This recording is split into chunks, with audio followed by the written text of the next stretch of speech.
some alien life force has sent real-life video games to attack us.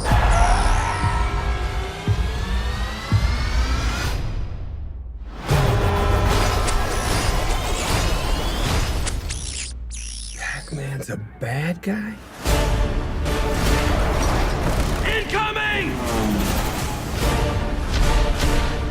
Donkey Kong. It's just a barrel! How bad can it hurt?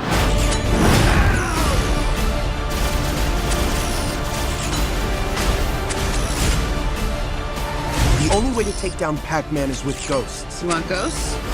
These are your ghosts. Oh, yeah! We're the only ones who can do this! I'm kidding. We are all gonna die.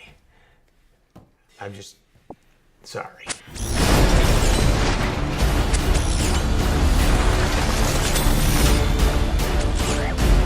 May I introduce to you Professor Iwatani, the creator of Pac-Man.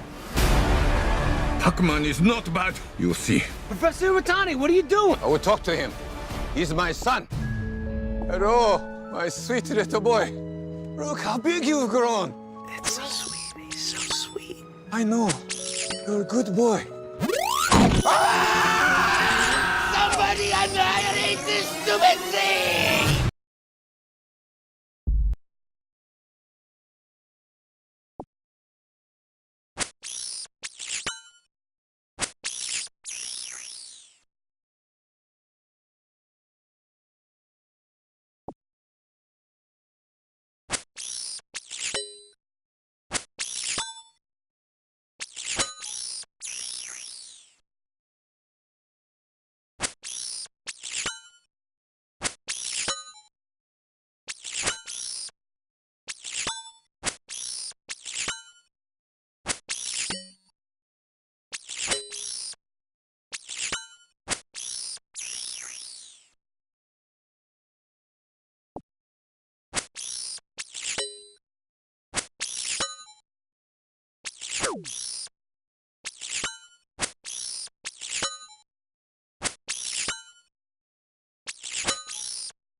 Father, tell them what I coming in the morning. I already know.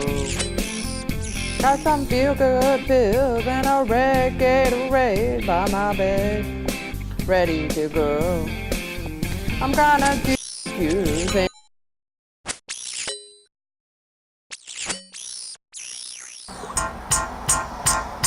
If I seem crazy, what I say? Sunshine, like the room is.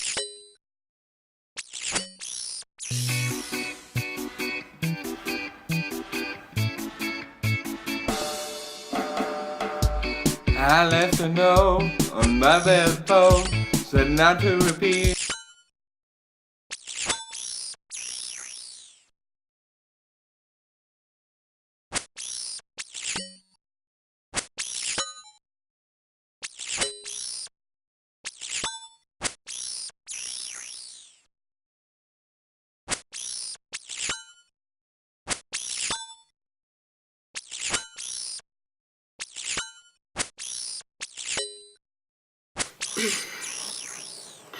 Because then I'm all about the bass, bop bass, no trouble. I'm all about that bass, bop bass, no trouble. I'm all about that bass, no trouble. I'm all about that bass, bass.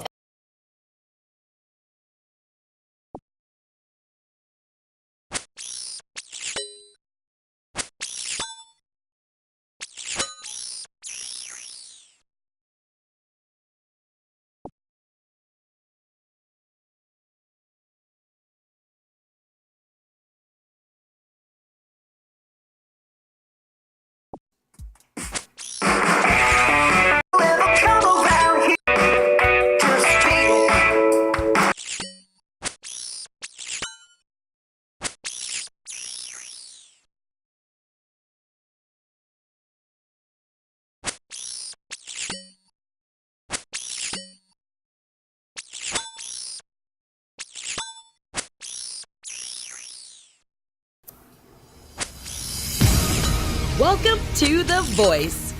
Let's start by singing a simple note, like this. La. Perfectly. Fantastic. The more notes you hit in one performance, the more coaches will turn their chairs. With the help, ready?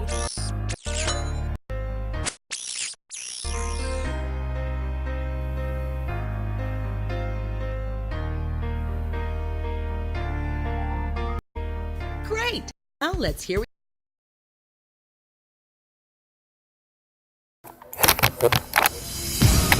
Welcome to The Voice. Together.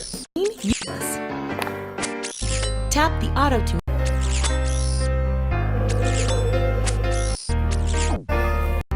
To pick out your facing.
Welcome,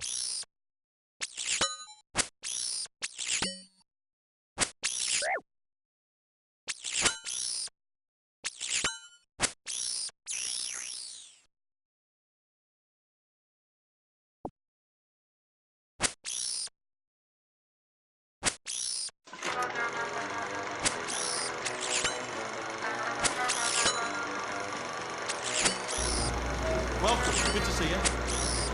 Hello and goodbye. Hello again. Hello and goodbye. Hello again.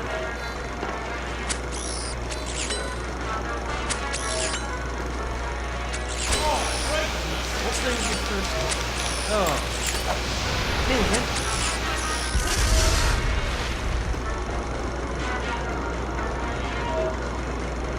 Well done. If I, thanks very much.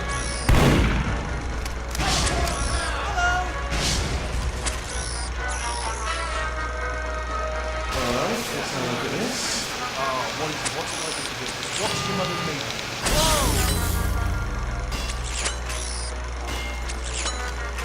Okay, let's see. Hockey. Okay, no need to play. Oh, great! Woo! Yes! Oh, that's tremendous. What's happened, my dispenser? Ooh, I know how to.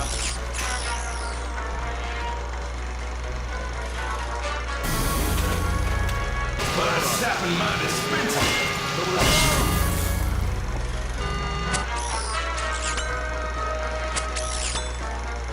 What's happened, my dispenser?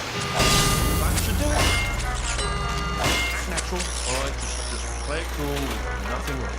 Just a couple of people going about the business. Just a couple of dudes doing that. What's happened, my dispenser?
Good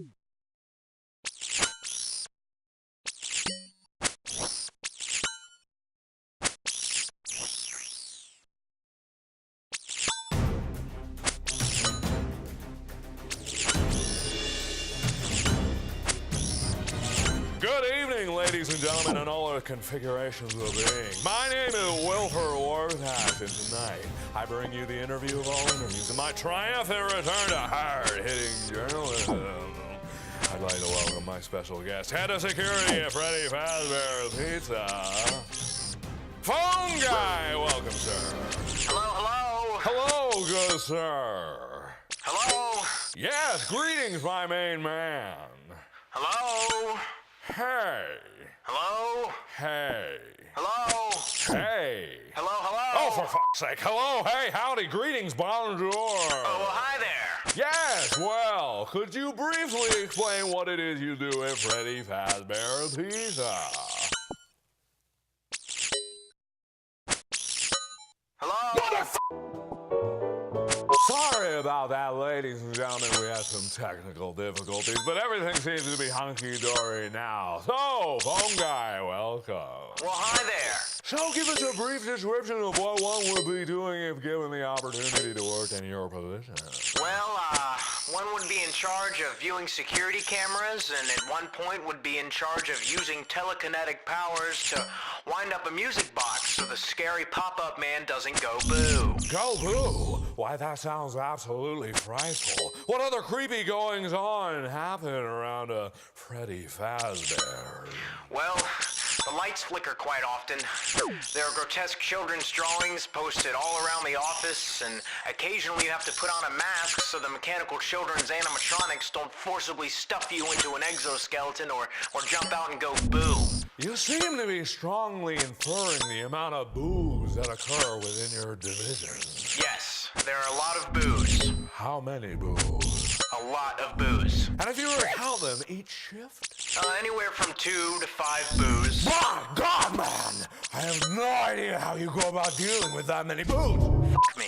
What? No, I said you close some doors and turn on and off some lights. Oh, I see. Well, it's come to my attention that there are some strange conspiracies surrounding your restaurant. Oh, what the bloody hell now?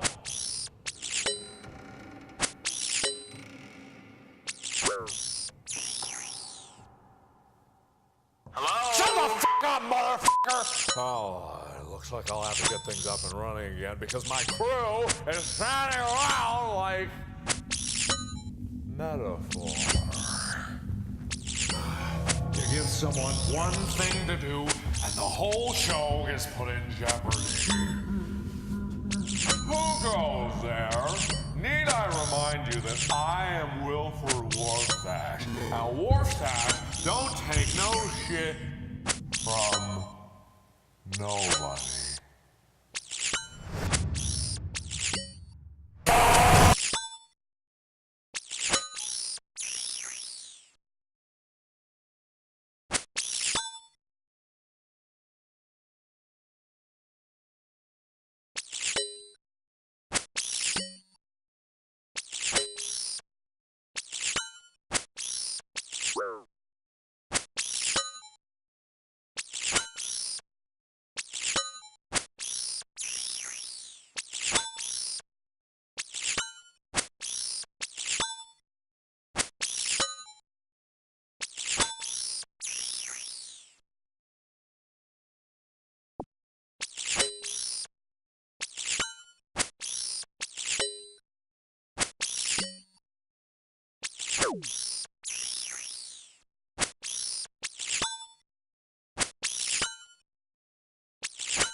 Hey, what's up, guys?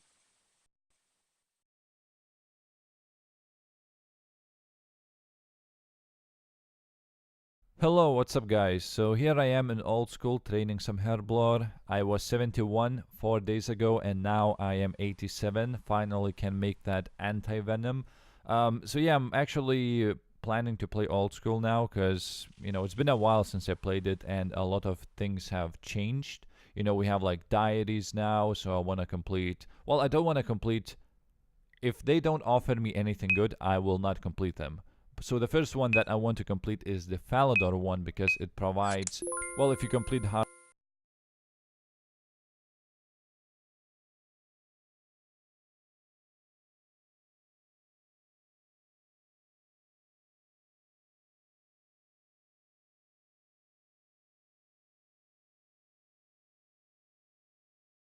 ones, it provides like noted mole drops, so I can camp giant mole for noted drops, maybe even get that pet, you know. So that's what I want to do right now. I'm actually, well, herblore is, I don't know why I'm doing this. I honestly don't know. It's just I had so much money, so I was like, why not get 99 herblore?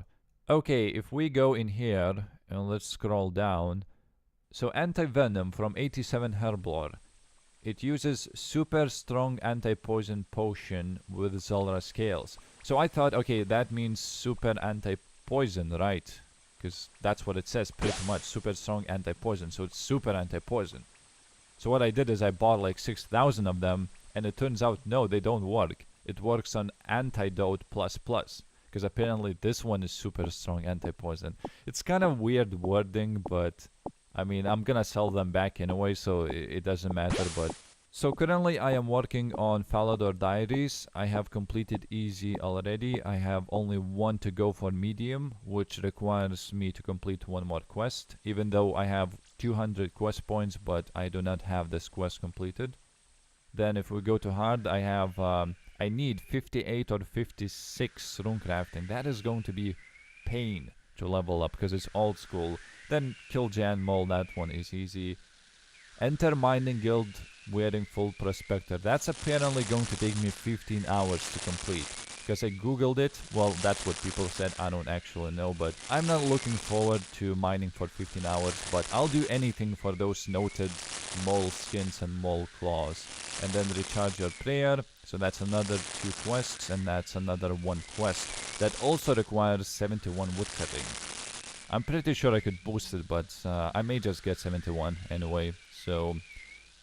Yeah, I mean, I still have like 5 quests to complete and 58 and 71 woodcutting to get. That's going to suck. And that's going to be all for this video. I know this was not a proper video, but honestly, nothing happened in the past 4 days. I know it sounds crazy, but I've been playing all the time and it's like, yeah, I don't have anything to make this video about.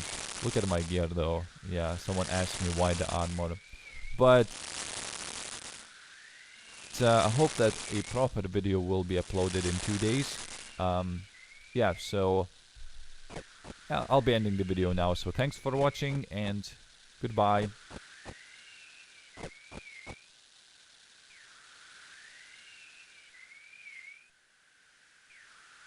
Hey, what's up, guys? So I think this is going...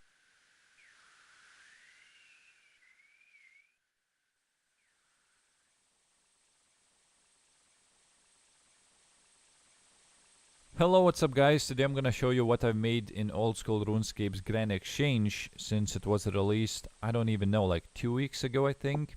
So since then, I made approximately 29 million gold, and I've been flipping pretty much 2 items. They were saplings, maple saplings and pineapple saplings. I tried to buy other saplings like palm tree and yew tree, and they didn't actually go too well. Sometimes I would buy maple sapling for 22,000 and I would sell it back for 27,000 gold, which means if I buy 1,000 of them, that's 5 million profit. And 1,000 of them took me to buy maybe a day or 2. They were actually selling pretty good, because those saplings are quite new item. Well, the item itself is not new, but they were always untradeable. You could always buy seeds, but not saplings themselves. Only recently they made them tradable. A lot of my friends ask me, what do you flip? So I ask them, what do you flip? And they say like prayer potions or sharks. If you flip that, you're not going to make a lot of money. What I'm trying to aim for is an item that people, if they actually need an item, they will pay any price. And if they want to sell it, they will sell for any price as well. So I thought saplings were a really good example. I mean, I flipped the shit out of those saplings. I'm telling you, like 29 million in 2 weeks from just saplings. It's very hard to give any other examples, but I don't even know, like I have so many items. You know, maybe like Rune Helmet H5, because you need that for clue scrolls. So if someone's doing elite clue scroll and they really need this item, they will overpay. I guarantee you, they will overpay. So you could try flipping something like that. I don't even know, like, there are a few examples, but I just can't even find them. Now, I actually lost some money as well, because I was trying to go for 99 herbivore. I was like, you know, I can buy any herbs I want in large quantities from Grand Exchange. So what I did is I bought 2000 dwarf weed when Grand Exchange was released, and they crashed a lot. I bought them for 5,000 each. Now look at them. They don't actually go for that much. They go for, I don't even know. Look, I'm gonna try to sell them for 2.3 thousand. And they don't fucking, I can't sell them. I can't. Look, 2.3, are you kidding me? That's such a good weed, and you cannot even sell it. I would say at the moment I have maybe 120 million. Before the Grand Exchange I had maybe 90 million or so. So, I mean, I have a lot of items in my bank. I also gave some items to my friends, or lent some items. They're going to give it back, but hopefully. And look at that, Born for PVM is logged into RuneScape. It's been what, like 2 years now since he actually played it. Pretty nice. So I think I'll be ending the video in here. I just wanted to show you what I flip, and I will not be flipping this anymore, and this will not be working anymore. But just like I said, flip an item that people, if they need, they will pay any price. Okay, just find something like that. But I'll be ending the video now. So thank you for watching, and where is the wave emote? Bye!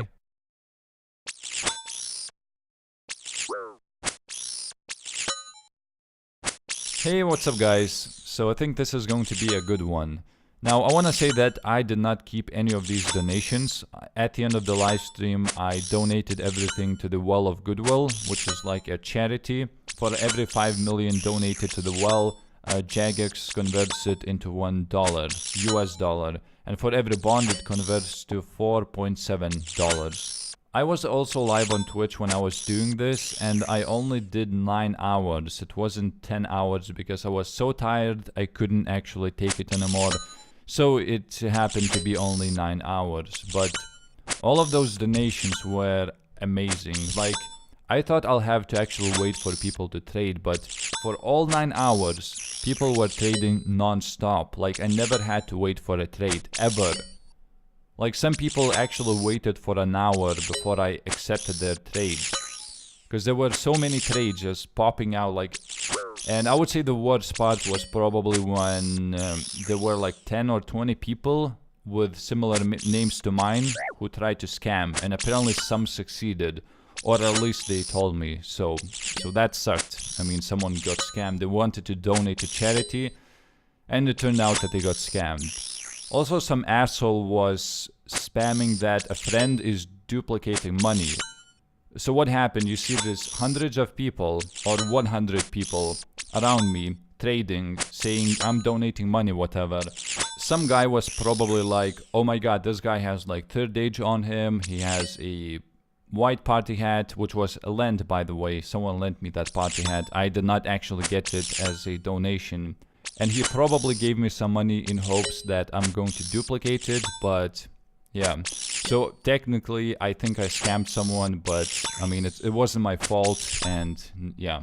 So a lot of stuff was donated. I mean, multiple Drygor sets, rapiers, maces, longswords, multiple Torva sets, multiple Virtus sets, like Santa hats, green masks, blue masks, red masks, you know, all of that stuff. It was crazy to see how much people can actually donate.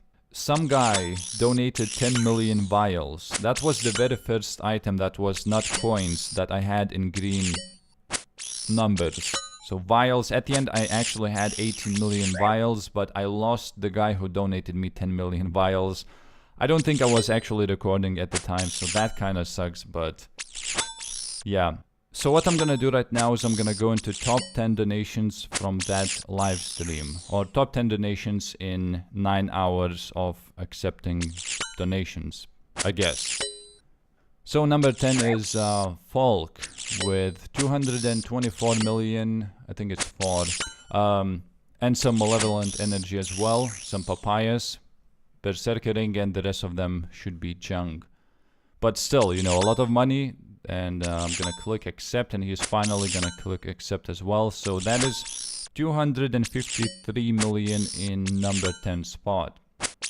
So this one is number 9. Byoki is going to be 307 million. Just cash is gonna be just like that, you know, simple. He should be accepting right now, and yeah. Oh, I also have some maple logs from some previous trades. That's a lot of logs, I would say. So this is number 8, and that is a Halloween mask set plus an Easter egg. That is 359 million from Fugio. Or is it Fuglu? Yeah, it's Fuglu. By the way, all of the rare items, I mean discontinued items, will be actually donated to the well directly. So that means that they will be leaving the game. This one I thought it was a troll because he started to take out the items, but apparently I myself had full inventory. And that is, I like circles with 359 million, is it? No, actually that was 386 million, and this is the 7th place. And this was actually the only Ascension crossbow that I was donated. There were a few people who wanted to donate this as well, but all of them declined, so congratulations on that one. Number 6 is 400 million from King Lizard. And it's just going to be cash, plain cash, you know, just keep it simple. I thought he was a troll for some reason, but no, he actually accepted it.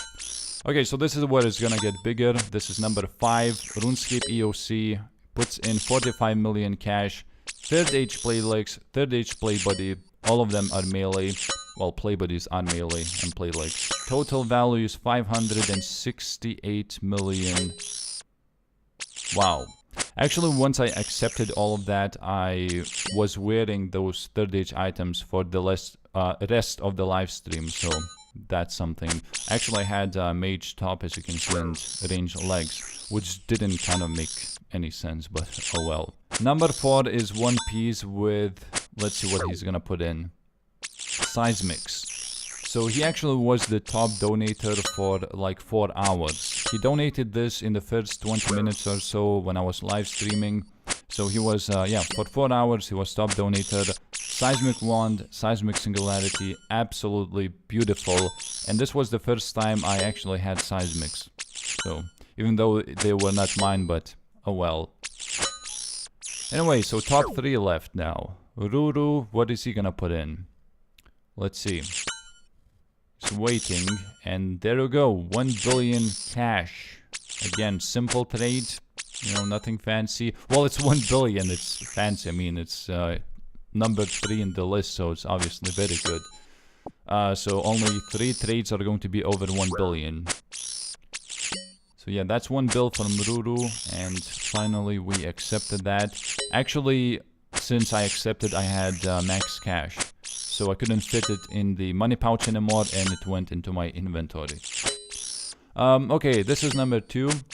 I am shiny, and instantly he puts in a purple party hat. This is gonna be the first one of the live stream. 1.3 billion from purple party hat. You know, this was the first party hat that was... Well, actually, I don't think it was the first that was traded, just all of them were declined. This was, however, the first one to be accepted. And there we go, purple party hat in my inventory. What can I say? I am going to enjoy putting that into the well, and it's going to be destroyed forever. Anyway, this is number 1, Faded Myths, and he's putting in some... I thought he was gonna put in the Halloween set. We're gonna see if it's actually gonna happen. So 2 blues, 1 red, 1 Santa hat, 1 Easter egg, and I was like, wow, that's a lot. And then boom, 22 green Halloween masks. And once he put in those masks, the wealth value went into unknown, which means it's over 2.1 billion, and the game is like, I don't even understand, that's too much gold. So, you know, it's way too much. So I thought, well, that could be a troll, and probably is a troll, but you know, I waited a little bit patiently, because that's a lot of items. Maybe he's changing his mind or whatever. And finally he accepted. So I was like, I don't even know how much that is, because it said wealth transfer unknown. So I had to do 2 price checks so I can actually see how much all of it is. So 22 green Halloween masks are 1.7 billion. And I think the rest of the items are 500 million, which adds up to 2.23 billion. But also he did another trade with 68 million. So pretty much number 1 spot donated 2.3 billion. Most of them were in discontinued items. So that means that I'm going to donate all of those into the well. And that's what I did. Pretty much I took full inventory of those rare items, and I went to the well and I started donating all of them. It looks kind of like old school, you know, or a private server. It doesn't look too real, because I have all of those Easter eggs.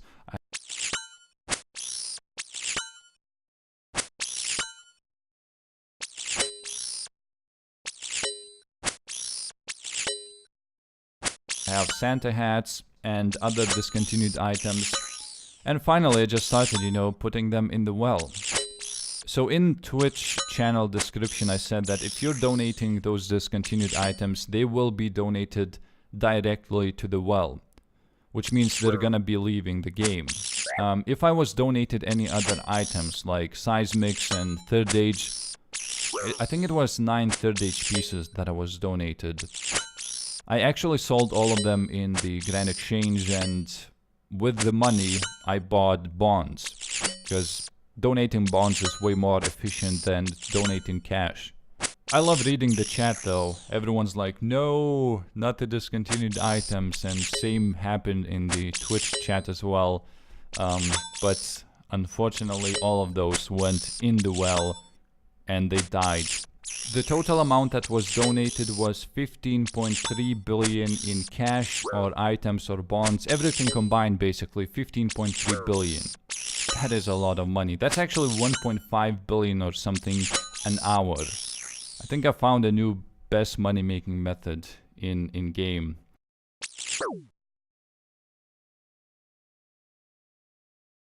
What I'm gonna show you right now is a regular tab where I kept most of my items except the rare items, so you're not gonna see any party hats in here, no third age items, no Drygors, but everything else should be in this tab. So I mean, it had a lot of odd items, like 377,000 of cup of tea. I don't know how the hell you get that many, but you know, 1 million fungal flakes, let's say 100,000 cabbage seeds. Like, for some reason I went through all of this tab very quickly. But what else do I see in here? Well, a lot of maple logs, 800,000, lots of Godsword sets, 119 watermelon slices. So there's that. Someone slices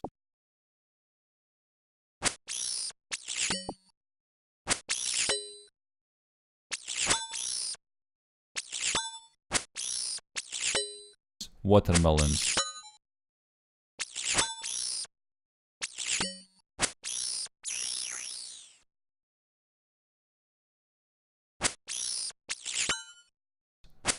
Is there actually a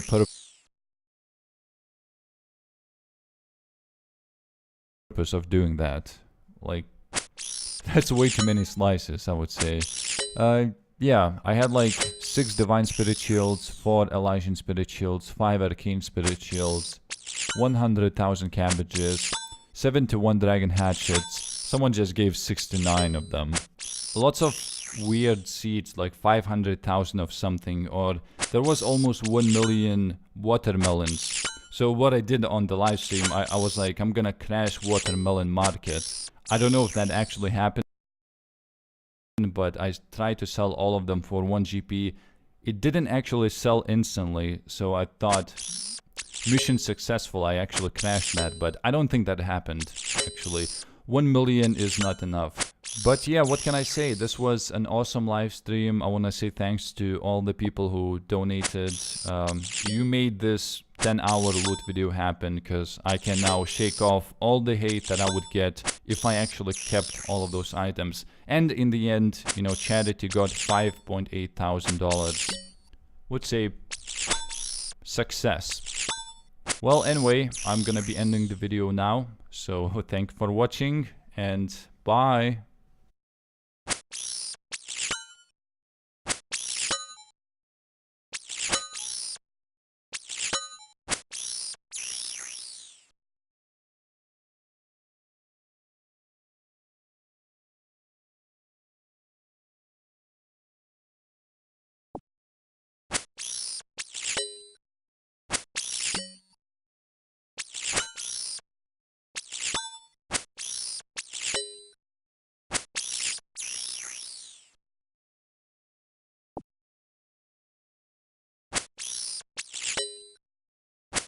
This was the first time I actually had seismics. So, even though they were not mine, but oh well. Anyway, so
hello, what's up guys? So I know that there are a bunch of you who watch my videos but don't actually play RuneScape anymore.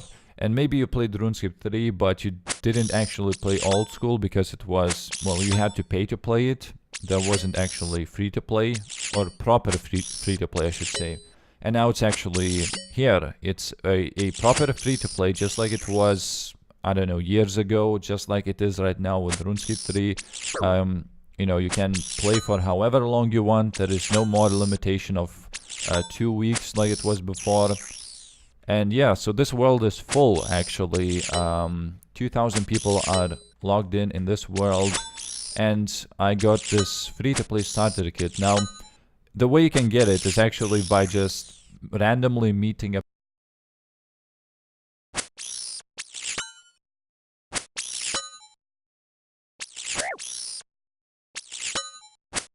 person who has ability to spawn them. You cannot claim it anywhere. So usually people who live stream have the ability to spawn them. I don't have that. Apparently they don't actually look up to YouTubers, but it's okay. I don't mind.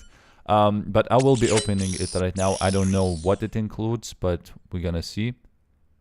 So it also included 250 GP and some armor, so that's pretty cool. It was just randomly spawning on the ground, just like as I was making this video.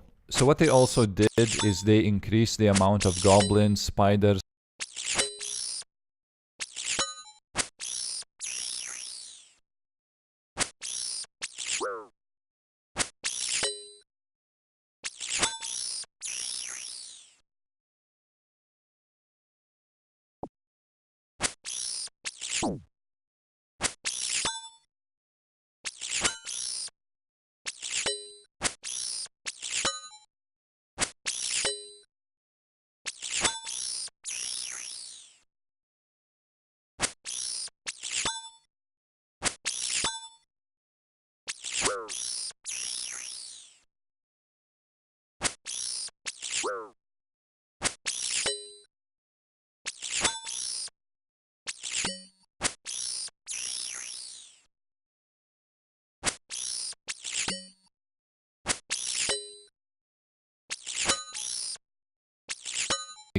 What? Frogs? I don't know.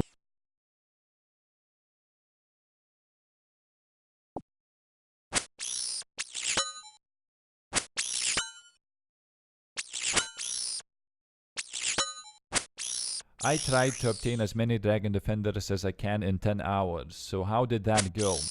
Okay, first of all, I want to say that I did not include any token collecting, because that took me over 1 hour, probably 1 hour and a half to just collect all of the tokens. So I collected 6,000, which means this is exactly 10 hours. Once I ran out of tokens, I know that 10 hours are up, so I didn't even have to time this. And also I could take breaks, which was also very nice. And in most of the clips you can see my inventory is open, so you can see my tokens, and you can actually see the gap, how many tokens it took me to get to the next defender, and then to the next one, and then to the next one. So you can get a general idea of how, you know, what you should expect.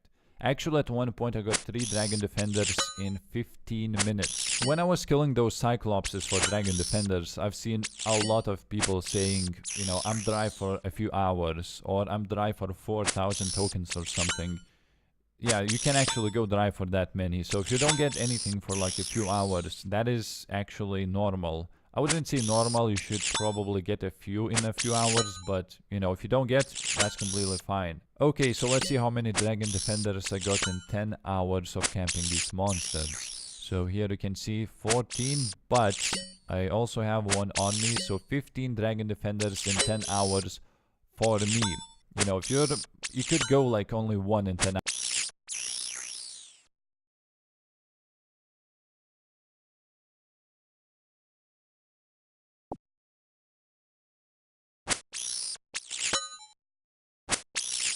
Hours. That can happen. Just like I said, it's very, you know, you need a bigger sample. 10 hours is not really enough. I've seen someone use 9,000 tokens, they got 9 defenders.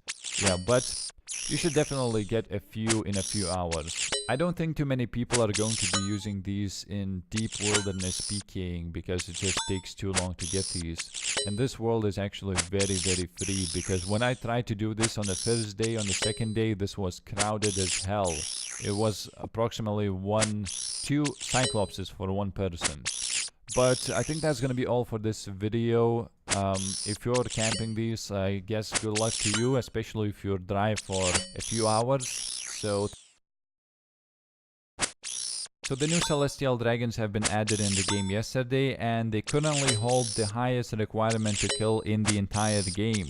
You literally need to complete over 120 quests just to get access to them. And you see this huge list of quests, and actually that's not all, because one of those quests, which is While Gothic Sleeps, requires 270 quest points to even start that. So you will need way more quests than it is displayed in this list. Anyway, they have a unique drop which is called, well, the full set of Dragon Rider armor. Previously we had boots and gloves dropped by the KBD, and now you can get the full set by killing these dragons. And they also have a very high chance of dropping a Draconic Visage. First of all, when I got my first one, I was like, holy shit, did I just get so lucky or something? Then I checked the Reddit and I saw this guy got like 7 Visages in, I don't know, like 7 hours or something. So yeah, they're quite common. And I asked my friends, they got plenty of Visages as well, and I got 2 of them. So, which is not that much, I guess. Not that many. And I got 1 piece of Dragon Rider armor, which was the helmet. And by the way, the new armor is actually really good because of the prayer bonuses that it gives.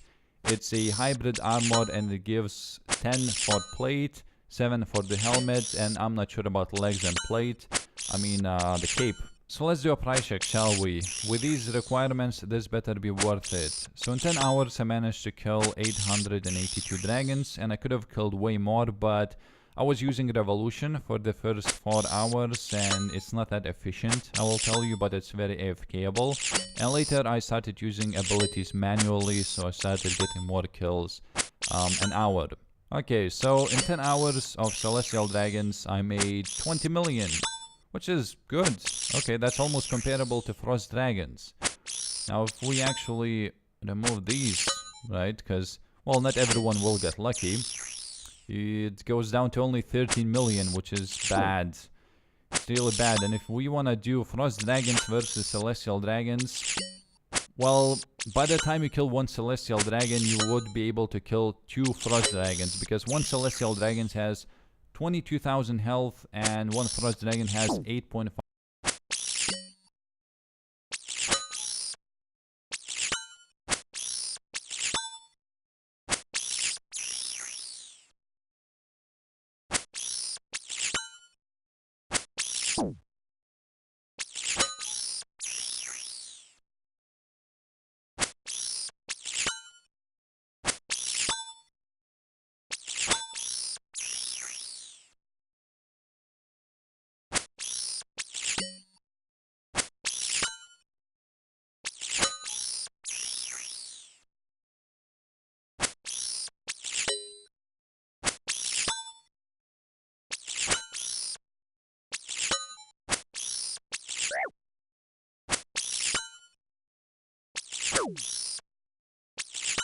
Hey, what's going on, guys? My name is Efren. So finally it happened. Finally, the best drop that you can possibly get in the God Wars. I got it. Well, actually we split like 3 people, but still it was like a huge split. And as most of you know, I've been trying Armadillo for around 15 hours until I finally managed to get an Armadillo helmet, which was like 2 million. And it didn't even pay for the supplies that we wasted during those 15 hours. So I wasn't a big fan of Armadillo, not at all. That's why I was killing Bandos for like the last 25 hours. We managed to get quite a lot of Bandos items, so I'm gonna make a video, I guess, of it in maybe 2 days. Because tomorrow I'm gonna make about Armadillo again. So it was also the very first kill of the trip, and also the very first trip of the day, because I just woke up in the morning. I couldn't find my regular team that I go to Bandos with, so that's why I went to Armadillo. I didn't want to go to Armadillo, by the way. I kind of knew that I'm not going to get anything, but I did. I went to Armadillo, very first skill, we managed to get Armadillo healed. You have no idea how happy I was. I immediately started thinking what I'm gonna buy.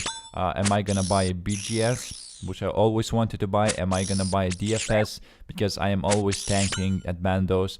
So I have plenty of money now. Really, it's amazing. It's really, you feel so free when you have a lot of money. So anyway, thank you for watching. I am going back to God Wars now to get even more loot. So hope you enjoyed it, and I will see you tomorrow.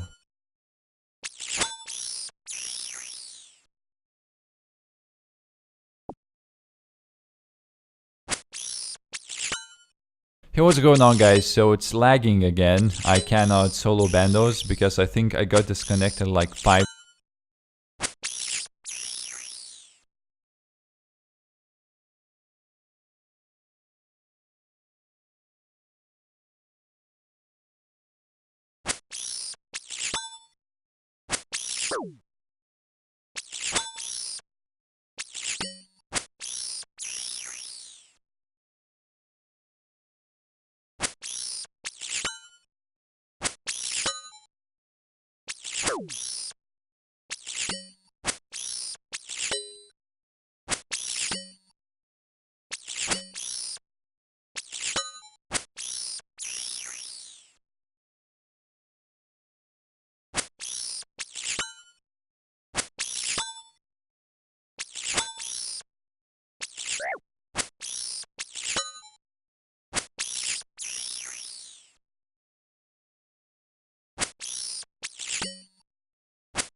Times in 1 minute.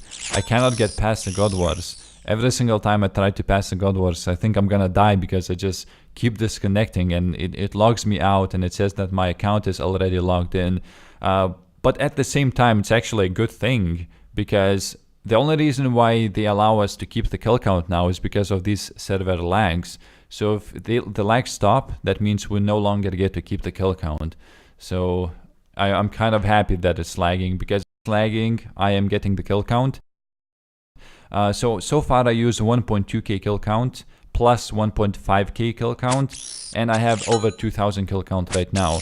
So after I use those over 2000 right now, when the defender thing, and I was me with range, that's something good, but I didn't pick it up, and now I'll have to spend like even more time at bandos, and I just can't shake that thought out of my head. So yeah, I guess I am gonna go back and get the kill count, or gonna kill the Bandos boss, depending if it's lagging or not. I did die once, but it wasn't because of lag, I just got comboed really hard. It's not really long, you can get yourself. And I'll see you whenever I get a drop, I guess. Bye!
Other boys do.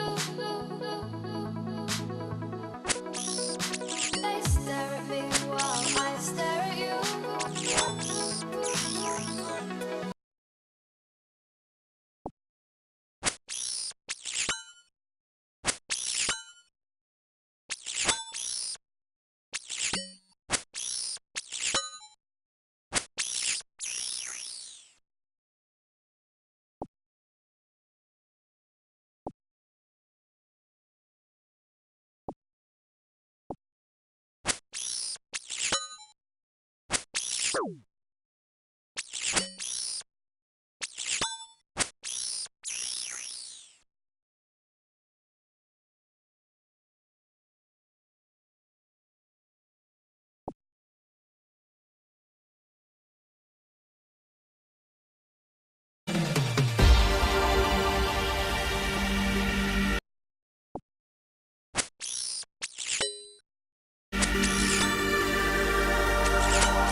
I don't know, if you got like 100 or so, that'd be nice. I'll give you 1K.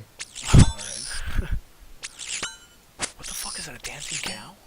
You gonna come to the bank? Yeah, I'm in the bank. I'm in wizard robes.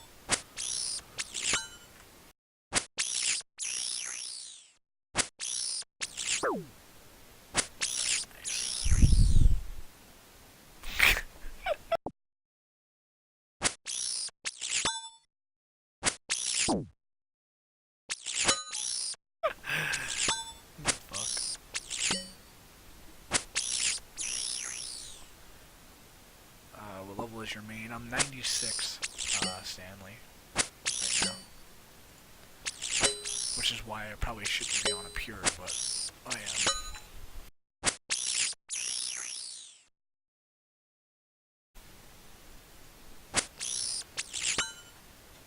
It is late as fuck right now. Alright, it's big time right here. We're gonna get a kill, and then we're gonna go to bed. Oh, wait, I need a team cape. Who sells the team capes? These guys do, right?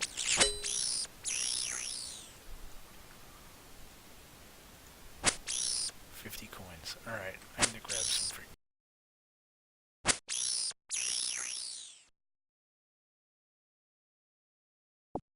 coins. I can't deal with this without a cape. It's ridiculous. This is the dumbest looking outfit I've ever seen. RuneScape. I'm just gonna literally grab 50 coins.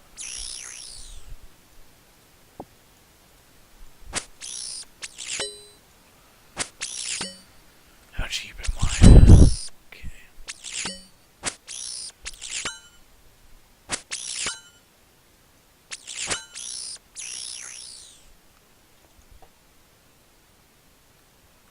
Yeah, I mean, he really doesn't. He's not gonna give me all that money. He's basically just trading. Oh God. Tell me what a team cape does. He doesn't know what a team cape does. It basically lets you one-click people in the wilderness if they have an opposite team cape, and also you can identify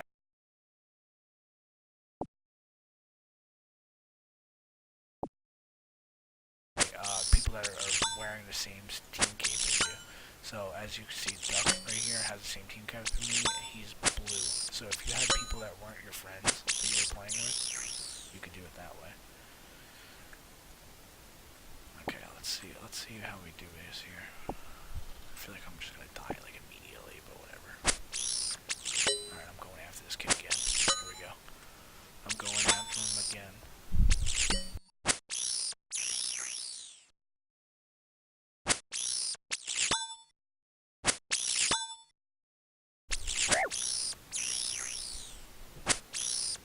He's already saving at like 30 HP.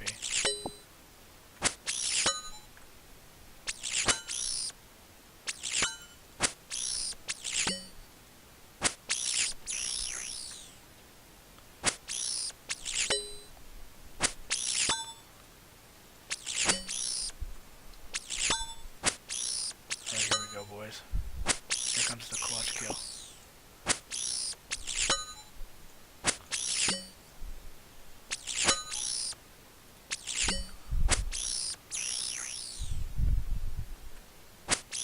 I think it's the legs, dude. The legs are killing. Oof. Here we go. I'm feeling it, dude.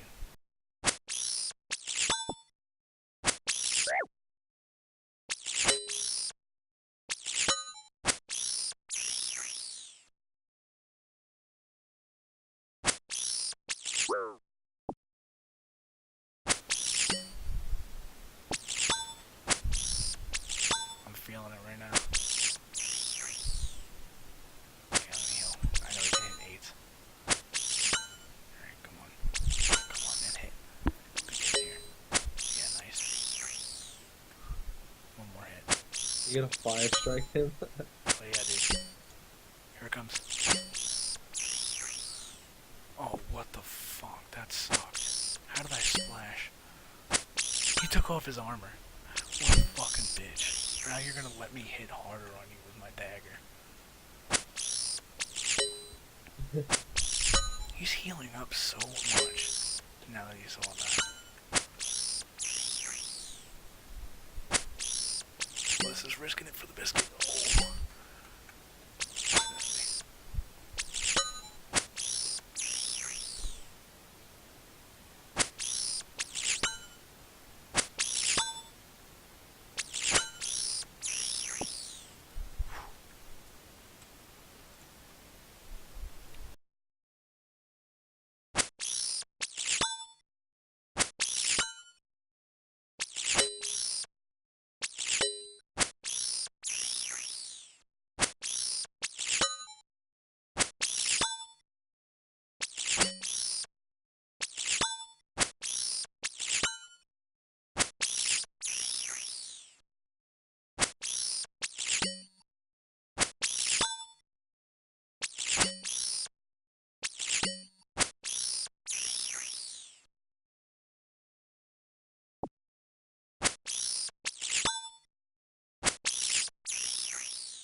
Where you're using dagger? I love it, man. This is like one of my favorite ways to PK.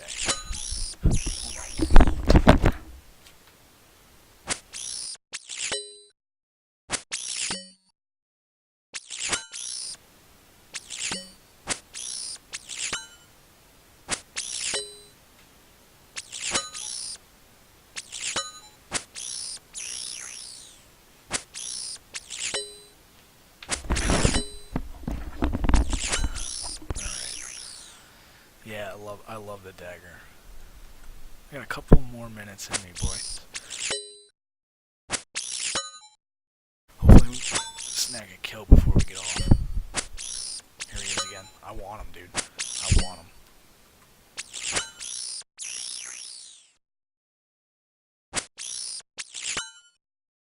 Let's go. Come on. Oh, wow. I have to skull against this kid.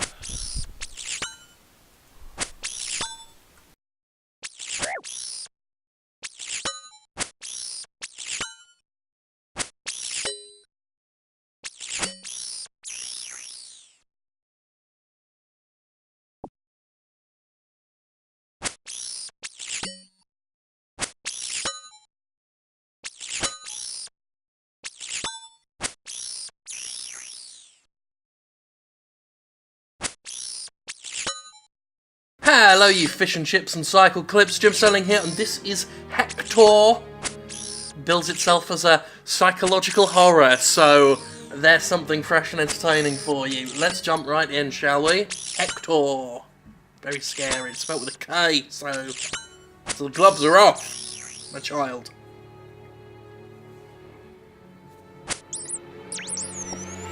Okay.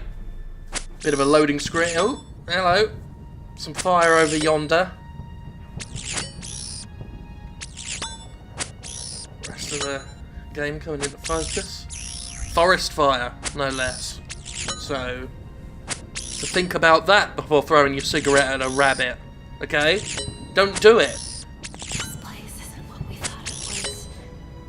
Please. Help us. Oh, well, that was about all I got. Okay. Hector!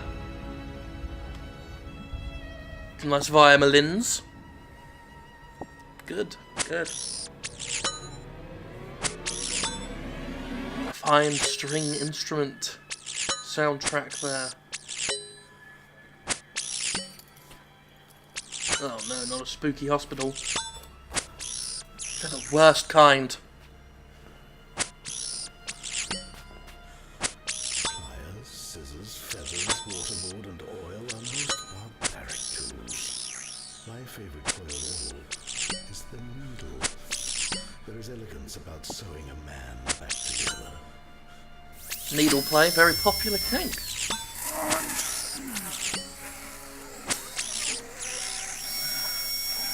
Always consent with a play partner though. This is not on. This would not be allowed. Not at any reputable club or organisation.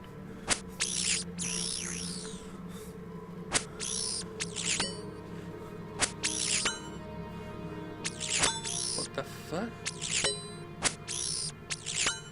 Oh, it's a little bag.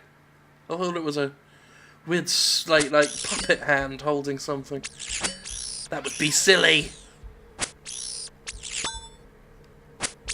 Here we go. Oh. Is it a liner? Kind of odd way it's skidded towards us, as if it was alive. Maybe this is a buddy game about a sad patient and a sassy lighter. Okay. Crouch. Oh, I'm way ahead of you there.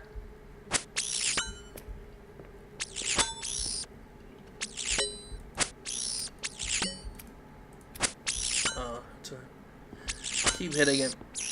Don't forget to take your meds. You need them down here. Press straight to equip benzo pills. Press F to consume benzo pills. Alright.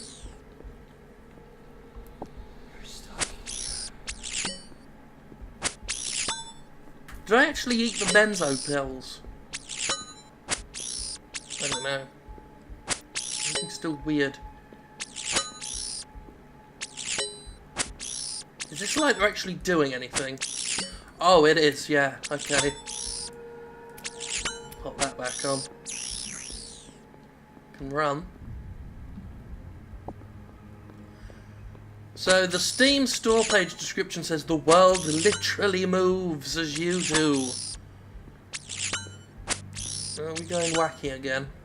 This could be annoying, isn't it?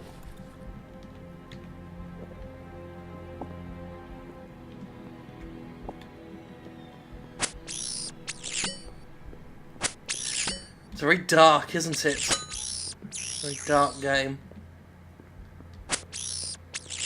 But we'll be alright, so long as we don't have to pick up 8 fucking bits of paper. I believe that was someone telling us to go and die already. Spoon there. Some more bento pills. Anything else going on? Am I blurring already? I hope not. I do not want this to be one of those games where you spend your entire time worrying about fucking taking this thing over and over again a lot. Loose tweets sink fleets. How anachronistic. That's some like old war propaganda, but referencing modern social media. That's some fun, isn't it? Oh.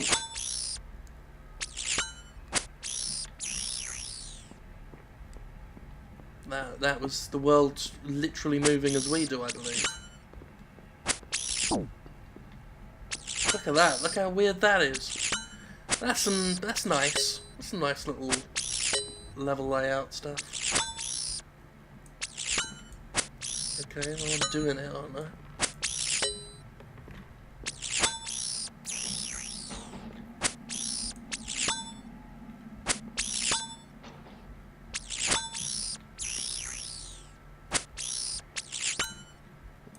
Okay. Oh, hello.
What a sassy game this is. Sassing me. Sarcasm aside, not terrible so far. I mean, it's laying on the atmosphere a bit thick, but it's not immediately dreadful, like a lot of these horror games are, where they can't hide the cynicism dripping off them, like butter on a potato.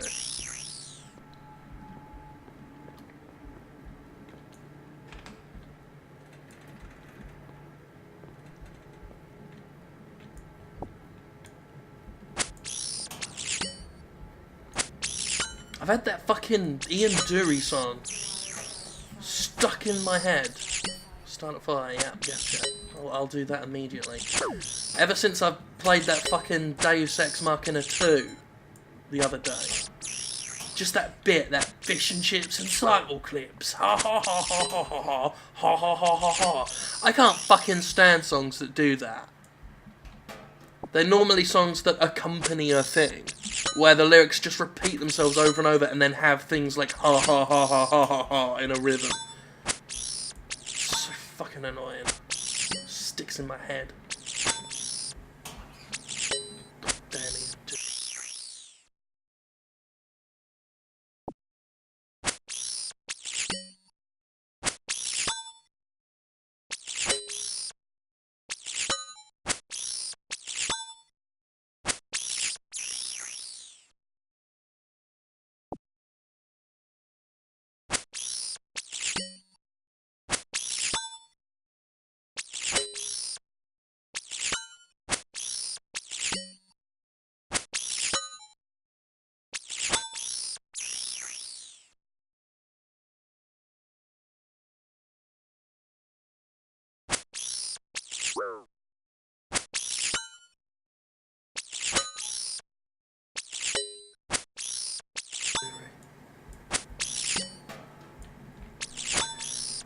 Come on.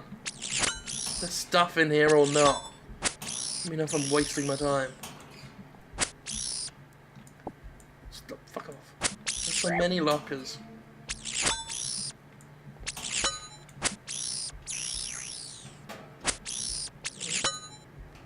Nothing. Well, that was a fruitful endeavour.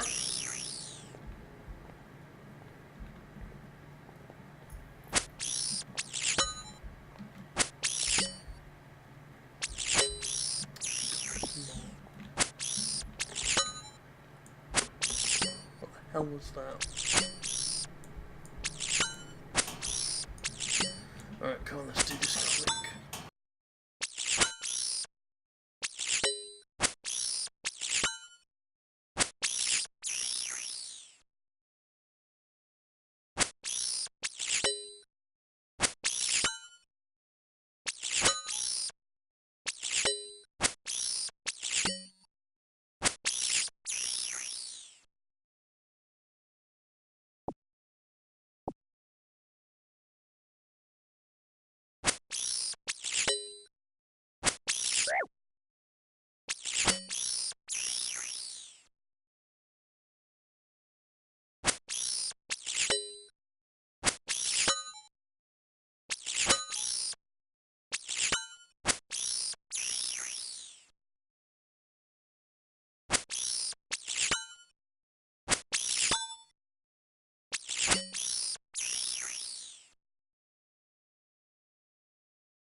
Come here.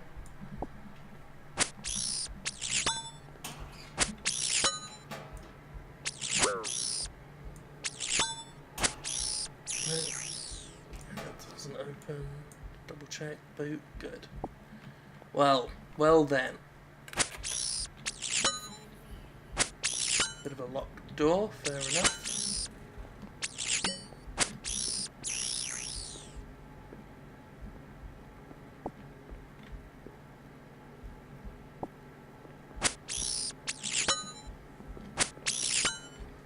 we got here? Battery? A battery of some sort.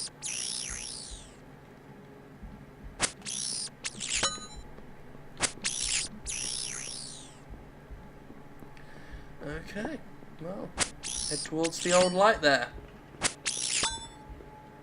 Cell block A2.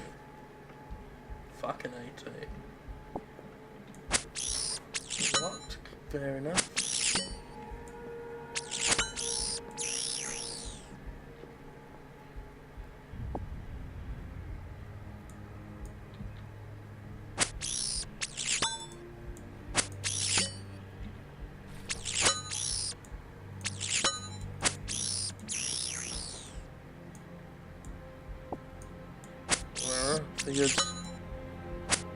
Figured that'd be the way to do it. Oh well.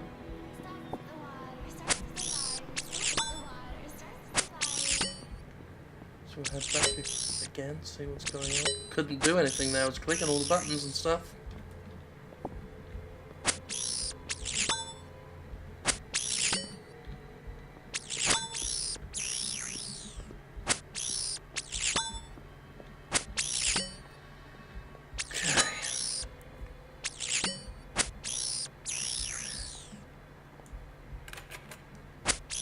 Really is wibbly wobbly now.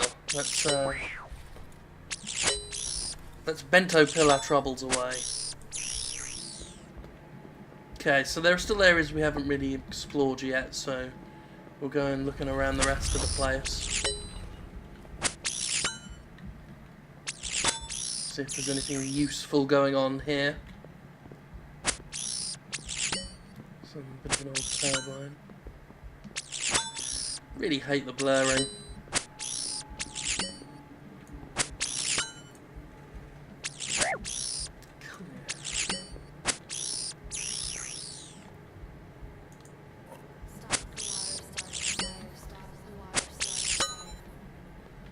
Yep. More stuff about fire.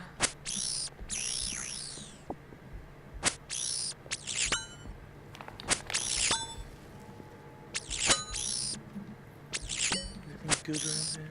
No. Orban.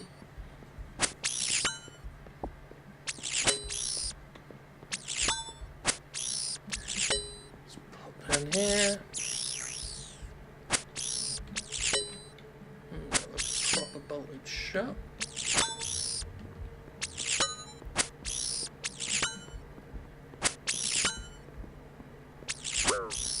And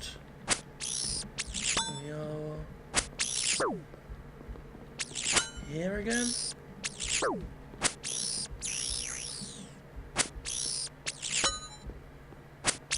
No, this is different.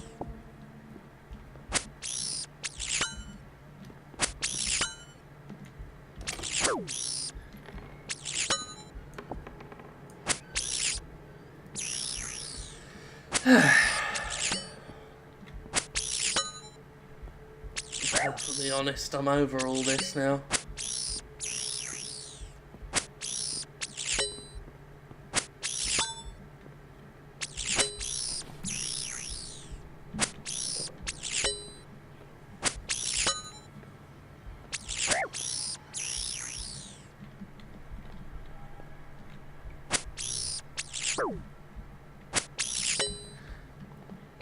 Take the pills, it's still blurry and wobbly, and not in a way I find particularly fun.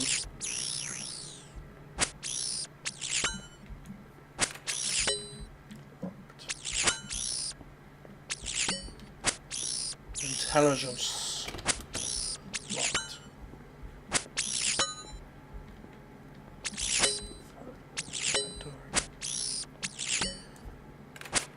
Oh god, the visuals are starting to make me feel ill now.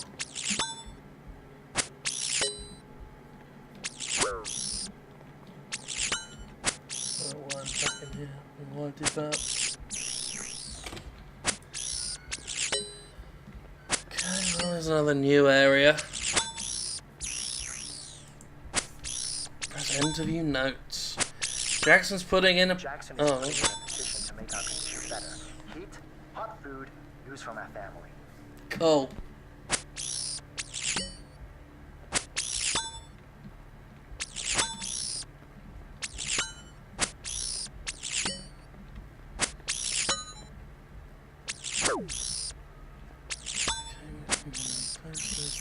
hate how I honestly am despising how this looks now.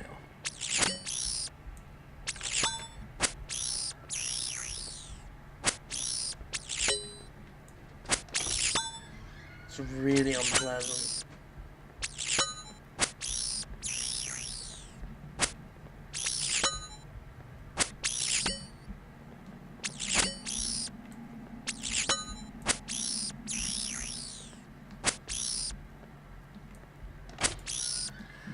For all that's happened, we might as well be playing Drizzle Path again.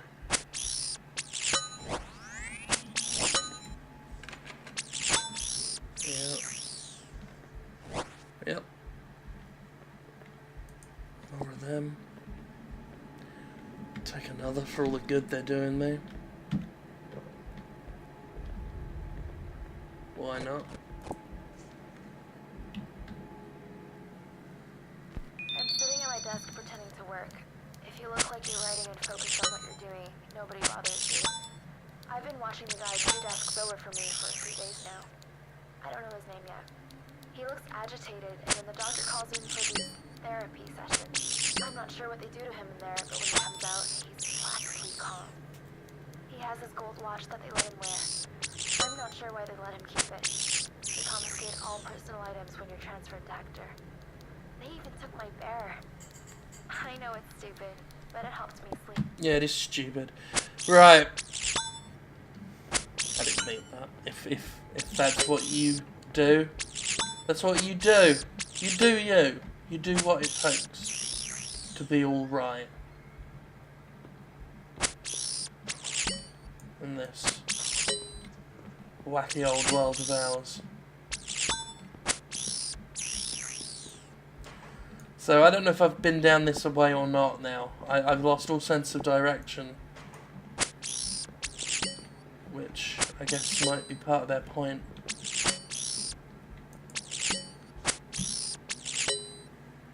We're being filmed. Everything we do here ends up on a tape somewhere. Everything. I started seeing the place differently after I realized that. Those who've been here for a while always kept their heads down. They were always hurt when you tried to talk to them. They didn't want to implicate themselves in anything. I've walked by the surveillance rooms before, but we don't have clearance to enter. It's a good bet that's where they're keeping the tapes. Oh, I love tapes.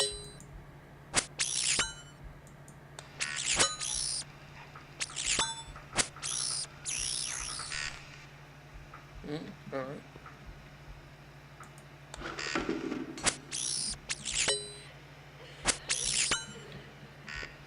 Let's just go. Okay, no tape and then a load of crime.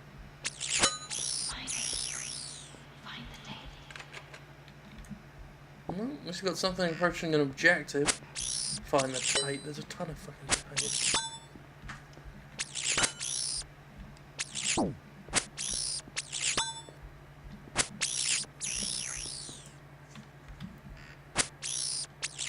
I haven't seen Jackson for 3 days. Did he go home? Yeah.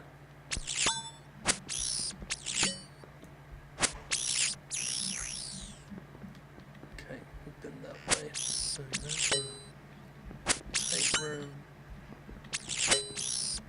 Generators.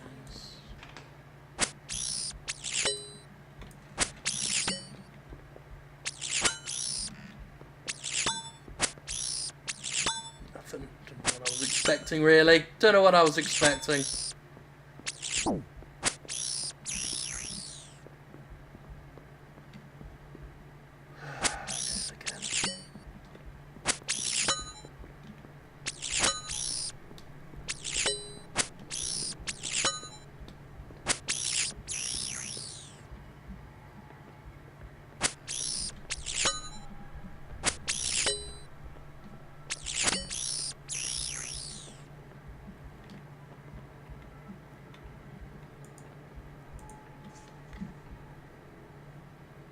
They've gone missing.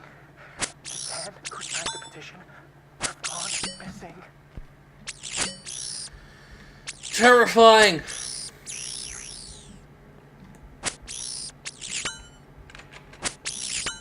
I always get happy when a door is locked because it really just narrows down where I've got to go.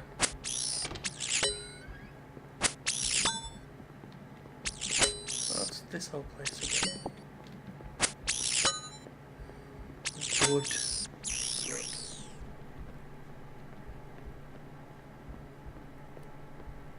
Oh, this is gonna give me a fucking headache later, I just know it.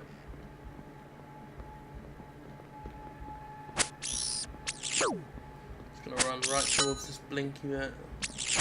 Oh, I guess that's just an objective marker. You know what? This is really hurting my eyes.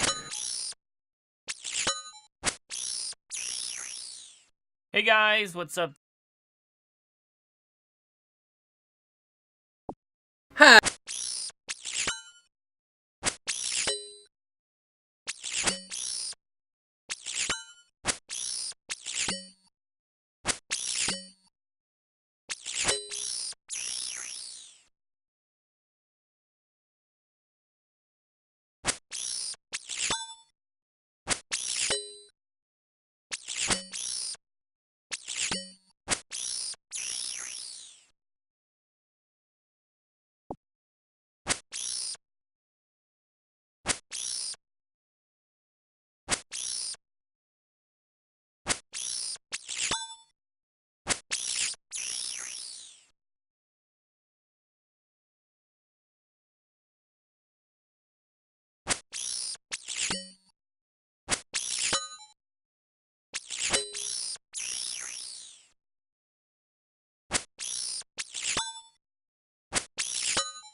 Hello, I'm the Nostalgia Guy. Remember it so you don't have to. Well, if you've ever been to the Magic Kingdom, chances are one of your favorite rides is the Haunted Mansion. How could it not be? With its endless creativity, gothic atmosphere, and so many clever visuals that no one could see it in one viewing. The Haunted Mansion has become one of the theme park's most praised attractions. So, when Disney had a surprise monster hit with their Pirates of the Caribbean movie, they figured maybe bringing the same amount of cinematic effort to one of the most famous rides of all time might be called for here as well.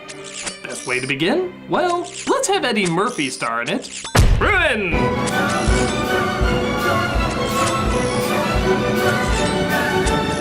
How could one of Disney's most playfully dark and gothic ideas be given to such an obviously wrong actor? Not that Eddie Murphy can't do good work, he just does it so rarely.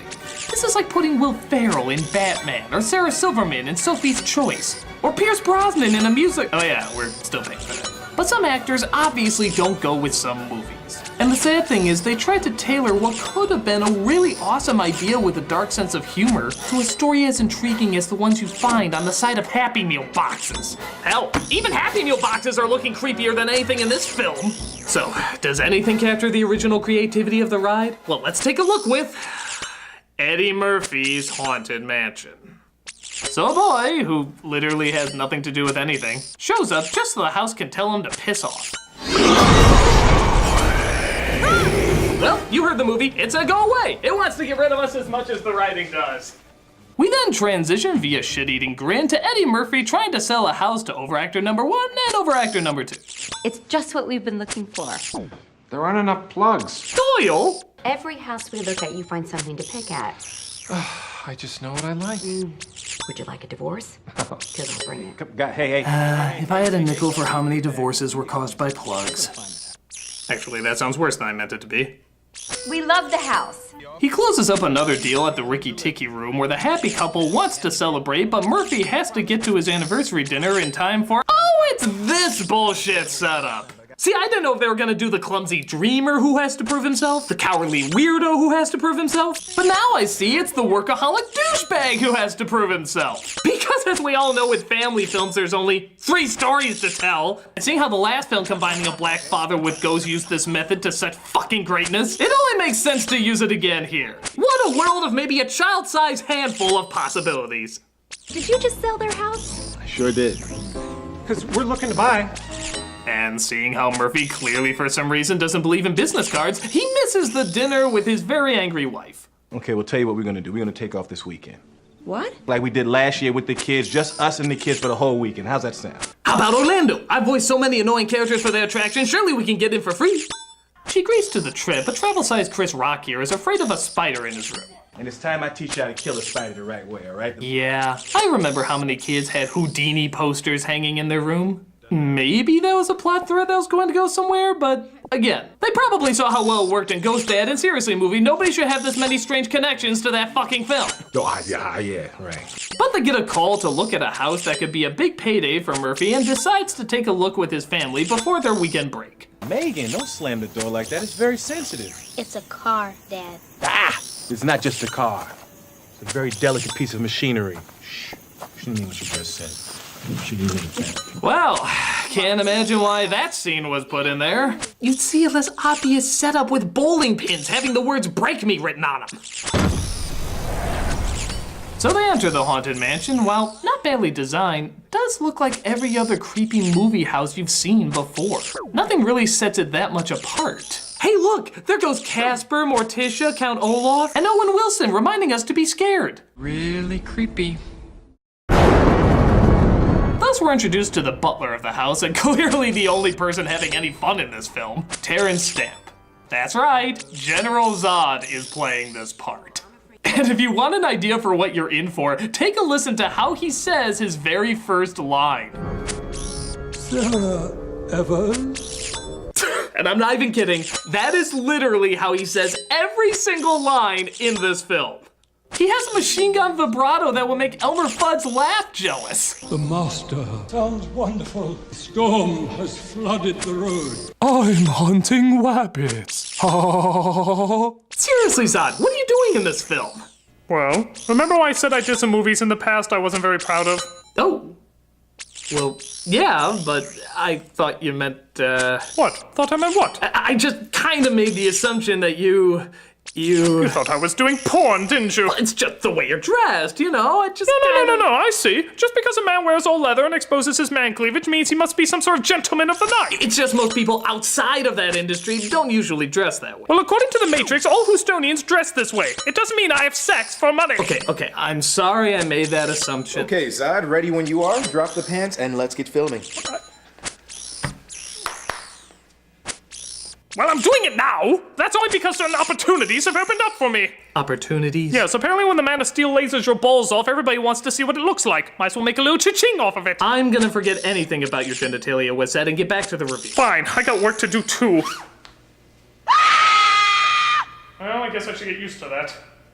So Zod takes them to the owner of the house named Edward Gracie. Tell me, Mr. Evers, do you believe in ghosts? Well, I have brought my career back from the dead several times. Does that count? The storm has swollen the river. Okay, Sod, I know the voice you're going for, but has anyone ever actually heard another person talk like that? You're making Michael Crawford sound like the Micro Machine guy. I'm afraid there will be no leaving the mansion tonight. It's as dark as the music of the night, Christine. So they can't leave the mansion and decide to spend the night there. Will there be anything else that you require, sir? Well, you gonna get us some chocolates? Pardon? You know the little chocolates they put on the hotel pillows? Sometimes they have chocolates on the pillow. Save it for Shrek 12. Of course, no one actually sleeps, and they start snooping around the house because, well, it's a big creepy place and they all have Penny Gadget syndrome. Interesting. Murphy discovers the bat poles while the daughter also makes a shocking discovery. What do you think it is? Or at least it would be shocking if she was even the tiniest bit surprised by it. I think it wants us to follow it. It does. It wants us to follow it. Dude, we're the iPhone generation. The only time we're ever actually shocked is when Facebook changes their layout. They did it again? My life is over. The wife as well bumps into Gracie, who seems to be quite taken with her. So much so that you swear he only has one setting in this film. Whimsical. Grand parties, dancing, laughter. I really must show you. There's nothing to be afraid of. Of course. And above all, hope. Even when he's saying really sad stuff, he seems bizarrely inspired by it. These walls are filled with so many memories. Some of them painful. You can tell by the smile on my face. I'm so upset. Elizabeth, hers is the story that haunts these walls. You see, a long time ago Oh, I guess we're not doing that then. Odd transition. The kids follow the flaming Smurf testicle deeper into the house where they come across a picture of a woman that, of course, looks just like their mom. What are you doing here? You're not supposed to be up here. This is unspeakable. Unspeakable. Inconceivable even! Come on, high five. You knew that was coming. Come on, give me a high five. As you put your hand on the computer screen and give me a high five. Come on, high five. High five me, bro. High five. If you actually do it, I will be concerned about you. Bazad enters the room and they tell them to hide. The children are not in their room. Children? What children? The children she wasn't supposed to bring, along with that brainless husband of hers. Those rascally rapscallions really ruffle my riches. If I had to listen to another word from that insufferable fool, I think I would have burst. Of course, sir. What a fool! I'll be the only one tasting the scenery, thank you. The final arrangements have been made. Nothing further will interfere with the master's plan. Now, if you'll excuse me, my monster from his slab began to rise. Meanwhile, Murphy stumbles across another big surprise. Terrible CG that could have easily been done with makeup! Hey, DreamWorks is the only company that gets to turn me into a computer-generated jackass. He then comes across Madame Leota, who, if you remember from the ride, was played by the same actress who played Maleficent and Cinderella's stepmother. So obviously, they had to get somebody just as dignified to play the— oh, you fucking kidding me? There is great evil in this house. A devil's curse. It seeks to destroy you. Okay, look, I have nothing against Jennifer Tilly. She's funny, she's talented, and surprisingly random, a goddess of poker. But this is meant for a dignified voice. Every time I hear her, I keep expecting her to get legal advice from Jim Carrey. And lead us through this stormy night. She then lifts him up into the air with a bunch of instruments because really no reason except it was on the ride.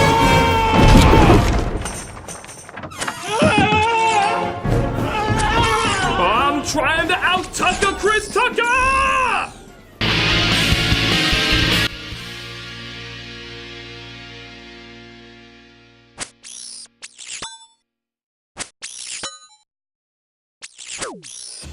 Coming to the big screen, Walt Disney Pictures proudly presents Gargoyles. From the studio that put Eddie Murphy in the Haunted Mansion, Keira Knightley as a pirate, and Mila Kunis as the Wicked Witch, we present another phenomenal miscasting with Kanye West as Goliath. Yeah, I'm stoned by day and batshit crazy monster by night. Also, I'm apparently in a movie. Because you love our film versions of Cinderella and Beauty and the Beast. Even though we already have film versions of Cinderella and Beauty and the Beast. Why they do that shit? We bring you another misunderstanding of source material by casting Ellen DeGeneres as Elisa Maza. Bitch, who the fuck are you?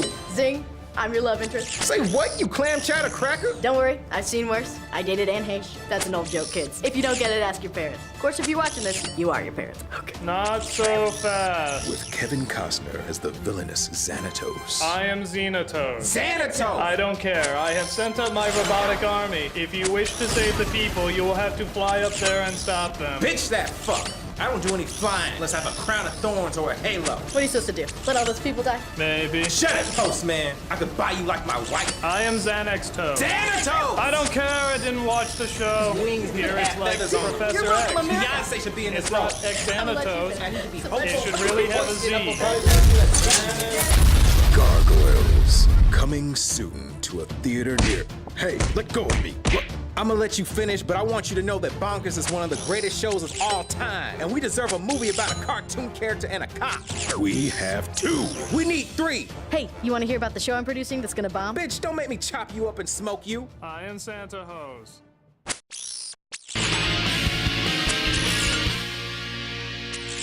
So Tracy continues to tell Murphy's wife about his dead wife, claiming the events happened to his grandfather instead of to himself. And he loved her more than life itself. But they were from different worlds and couldn't be together. Hey, hey! We tiptoe towards racism not existing in Princess and the Frog. We can do the same thing here. Dad! Dad! So the kids meet up with Murphy and try to find out what to do.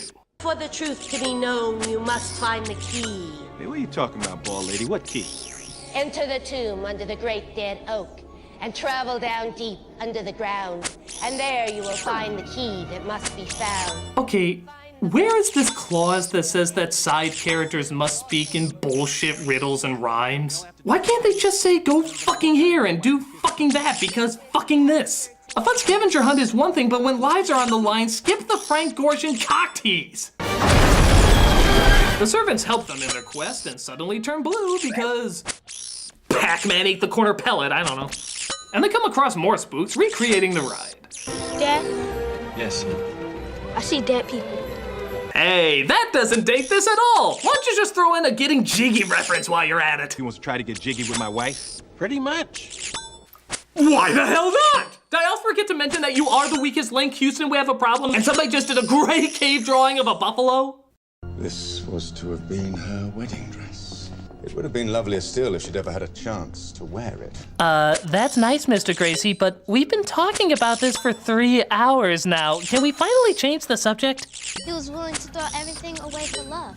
Well, now he's broke, dead, and cursed. Nice move. I stepped in a 40s cartoon sound effect. Where the cryptos creak and the tombstones quake. And as is typical of bad adaptations, they take one of the coolest parts of the original source and make it easily the most annoying part of the entire movie. It's by the By the light of the silvery I gotta help my wife now. She'll be coming round the mountain when she comes, she'll be coming. Are you laughing yet? No? Fucking more! Where's the key? Where's the beautiful key? Find the key, in find the the key. mausoleum. You left your key. Oh, your 2-year-old is laughing, but you're not. But you're not. Unless you're smoking a gigantic brick of pot. Brick of pot. We're annoying and obnoxious, and you probably should have shot us. Please don't hold back then and give us what you got. What you got? Thank you, God. It's a warning. How do you know that? I studied Latin for 3 years, Dad. You thought it was dumb, remember? Gee, a daughter who speaks Latin and a son with a Houdini poster? Stop! The realistic kid measurements are off the chart! The son stays behind as the daughter goes with him down below. The shield, it's the second marker.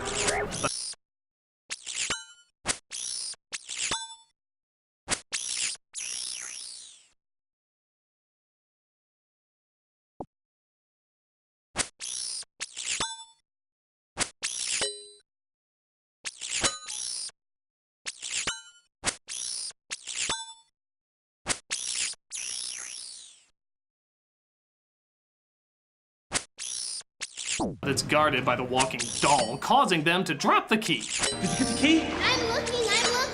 Have everything completely under control. And I'm not just saying that because every person who has ever said that in the history of mankind has always met with the exact opposite reaction.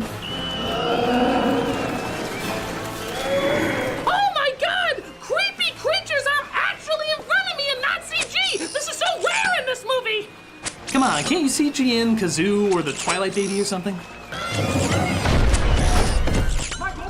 Ah, there you go. Fake CG spiders. God, this film felt naked for a second. Open the door, I'll kill you! Just open the door, please, man. We're running out of time. Open the door right now. Sorry, I need the customary minute and a half to perform the overcoming my fears cliche. Minute 22, minute 23. Oh, I want to just end this movie. So they seem to have the key. You got the key? Or do they? Oh, I got it. Oh, I guess they do. That was needed. And Murphy discovers that Zod is the one who killed Gracie's wife years ago. So he throws Murphy out of the house and locks up the kids in the trunk. You might be wondering, where the hell is the mother in all this? Well, naturally, she's still listening to Gracie's story this whole time. Christ, lady, you give more time to this guy than Peter Jackson does to the Hobbit. Do you believe that love is about second chances? Yes. Don't you recognize me at all? Mr. Gracie. I thought certainly bringing you back to Gracie Manor would help you. So he tells her that she's the spirit of his lost love, but she has no memory whatsoever. It can't be her. Is her, sir. The gypsy woman prophesied her return. But she doesn't remember. In time she will, sir. I assure you, she will. She'll remember after I beat it into her. I'm not Elizabeth. We wouldn't want anything to happen to the children now, would we? So he tells her that unless she marries Gracie to lift the curse, he'll, I don't know, send her kids through baggage claim. And she begrudgingly agrees. But Gracie is confused by her crying while walking down the aisle. Tears of joy. You can trust your creepy, dark-eyed, whispery-voiced darling. Ooh. But the dignified Madame Leota rolls in like a hamster ball and gives Murphy the motivation not to give up. Hold on. With what? I'm finally gonna follow through on my loving the car joke. Only to have no reaction, thus not following through on the loving the car joke. Gutter ball? Dearly beloved, we are gathered together here in the sight of God. Is howling dog an accent? We are gathered here today to celebrate these true. So Murphy hurries to save the kids. Michael, Megan! Dracuda fucking McCoyneys, asshole! So he defeats the knight. Yeah, I believe it too. And gets the kids out of the trunk to help him save his wife. Yeah, I got a few objections. Elizabeth didn't kill herself. He did it. He's been lying to you all along. That is absurd. Totally absurd. It makes me want to laugh. Damn you. Damn you all to hell! Uh-oh, Zod's demon army has come to burn our heroes up. Or they confusingly decide to take him instead because he said the D word? So the spirits of Do You Really Give a Shit come in for Do You Really Need a Reason and take Zod away because would you even listen if I told you? Oh God, what kind of world is this where Terrence Stamp goes to hell but Eddie Murphy is untouched? Mom, what's wrong? Are you alright? But it seems the poison has taken its effect on his wife, leading to Murphy's most genuinely authentic, phoned-in performance he has yet given.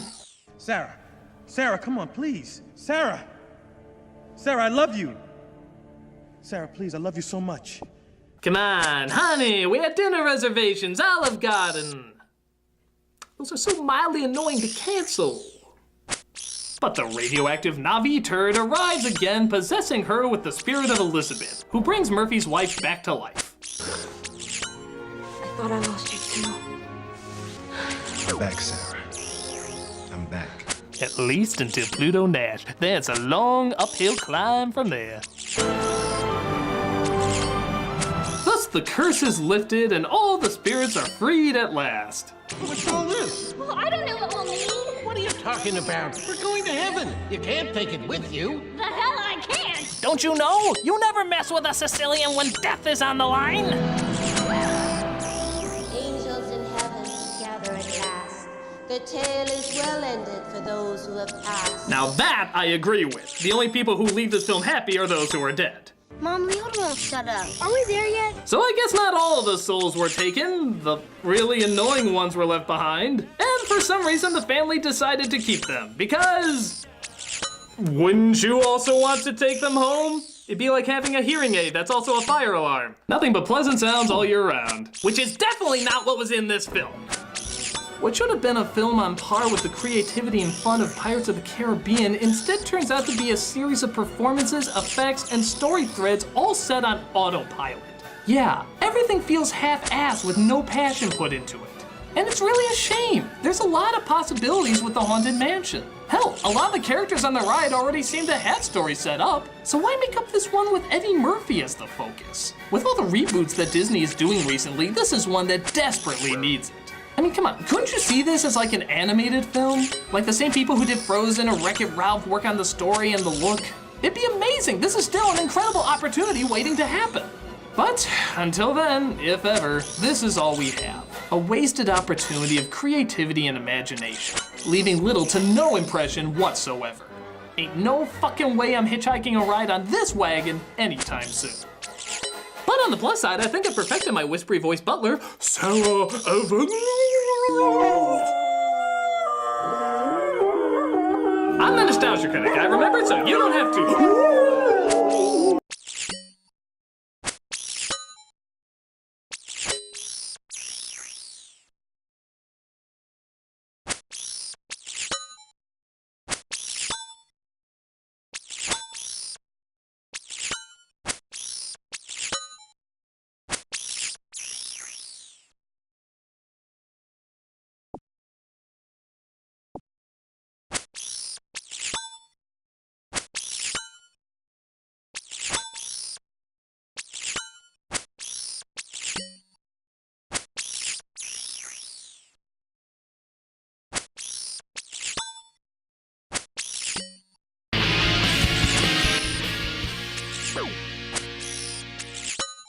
Hello, I'm the nostalgia critic. I remembered so you don't have to.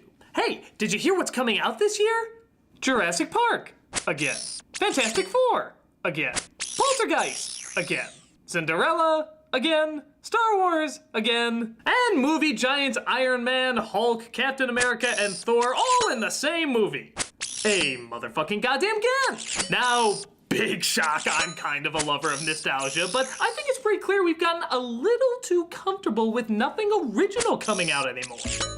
I mean, don't get me wrong, for years Hollywood has given us sequels, remakes, and adaptations of anything popular, but there's also a mix of new material as well. New stories and new characters we can add to our mental library of beloved classics. But now, from comic books to existing movies to even friggin' toy brands, everything is based on something we've already seen before. Yes, I know the theory that there's only 7 stories and we're just doing variations of the same 7, but exact same names, characters, and situations don't offer much for people who claim they crave variety. So, why are we so tolerant and accepting of this? Well, in some respects, many aren't. After all, aren't you used to hearing that groan from the audience when something they love is getting remade? You know that groan, you hear it whenever they show the trailers. The one that starts with, they're remaking Nightmare on Elm Street? They're doing a film version of Bewitched? They're fucking what? It's more than likely you've gotten in a group conversation claiming Hollywood is out of ideas, and most of the people in that conversation agreed with you. But that still doesn't stop you from going to see them, does it? You're still gonna see Hunger Games, you're still gonna see Guardians of the Galaxy. A lot of this centers around the old saying that there's no such thing as bad press. Now, true, bad press has destroyed many people as well as projects, but those who know how to be smart and use it to their advantage are still reaping the benefits from it. Let's say you have 2 movies. One is a totally original idea about a pissed off woman who has to deal with the end of the entire friggin' world. It has great actors you recognize and has been praised by dozens of critics all around. Then you have a movie like Smurfs. It doesn't matter how well I made this one sound, you immediately have a connection with this one. You grew up with it and or are familiar with it. And hearing that there's now a movie version about them will get some sort of response. Now it could be, that movie looks awful. I can't believe they made a film out of this shit. And chances are it'll be exactly as bad as you'll think it is. However, you're not going to forget about it. And that's exactly what the studio wants. With something new, it's a bit of a crapshoot. Maybe it piques your interest, maybe it has stars you might like, but something like Smurfs has already proven to be a success in the past. It made money and you remember it. So the chances of it making a connection to you is increased. The biggest crime a movie can commit to a studio is being forgotten. Whether for being famously popular or infamously popular, they just want you to keep coming back to the product. Because of this, there's a bigger risk with original ideas. You may look at it one second and forget it the next, which means a studio has to try harder to make it memorable and sell it. With something that was popular before, the audience is already there. An audience that will react to the film and remember that reaction, which is a huge advantage in marketing and selling your product. So you can kind of see why there's so many of these around. Now that doesn't mean there aren't original ideas that can do well and take the world by storm, but why would a studio take a risk that nobody would see an original idea when you're guaranteed somebody will see one based on something else? And hey, if you didn't grow up with it, it'll be a new idea to you. Hell, I doubt all kids knew what Smurfs originally were when the movie came out. So they're seeing a brand new idea on the screen that, what a shock, has years of shows and other movies they may want to follow, which will get the owners of that property even more money. Financially, this just makes more sense. But the good news is that because these are projects that a lot of filmmakers grew up with, they're also more likely to put more love into it.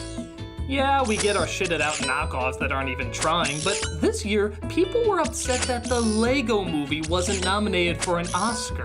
Really think about that. People were angry that the Lego movie was not nominated for Best Animated Picture. Before seeing or knowing anything about the film, would you ever think a sentence like this would be uttered? The Lego Movie? Best Animated Picture? Well, that's because the creators did their damnedest to create the best movie they could. Think about how easily this could have been a cheap marketing ploy just to sell more toys and attach any bullshit story they wanted to it. Again, the audience is there, so they didn't have to try that hard in order to make a profit. But through clever writing, imaginative ideas, and great directing, we got a film that people were shocked didn't win an Academy Award. And this is mostly because the makers of the film absolutely loved Legos. They did have a connection with it. They did remember the feeling it gave them when they were younger. And thankfully, they were talented enough to convey that connection to the audiences they showed it to. Same thing can be said for the slew of great Marvel movies coming out. So many people grew up with these characters, and chances are the filmmakers were just as big of fans as well. Because of this, they put even more time and effort into making their product as good as possible. Because if they fail, they're not just letting themselves down, they're letting Captain America down. They're letting their childhood heroes down, and yours as well. When somebody has that love and connection to a work of fiction, chances are they're going to bring a lot more passion to that product than something that can either sink or float. Adaptations of childhood nostalgia have gone from being half-assed rarities to the record-shattering norm. So in a bizarre way, the question is, why the hell should we put up anything original anymore? There's no guarantee, it's a big risk, and there's nothing from the past that we can connect to. Well, those are the exact reasons why we should. Because there's no guarantee, it's a big risk, and there's nothing from the past we can connect to. It's all entirely new. Ideas like Batman and Planet of the Apes had to originally be created, not retold. So even though there are a lot of good reboots, sequels, and adaptations coming out, original ideas are still just as important as they ever were. Does that mean we'll always be caught in this endless loop of repeat creativity? Unlikely. First of all, there are original ideas coming out, they just don't get as much attention. These are art house films and independent films, and hell, even some of them are surprisingly catching on. Second, if there's anything our society has shown us is that we get bored very easily.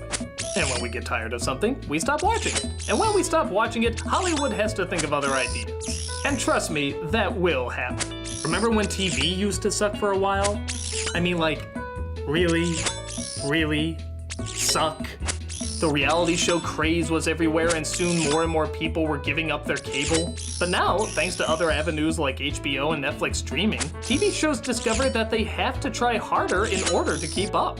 And by God, there's a shitload of good shows now. Suddenly, most people went from getting rid of their cable to suddenly realizing that they have like a dozen shows they simply can't miss. We will get tired of seeing adaptation after adaptation, but again, we should probably be grateful the adaptations were as good as they are. For years, Greek mythology retold over and over the countless tales of Hercules, Apollo, and so forth. And yes, while their stories are still being told today, they obviously don't take up the majority of what we see. New ideas came in and broke the mold. The same thing is more than likely to happen here. It'll die down after a while, allowing only the true great timeless ideas to live on in the future. So if you like adaptations, enjoy them while they last. There's a lot of good ones out there. And if you're looking for something more original, check out some of the films that aren't getting as much attention. Or take comfort in the fact that this is all a phase that will eventually run its course. One of the great things about the technological boom is that it has opened up communication beyond what we could ever have expected. And because of that, more and more voices can share even more varieties of stories. Whether classics from the past or new ideas from the future, good entertainment will always find a way to give us a new spin. I'm a nostalgia critic guy, remember, so you don't have to.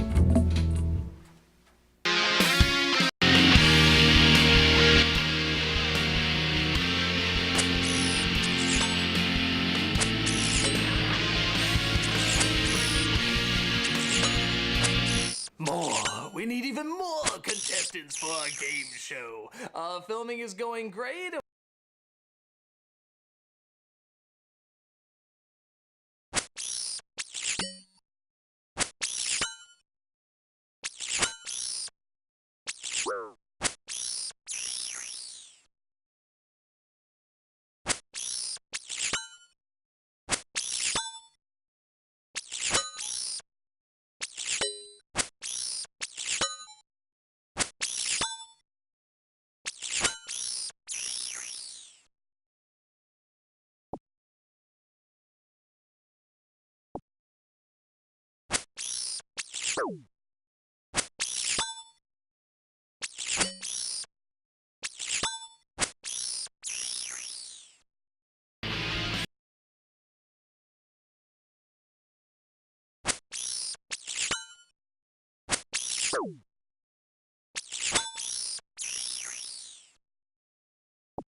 Hello, I'm the nostalgia critic guy. Remember it so you don't have to.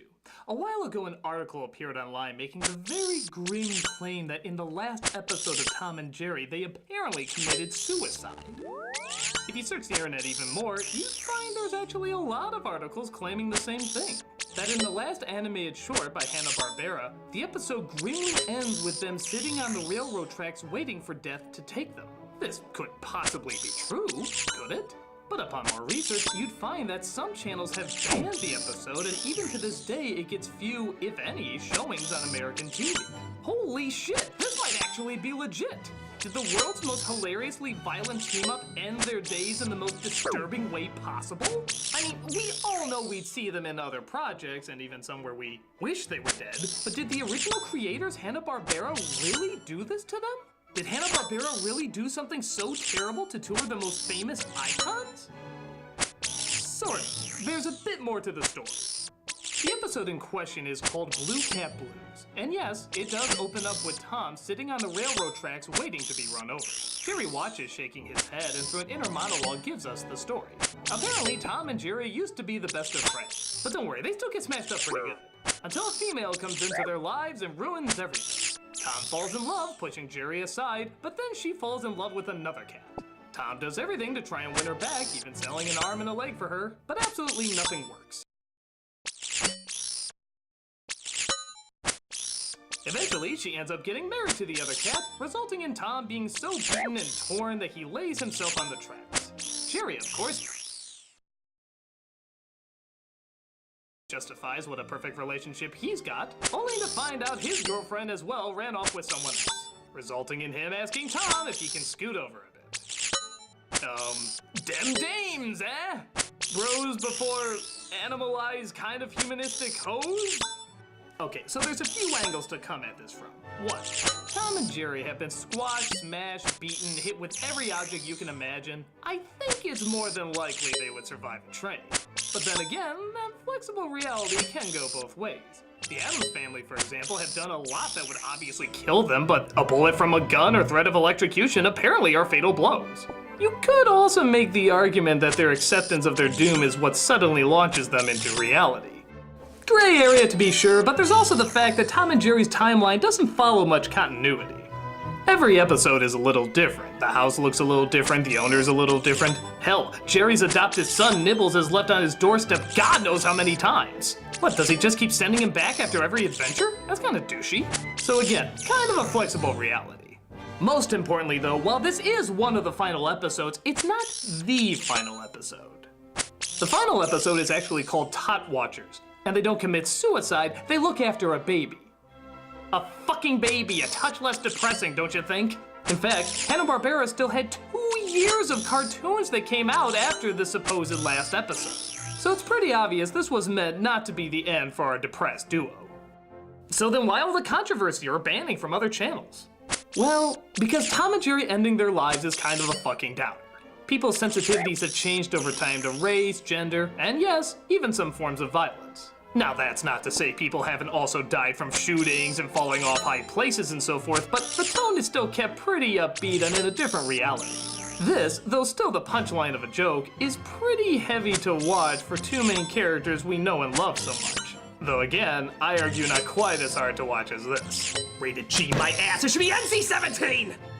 I remember seeing this episode when I was a little kid, and I wasn't at all disturbed by it. I got the joke. Jerry thinks he's being above it all and that it could never happen to him, and when it does happen to him, he comedically does the exact same thing. But as much as I love grim humor, not every little kid is going to get it and could easily take it too seriously. Hell, if the internet has shown us anything, it's that even adults can take it too seriously. So, did Tom and Jerry commit suicide in the last episode? Not really. We never see them get axed off, they survive much worse, it's obviously the punchline of a joke, and most importantly, they have about a dozen cartoons after this one. If this demonstrates anything, is that we've grown more sensitive to certain jokes in connection with certain characters. A suicide joke in an episode of Louie wouldn't be that big a deal, but in Tom and Jerry, yeah, many people can get uncomfortable. But in terms of any grand, shocking ending people are looking for, it's certainly not here. It's a funny little episode with what they thought at the time was a funny little ending. In the end, it's not as epic or gothic as many would suspect, it's just a silly joke about obsessing over romance. Damn really, when has anything related to romance in the media ever caused anybody to commit suicide?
Hello, I'm the Nostalgia Critic guy, remember? We must enter the pathway of knowledge so that the prophecy of the destiny of the truth of the purpose of the reason we are here. What are you still doing here? What? Well, I think we finished our story arc with you guys, so what are you still doing here? Oh no, there's much, much more you can still do with us. I don't think so. We had a beginning, a middle, and end. It was totally serviceable. Anything else would just be filler. No, clearly we were just telling part one of our story. Part one? Yes, just like all the other obviously planned trilogies, like Highlander, Transformers, and of course Pirates of the Caribbean. +1. Maybe another. Ooh, I didn't know that. Yes. Yeah, but those were all meant to just be one film until the studio forced them to turn them into trilogy. But we got so much more money out of it. I already got lip injections so I can finally smile. Oh yeah, that just happened. Will you get out of here? The movie has enough filler as it is. Maybe telling a critic that he's the Messiah was a bad idea. They already think that of themselves anyway. Matrix Reloaded.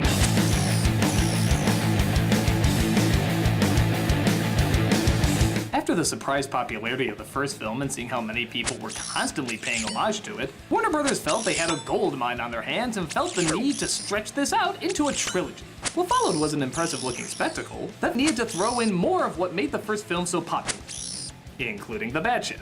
More endless speeches, more pointless fight scenes, more self-indulgent dialogue who, like Shyamalan, thinks sounds more epic if you don't use contractions. We do not wish to start a panic. Some of you do not. But we do not know what happened. That is, of course, your prerogative. The meeting is over. You know why we are here. Seriously, writers, why are you so afraid of the apostrophe?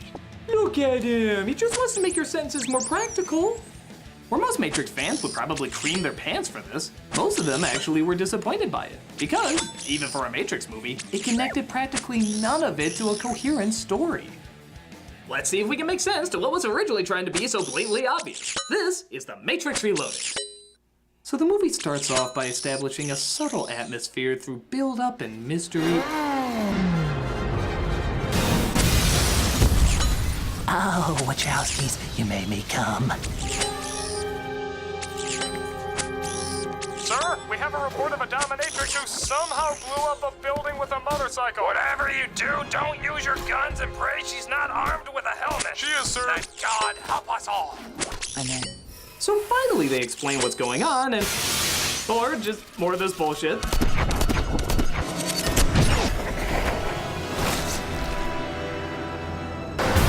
No, I love that car. Oh. We see once again Keanu Reeves portraying Tom, who keeps having a dream about his girlfriend Trinity smashing into a car. Funny, most of the women he dates dreams about him smashing into a car. Morpheus, again played by Lawrence Fishburne, has yet another bloated talk with a crew member named Link. Link. Yes, sir. Oh, I do hope what only takes a sentence to say goes on for several minutes. Given your situation, I can't say I fully understand your reasons for volunteering to operate on board my ship. Translation? Trust me. Okay. Move along. So Morpheus' gang meets up with a bunch of other people who like to wear shades in dark places as they pick the safest of meeting grounds, the Matrix. Which I think these films have spent most of their time establishing why that's not the safest of meeting grounds, but hey, this film also suggests the world's gonna be saved by Hot Topic. Are you surprised by anything anymore? Speaking of which, here come the men in bland. Hi, fellas. It's him, the anomaly. Do we proceed? Yes. He is still only human. Let's do it. It's not even been 10 minutes and we're already on our third action scene. We're trying to top Sin City for most violence per minute. Still want to show off that I'm awesome. The power of Reeves compels you. Isn't he okay? Okay, shit. Morpheus, you should have seen him. Where is he now? He's doing the Superman thing. Well, if by Superman you mean spending a lot of money on a computer-generated bland psychopath who hurts more people than he saves, then yeah, that's a fair assessment. But don't worry, there's more buttloads of money this movie's budget wants to flaunt. Like, look at all these effects thrown into just the landing of their damn ship. Nebuchadnezzar, this is Zion Control. Maintain present velocity and stand by. Roger that, Control. Wait. You need to go into the Matrix just to push buttons?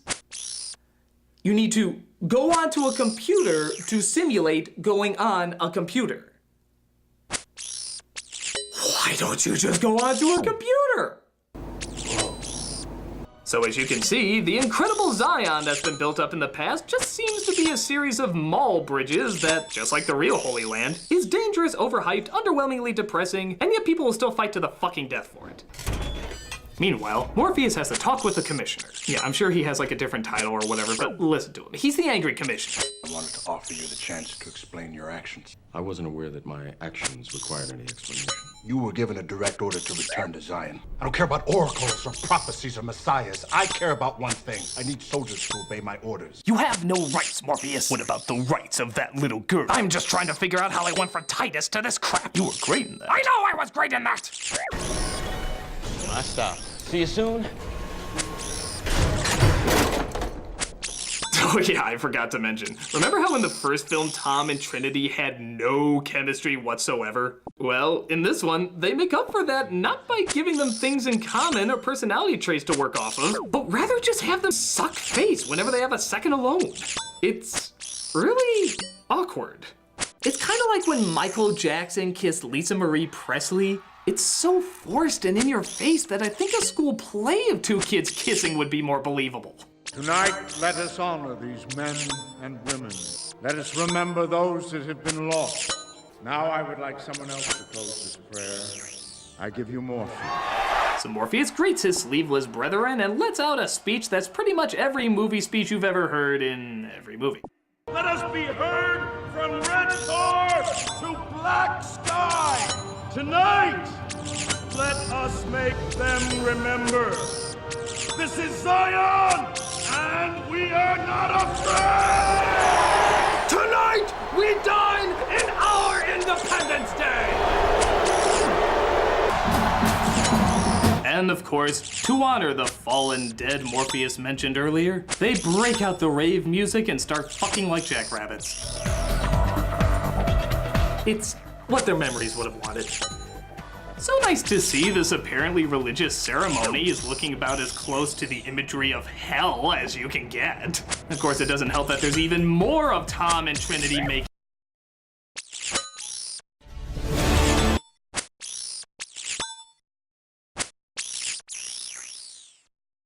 So after the big hit,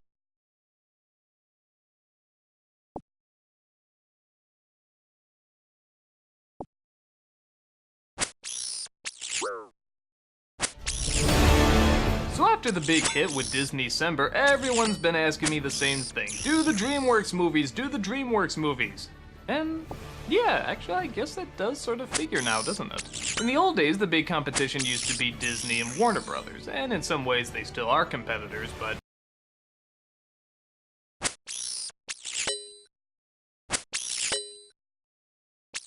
when it comes to film, hands down Disney won the battle. But now it's a new contender seems to have come out of nowhere, known as DreamWorks.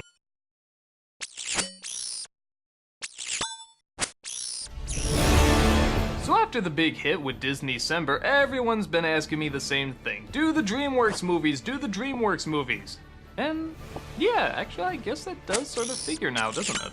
In the old days, the big competition used to be Disney and Warner Brothers, and in some ways they still are competitors, but when it comes to film, hands down Disney won the battle.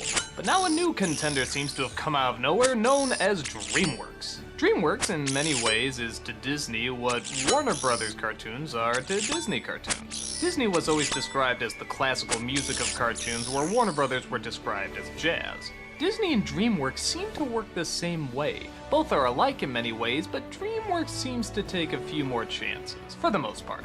They too try to succumb to what the general audience will enjoy, but they throw in a few more twists and turns. Stories and characters that are a little bit more off-color. That is, at least compared to the Disney formula.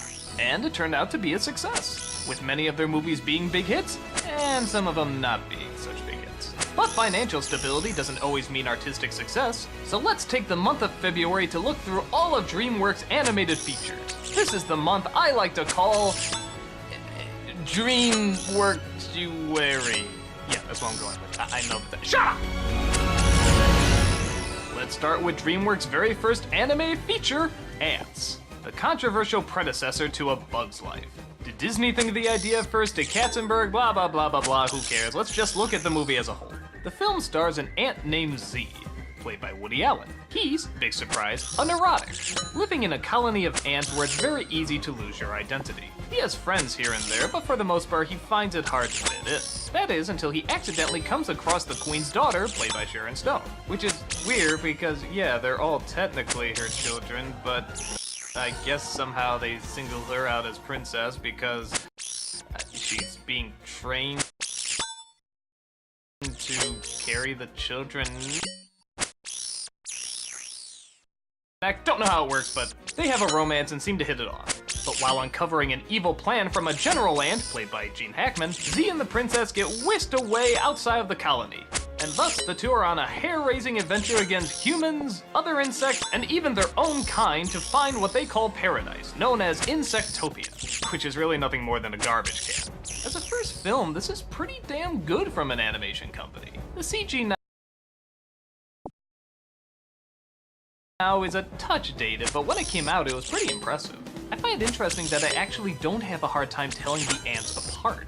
They're not drawn like typical cartoon characters with big eyes or big expressions, but somehow I actually do know which ones are which.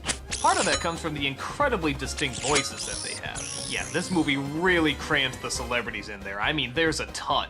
But to its credit, they all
All sort of fit. Woody Allen as the neurotic, that's a no-brainer. Gene Hackman as the bad guy, that works obviously. Stallone as a soldier obviously fits well. Jennifer Lopez as one of the tough miners, that works too. Danny Glover as a supportive comrade. Dan Aykroyd as a snobby sophisticate. These actually really do fall together. That is all except for one.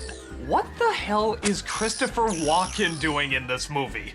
And I'm not at all about the Christopher Walken hate. Anything he's in, I'll take it. But why? He has like no role. He's the assistant to the general, and that's it. There's no other character to him. He's not weird, he's not strange, and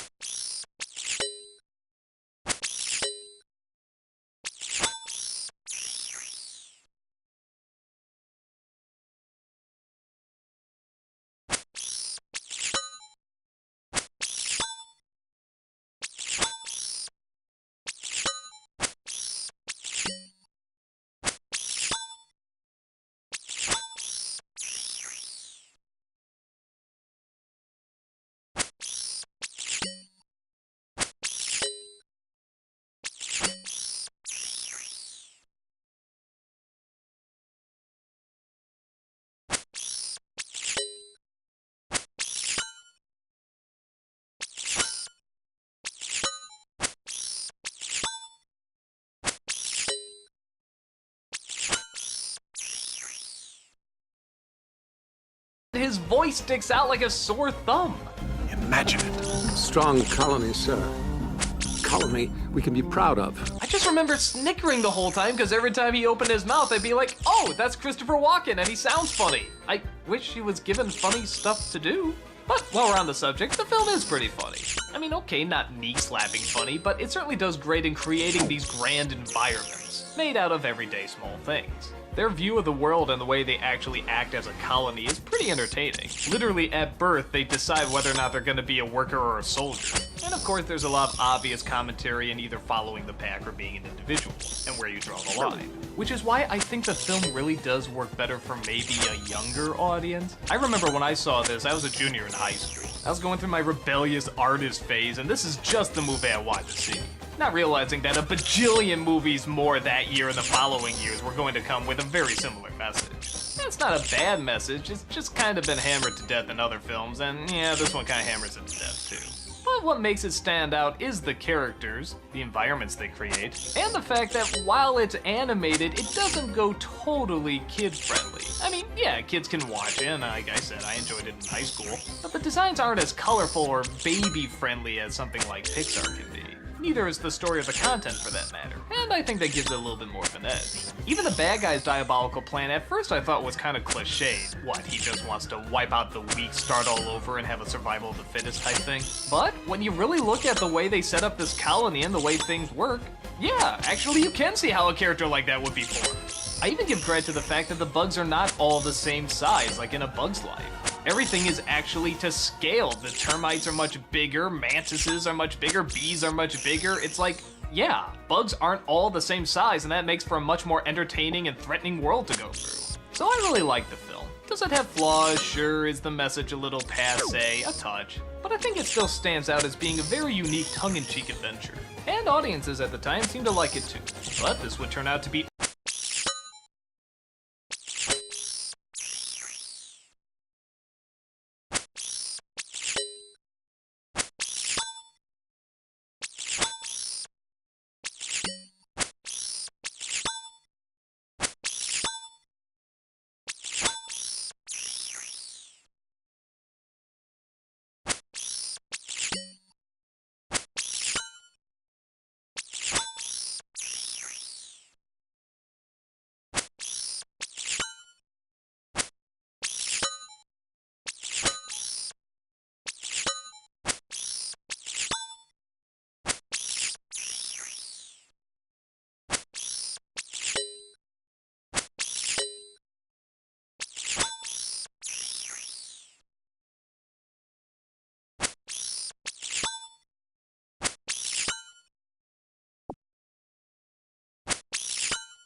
only the first big hit in DreamWorks' lineup.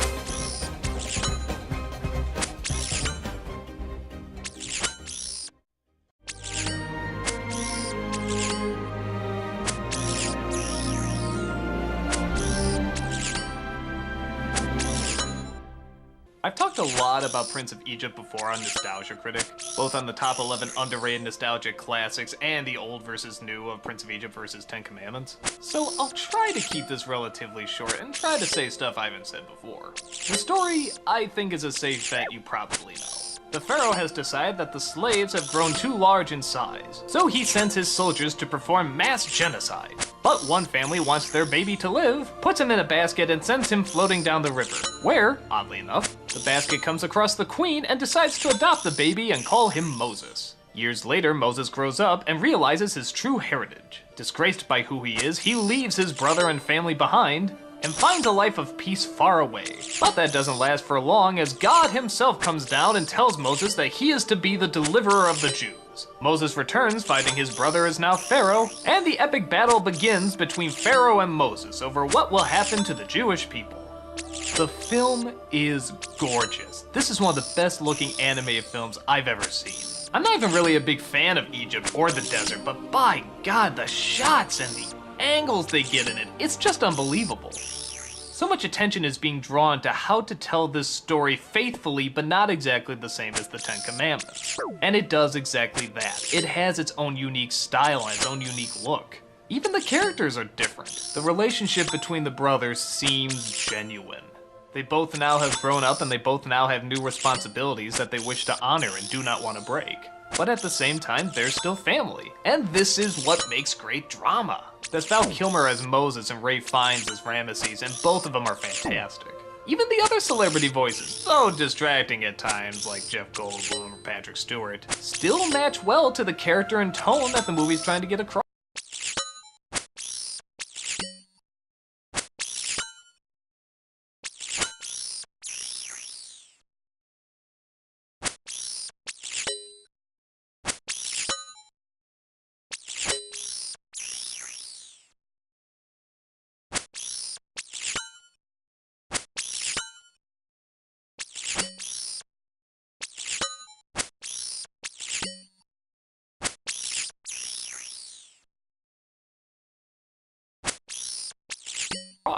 It's just distracting in that you can tell it's their voices, but you warm up to them pretty quick.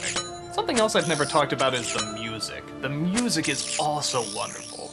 I think the theme they have for the burning bush is one of the most comforting, nicest themes I've ever heard. It's just a great sound and creates this wonderful mood.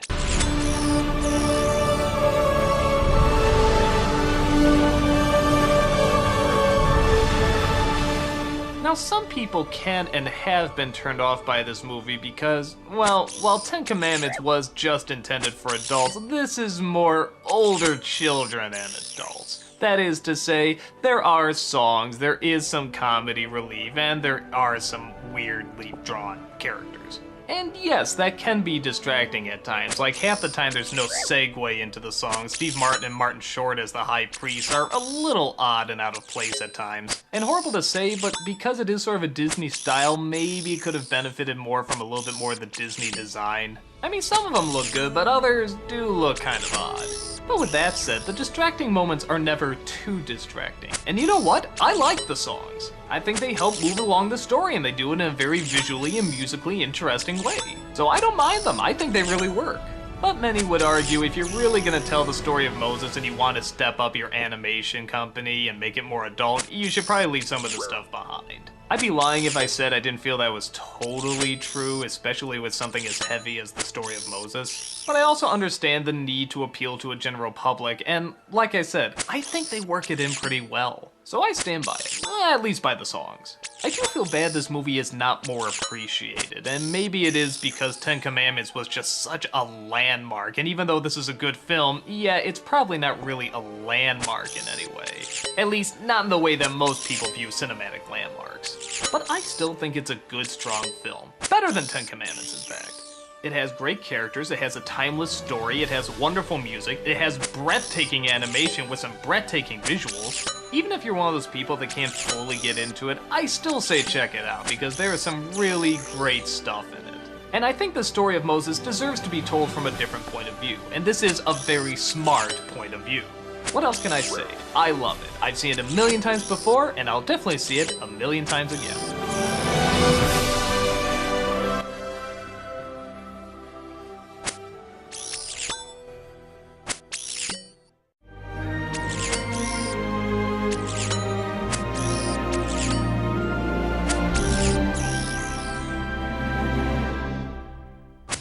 I'll admit, I didn't see The Road to El Dorado when it first came out because it just sort of looked cheesy.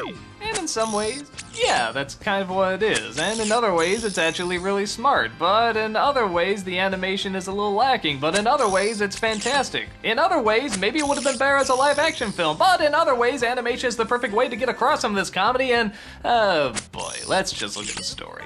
Two con men, played by Kevin Kline and Kenneth Branagh, come across a map for the city to El Dorado. As luck would have it, they wash across the shore where apparently the city is located, follow the map, and wouldn't you know it, they discover the lost city.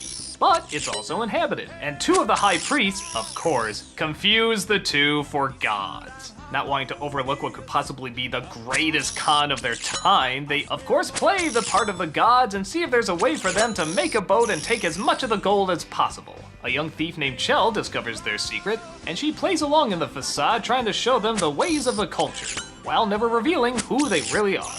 The writing for this movie is very good. Actually, it reminded me a lot of The Princess Bride. In fact, it felt eerily similar. A lot of comedy, a lot of jokes, but also still trying to get across an action adventure. My problem with the film? I'm really gonna sound weird for this, but the animation is actually too good. What do I mean by that? Well, Princess Bride was funny because it's live-action people acting like cartoon characters. And my theory is that if The Road to El Dorado was actually live-action, it would have been funnier. Now what sense does that make? You have an animated movie where characters are acting like animated characters. Shouldn't that be ideal? Well, the animation looks very similar to Prince of Egypt in that it's very pretty and it's very nice looking, but that doesn't always translate into comedy. The weakest part of the Prince of Egypt was the comedy, but that's okay, it wasn't essentially meant to be a comedy first. This is. And if you're gonna do comedy and animation, you better have some damn funny comedic animation. This is where you need Warner Brothers to come in. You need the fast pace, you need the over-the-top reactions. They never allow them to get really big, goofy, over-the-top reactions. I think they were more concerned about making him look handsome. For the most part, it's pretty restrained. I don't know if that totally comes down to them being good-looking though, because Shell's pretty good-looking and she gets some really funny reactions. But I think in order to make something like this work, you need the team from, say, The Iron Giant or Hotel Transylvania. The people don't move realistically enough for us to mistake them for human, but they don't move cartoony enough in order for us to laugh at them. But with that said, I don't think it's a total abject failure either. Like I said, it is written very well, and some of the lines do get a good laugh. And you are not gods! You're not a god? How dare you! Particularly any point where they have to talk really deadpan, that seems to work. Oh, we expected you to be staying with us for the next 1,000 years. Well, as we say in the spirit world, there's your plan and then there's the god's plan. The action-adventure stuff seems to work pretty well, and it's good to look at, but again, it's not quite as big or grand as, say, something like Prince of Egypt. It's impressive, don't get me wrong, but when you really want big, grand moments, you need some big, grand animation and some big, grand angles, and yeah, it's okay, but could be stronger. The songs are by Elton John and Tim Rice, the same team that brought us The Lion King. And I think I feel the same way about this as I do about The Lion King. And if you know what I thought about The Lion King, that's not that great. But where I liked at least 2 songs from Lion King, I can't think of any songs I like from this one. Hell, I barely even remember them. And even that's sort of strange, because the heroes sing one song, it's obviously a musical number, but then they never sing any of the others. It's just Elton John singing it, so it's really out of place and odd. Though I will admit, It's Tough to Be a God will be in my head for weeks. But in the same way Hakuna Matata will be, and yeah, you know what I think of that. It's tough to be a god, but if you get the people's nod, count your blessings, keep them sweet, that's our advice. I suppose guess in many respects I probably am being too harsh to this film because it's innocent enough. It's got some likable characters, it's bright, it's colorful, some of the jokes work. You can just tell though this film is trying hard to make you laugh often, and if they really wanted that to work, they really needed some different animation. But it's upbeat, it's well written, it's got some good stuff. I think you could even argue there's some good commentary with the gods trying to play the priests against each other and how religions work, and I don't know, I think there's something there. And maybe in the end that's the best way to describe it. There's something there, it's just not fully realized. But for what it is, I'm glad I saw it.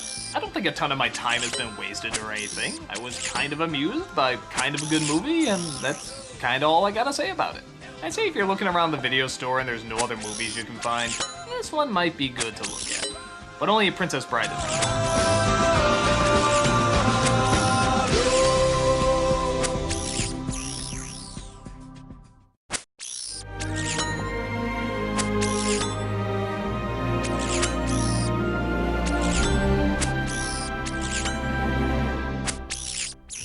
The team that brought you Wallace and Gromit now bring their first full-length animated feature, Chicken Run.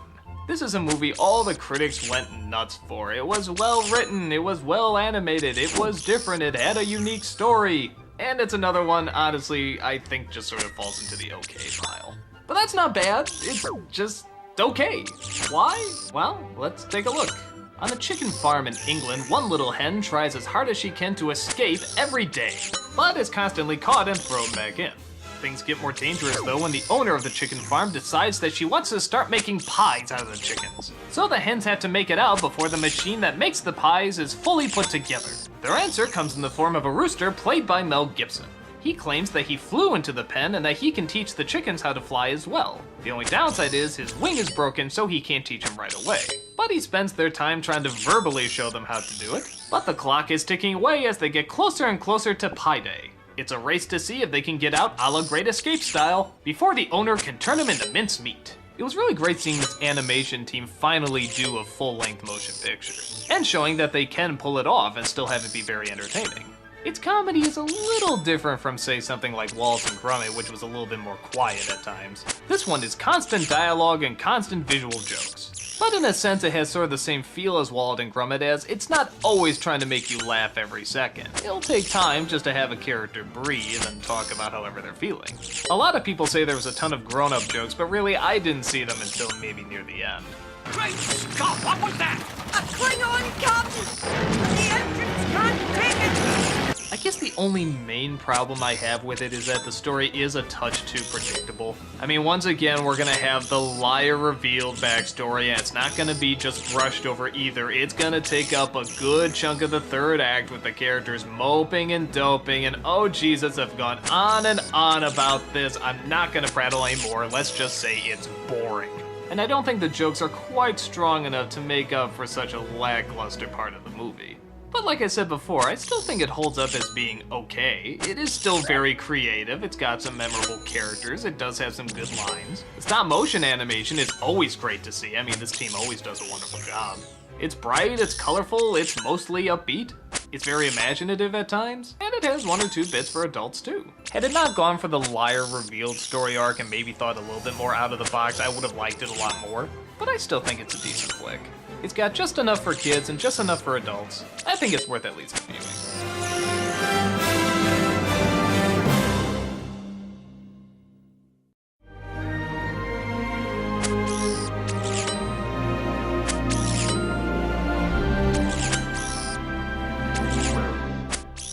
Alright guys, get the hate mail ready. I mean, really, get them ready. Get your fingers on the keyboards. Here we go. I don't like Shrek. No! You heard right. I don't like Shrek. Do I hate it? No. Do I think there's some funny moments? Absolutely. But I thought the movie I was gonna get was gonna be a lot funnier, a lot darker, and a lot more creative. Which is not to say this film doesn't have any of those elements. It does. It has bits of those elements. But for what I thought I could get, and for what I did get, I just think it's really lacking. So, how can I be such an uneducated, cold-hearted bastard? I'll tell you after the story. Shrek, voiced by Mike Myers, is an ogre who lives in the swamp. He enjoys scaring the villagers and being just an all-around disgusting creature. That is, until one day a bunch of fairy tale characters are suddenly thrown into his swamp. The reason is the ruler of the land, played by John Lithgow, doesn't enjoy them anymore and wants them out of his sight. When Shrek goes to complain, the ruler sees an opportunity. You see, he's looking for a bride, and the prettiest one he can find is Fiona, voiced by Cameron Diaz, who's a princess locked in a tower. He convinces Shrek that if he goes and saves Swamp, he enjoys scaring the villagers and being just an all-around disgusting creature. That is, until one day a bunch of fairy tale characters are suddenly thrown into his swamp. The reason is the ruler of the land, played by John Lithgow, doesn't enjoy them anymore and wants them out of his sight. When Shrek goes to complain, the ruler sees an opportunity.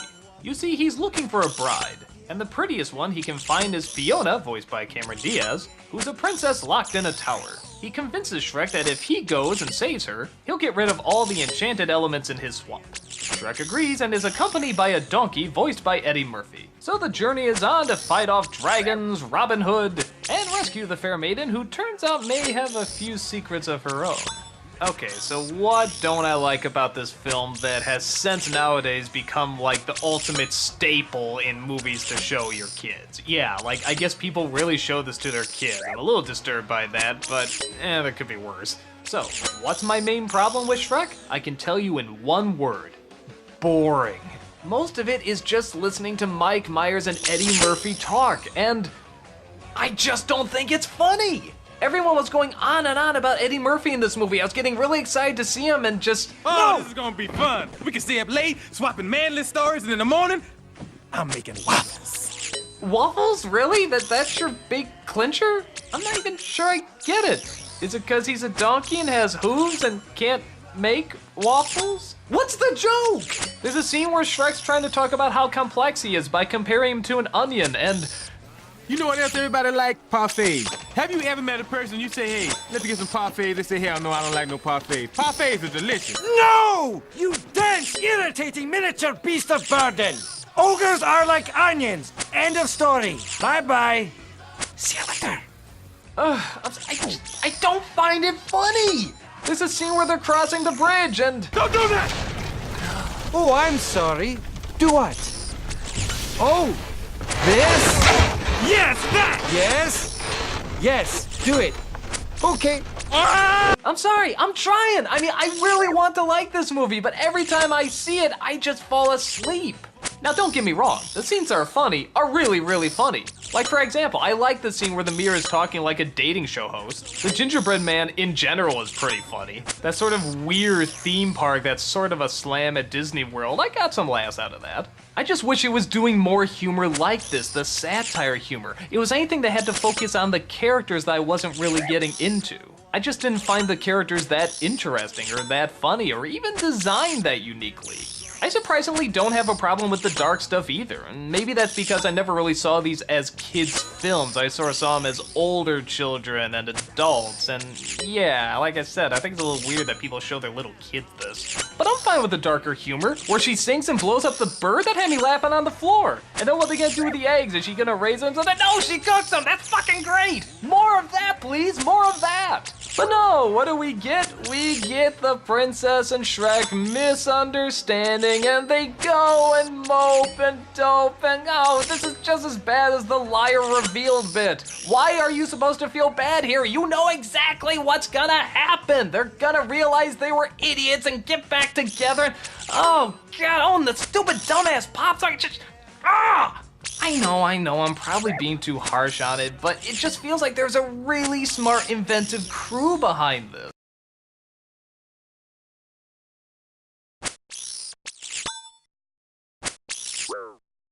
And I wanted to see more of those jokes instead of these really not that imaginative characters. But now, I will say this about the character's story. The moral at the end, while done to death, is executed great. I thought this was the fairy tale ending that a lot of other Disney fairy tales should have had. It adds a unique twist, but still makes them really happy, and it really serves the moral of what they're talking about. In that sense, I actually think the movie is great to show to kids. I think it gets across the message much stronger. But I still gotta sit through onion talk and bridge talk and fighting the dragon. Oh yeah, there's a female dragon, like that. that apparently got a big laugh, I guess.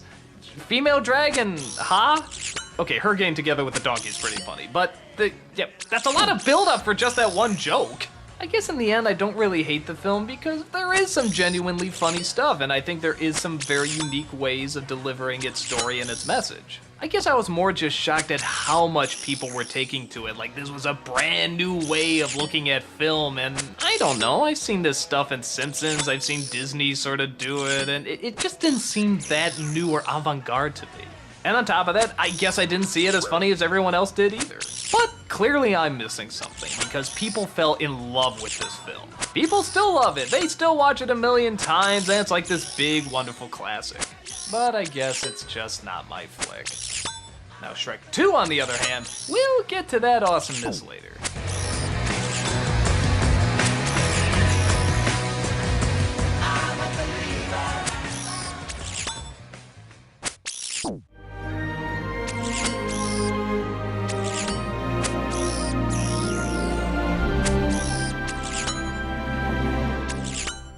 Spirit, Stallion of the Cimarron, Spirit! In some ways, this is one of DreamWorks' most adult films in that it doesn't really have talking animals, it doesn't have a ton of singing animals either, but it also has a narration by Matt Damon, odd choice, and a soundtrack that mostly consists of 80s style songs. Also weird choice. Does it all come together? Well, yes and no. The story centers around the life of a horse in the New West. Native Americans are in the process of fighting for their land against the white man, and one lone horse is separated from his mother and his group. Confederate soldiers try to tame the horse, but this is an untamable animal. That is, except for maybe a Native American teenage boy, who is also captured by the army. The two escape and try to find their way back home. Along their travels, they come across many dangers, get separated, reunited, and separated and reunited. Comes across some other interesting characters, sees a bunch of really pretty landscapes, is conflicted on who he is and where he belongs, all sorts of good stuff. So like I said before, the most interesting aspect about the film is that the animals don't really talk. Except for, again, a narration by Matt Damon. But even that's sort of toned down to just the bare bones essentials. Really, the majority of the movie is just told through the horse's expression. And you know what? Kudos. Which is not to say I'm against talking animals in movies, but it's just so often we see it, and now here's a film where the talking animals are not needed and it still works. Most of the emotion is communicated through the expressions on the faces, which, on a horse, is very difficult to do. But the animators do a really decent job. You want to know what's going to happen to them, you want to get through their journey, and this creates a really good adventure. Good, but not great. To the film's credit, this is a very hard movie to make great. I mean, it has a lot of things against it, with not making the animals talk and focusing on an animal that mostly has to be on all fours most of the time. So the fact that this is a good movie at all, I think is actually pretty impressive. It's a tough flick to make interesting. And they don't shy away from the dark stuff either. I mean, when times get really rough, they show how really rough they get. And when you really need to enjoy the good side of nature and all that it has to offer, it really takes time to show that as well. The 80s style songs you're either gonna love or you're gonna hate. I'll admit, I kind of enjoyed them. I don't know, maybe I just have a certain nostalgia for them, but I can see it really getting in the way for other people too. And maybe that's what the film comes down to, just sort of personal taste. If you really like the Wild West and pretty shots of canyons and mountains and the desert and so forth, this is probably your flick. It does seem very in tune with nature and doesn't feel like it has to rush anything. I guess, well, I'm just not really one for that Western sort of world. I think a movie has to try especially hard to get me into this sort of environment, which is not to say it's a bad environment, it's a pretty environment, it's just not my favorite. And with all these other elements to fight with, like I said, the horses not talking and so forth, I'm amazed it kept my attention as much as it did. So I'm impressed with how they pulled this off. Not one of my personal faves, but I'm glad I saw it. It has pretty scenery, good characters, some great animation, and the maturity to know when to let the words do the talking and when to let the imagery do the talking. If you got a little extra time on your hands, I definitely say check it out. My brother, under the sun.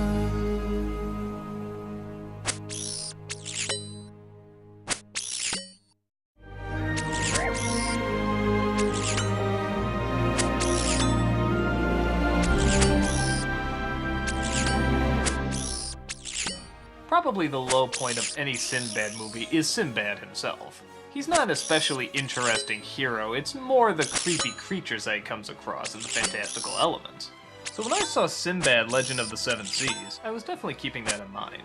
And in many respects, this Sinbad is pretty much the same. He's good looking, a swashbuckler, has sort of a Brad Pitt personality, which figures because he's played by Brad Pitt. And they sadly really cop out with some lines like, "Pretty cool, huh?" That's exactly why women shouldn't drive. Yeah. But as the film continued, I found that the less it's sort of tailored to, yeah, that, the more fun and creative it got. When it wanted to treat itself like a real action adventure, it felt like a real action adventure. Maybe even up there with some of the original film series. The story? Sinbad is a thief who comes across an old friend who's a prince. He has this magic book that, I'll be very honest, I have no idea what it does. It's just sort of an important book that must be kept safe in order for all the kingdoms to survive. But Ares, the goddess of fucking things up, decides she wants to do exactly that, and steals the book for herself.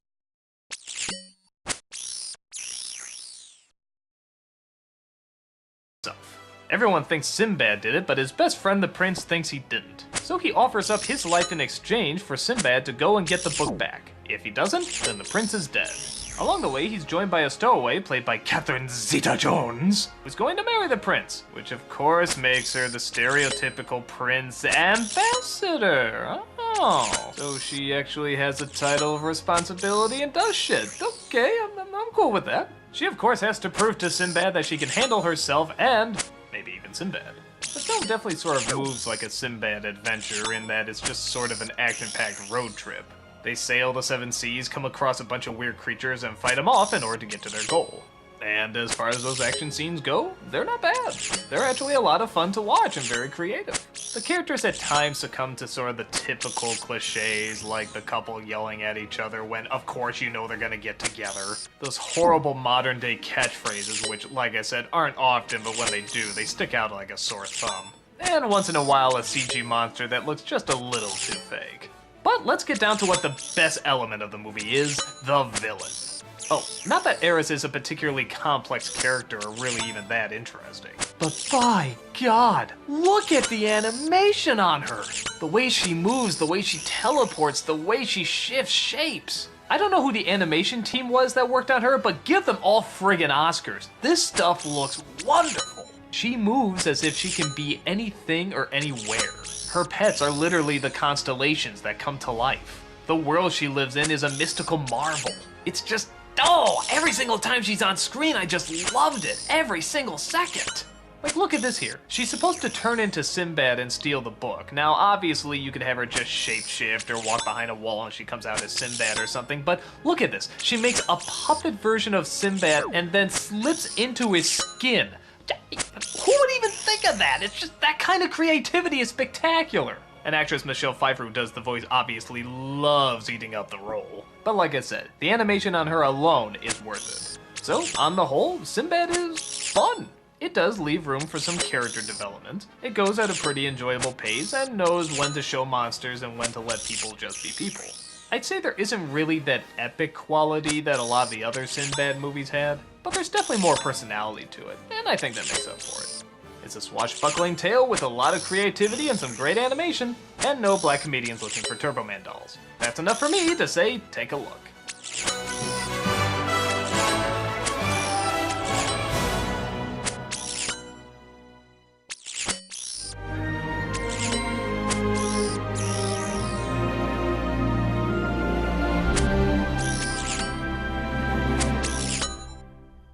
While I said I never really got into Shrek and I always sort of thought it was an overrated comedy, Shrek 2 I think is one of the greatest comedies ever made. Its attention to detail, its speed, its jokes, its puns, its visuals, its characters, its pacing, its timing. This is a comedic marvel. I could watch this movie 1,000,000 times and never get tired of it. When I saw the first Shrek film, this is the movie I thought I was gonna get. It turns out I just had to wait a flick later. But you know what? It's still worth it. The story? Shrek and Fiona are now both ogres, yeah, kind of spoiler from the last film, who are now off to visit her parents in order to get their blessing.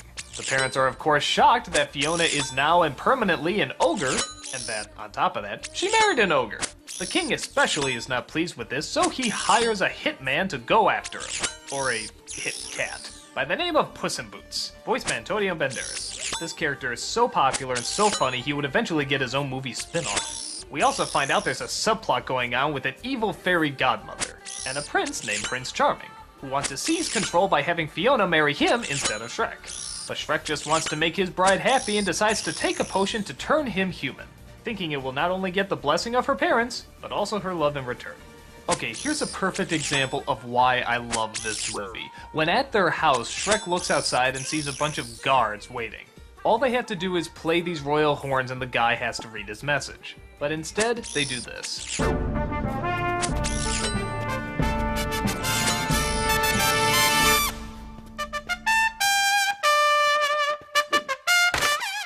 Enough, Reggie. Just that one little tidbit. This movie is full of great moments like that. Tons of little touches here and there. Every second is trying to throw a joke at you, and the majority of them hit bullseyes. These are well thought out and well put together. But to make it even better, the characters are really likable. I actually think the romance between Shrek and Fiona is very legitimate. I like the resolution they have at the end. I like how far he's willing to go. I like the fact that through half of the movie, he doesn't look like his normal self. That's kind of a risky move. Donkey is funny. Yeah, I actually found Eddie Murphy hilarious in this. Because, I don't know, they gave him funny things to say. They also continue those great ideas with the fairy tale world, like they go to Far, Far Away, which looks like Beverly Hills. There's a low-down bar where all the fairy tale villains hang out, called the Poisoned Apple. Isn't that a great name? The villain is a great villain, and her plan is really pretty diabolical. The climax is one of my favorites, with a little bit of a wink to Ghostbusters and one hell of a great song number. This is one of those scenes where I was invested, excited, and laughing the whole time. I've talked about it before in the past, I don't even know what else to say about it. It's just so good. And if you really get angry at me for not thinking Shrek is one of the best comedies of all time, take some comfort in that I think the sequel is. It had great heart, it had great comedy, it had a great story, it had great characters, it had great animation. It's just great. Fresh from the fight.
Will Smith fish is scary, okay? I'm just putting out there right now, Will Smith as a fish is fucking disgusting. It's gross. I don't like looking at it. The idea that it's the main character is just fucking idiotic. Oh, and the movie Shark Tale, it really blows. Yeah, a good chunk of that comes from the fact that, oh, just look at the design of this thing. It's, What kind of movie would allow a design like this to exist? Well, that's one of the main problems with the movie.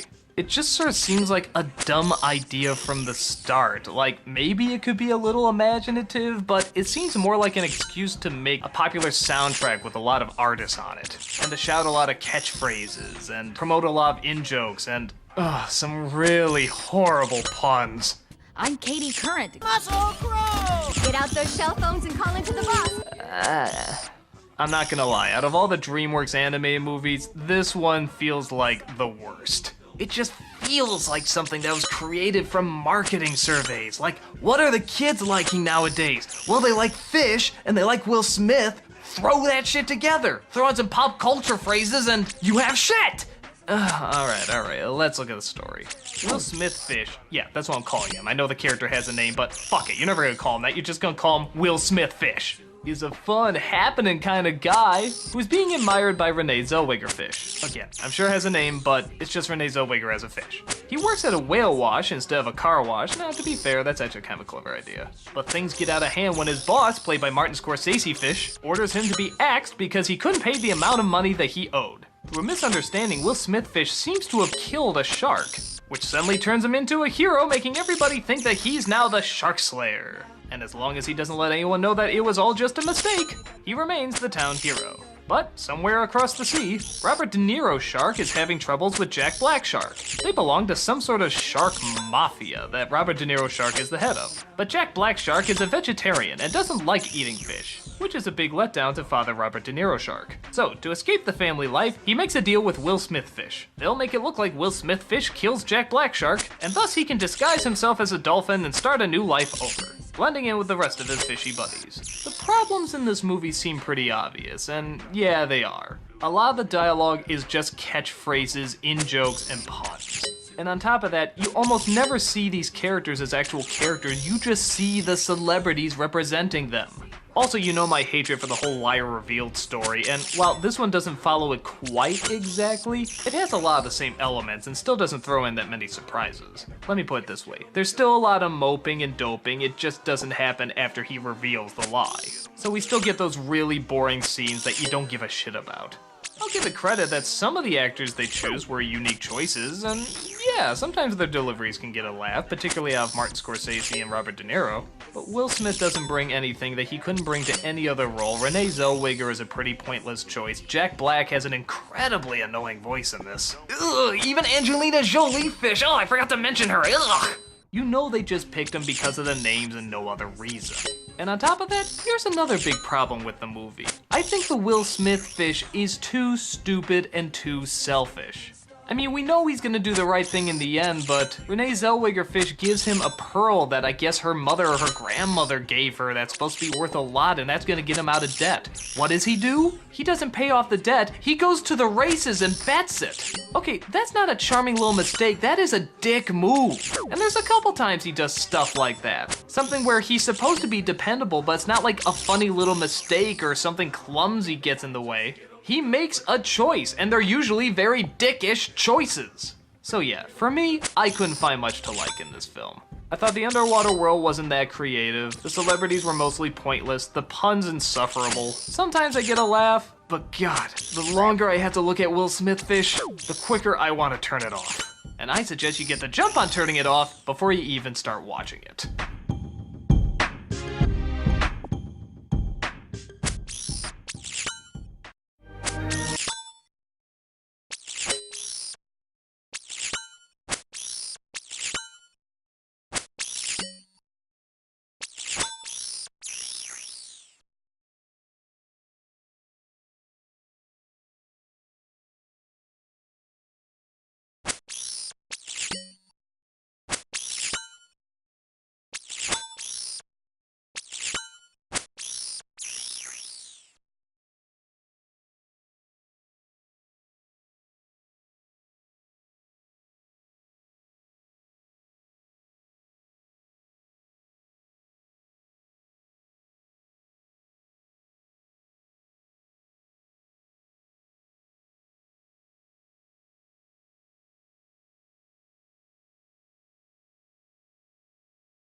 I'll be very honest, one of the reasons I didn't see Madagascar in the theaters is because I thought the characters were lamely designed. Maybe I was just too used to the Disney stuff, but I just thought they looked kinda cheap. So I didn't see it or any of the sequels, and I avoided it for a while. But when DreamWorks, yeah, I'm still calling it that, came around, naturally, I had to watch it. And you know what? It wasn't that bad. I think the real strength of it comes from the animation, the humor, and the fact that I legitimately didn't know where it was going. And I love movies that can do that, especially considering where it started out. In a zoo, we see a lion, a zebra, a giraffe, and a hippo. The zebra, played by Chris Rock, is anxious to get out of his environment and into the wild. And a group of penguins are planning to escape the zoo and head for the Antarctic, and advise him to follow his dream and break out as well. But his friend the lion, played by Ben Stiller, a giraffe, played by David Schwimmer, and a hippo, played by Jada Pinkett Smith, don't keep a close enough eye on him and allow him to escape. This forces them to try and hunt him down, which results in them getting captured, thrown in boxes, and accidentally ending up on a deserted island. Well, mostly deserted. There's a tribe of rodents led by Sacha Baron Cohen, who see their new friends as an opportunity to keep them safe away from other predators. But that might be a little complicated when the lion, it turns out, may actually slowly be turning into a predator himself. So I'm not gonna lie, when I saw the first few minutes of this, I said to myself, okay, I got this figured. This is just gonna be the fish out of water story. The friends are gonna be angry at each other, the tribe's gonna think they're one thing, then we're gonna do that stupid liar revealed story, and it's gonna suck, blah blah blah. I hope there's some good jokes. But actually, no, there's no liar revealed story at all. The focus actually comes down to whether or not the lion will give in to his temptation and actually start eating his friends. You know what? I haven't seen that. I think that's much more interesting, much more fun, and much more creative. And I think it's made even stronger by the fact that the four of them actually do seem to have a legitimate camaraderie. To a point where it actually sort of started to remind me of The Wild. Yeah, which one of these came out first? Is this another Bug's Life and Ants thing all over again? Well, anyway, the one thing this has over The Wild is the speed of the animation. I mean, there is just a lot of energy to it, and they're trying hard to make the comedy come from just the mere movement of them. And a good chunk of the time, it really works. The penguins are also a lot of fun, and as expected, they pretty much steal the show. Everything they do is sort of like ninjas or secret agents. I've seen both spin-off shorts and a spin-off series based on these characters, and you can definitely see why. They're very enjoyable. While I don't think Madagascar is anything fantastic, I will admit it did have me laughing a lot of the time. The story did sort of have me guessing, and it's definitely bright and colorful and has a lot of great stuff for kids. I think it's a pretty decent family flick. It's smart, it's funny, it's entertaining. I don't think it's a classic by any means, but I think it's a lot of fun. I'd say go see it, but judging by the number of sequels they've already made out of it, you've probably already had to, so you've already drawn your own conclusions. Me personally, I'm glad I saw it, and I'm surprisingly even looking forward to seeing the sequels. But only if there's more penguins. They like to move it. You like to move it. 3, 2, 1.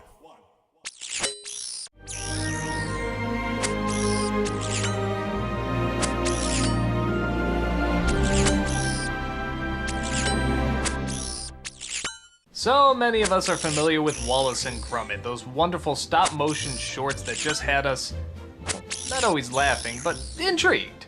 They were more likable than they were funny, though granted there were definitely some very good jokes in them. And we always enjoyed the creativity and imagination that went into making them. Well, now they have their first feature-length film, Wallace and Gromit, The Curse of the Were-Rabbit. In some respects, it's the most imaginative and tries the most jokes out. In other respects, you kind of get the feeling maybe it was trying a little too hard to please audiences. Which is not to say it's bad, it's just part of the charm of Wallace and Gromit was that it was just sort of doing its own thing. It could be quiet, it could be awkward, it could be weird. And this one, probably because they had more of a budget, definitely seemed more like a crowd pleaser. But in some respects, it sort of succeeded. For those who don't know, Wallace and Gromit is a story about an inventor and his dog. The inventor, Wallace, constantly has harebrained schemes that his dog, Gromit, always has to rescue him from.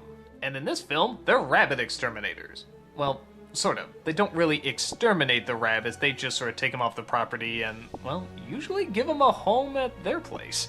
But one of Wallace's inventions goes awry, what a shock, when it accidentally creates a were-rabbit. A giant creature that goes through all the people's farms and destroys their crops. Wallace and Gromit are on the case, but Gromit finds out there might be a more interesting twist to this than they think. And no, I won't give away any more than that. The movie is sort of a strange mix because I can say I probably laughed more at this Wallace and Gromit than I did the other ones. It just seemed like they were putting in more jokes and more fourth wall humor. But the one question you did constantly have to ask yourself is, did this work better as a half-hour short? And personally, yeah, I think it sort of did. Something about squeezing it into that short amount of time, strangely enough, made it seem more large and epic. The villains I remember being especially threatening from those shorts. And this one is just sort of a pompous Ray Fiennes who's just sort of like the typical show-off jerk who doesn't get the joke. Yeah, there's not much to him. Maybe because the shorts were kind of on a smaller scale, you were more impressed when they did something legitimately large with them.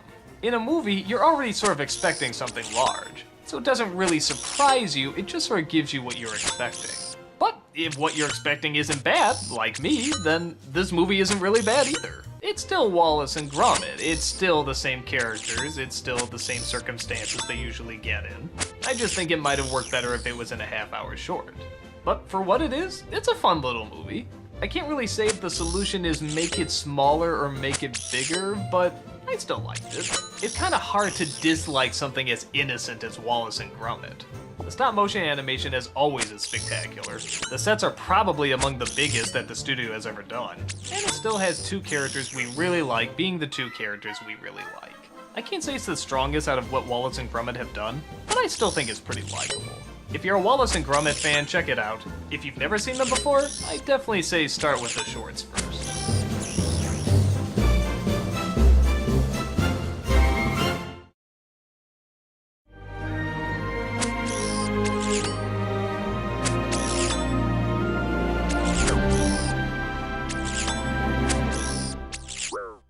I could not believe the cast they got for this movie when I saw the trailer. Bruce Willis, William Shatner, Steve Carell, Gary Shandling, Wanda Sykes, Catherine O'Hara, Thomas Hayden Church. These people are all comedy gold. So naturally, I got really excited to see the film, and yeah, it kind of sucked. It had a few jokes that worked and a couple likable characters, but yeah, this was really kinda bad. What's the story? A raccoon, played by Bruce Willis, accidentally destroys all the food that was belonging to a bear, played by Nick Nolte. The raccoon swears he can get all the food back for his hibernation in exchange for his life. The bear agrees, and the raccoon comes across a group of wild animals who have just discovered a hedge. And over the hedge, suburbia. The raccoon informs them that suburbia is full of food. All sorts of food practically gift-wrapped for them. So the animals agree to go and collect as much food as possible, unaware that the raccoon is actually saving them for himself. That is to say, the bear. Not only do we have to go through the liar revealed story again, which as you know, I really fucking despise, but I'll give you an example about why a lot of these jokes don't work. Take for example when the raccoon is first introducing them to opening up chips.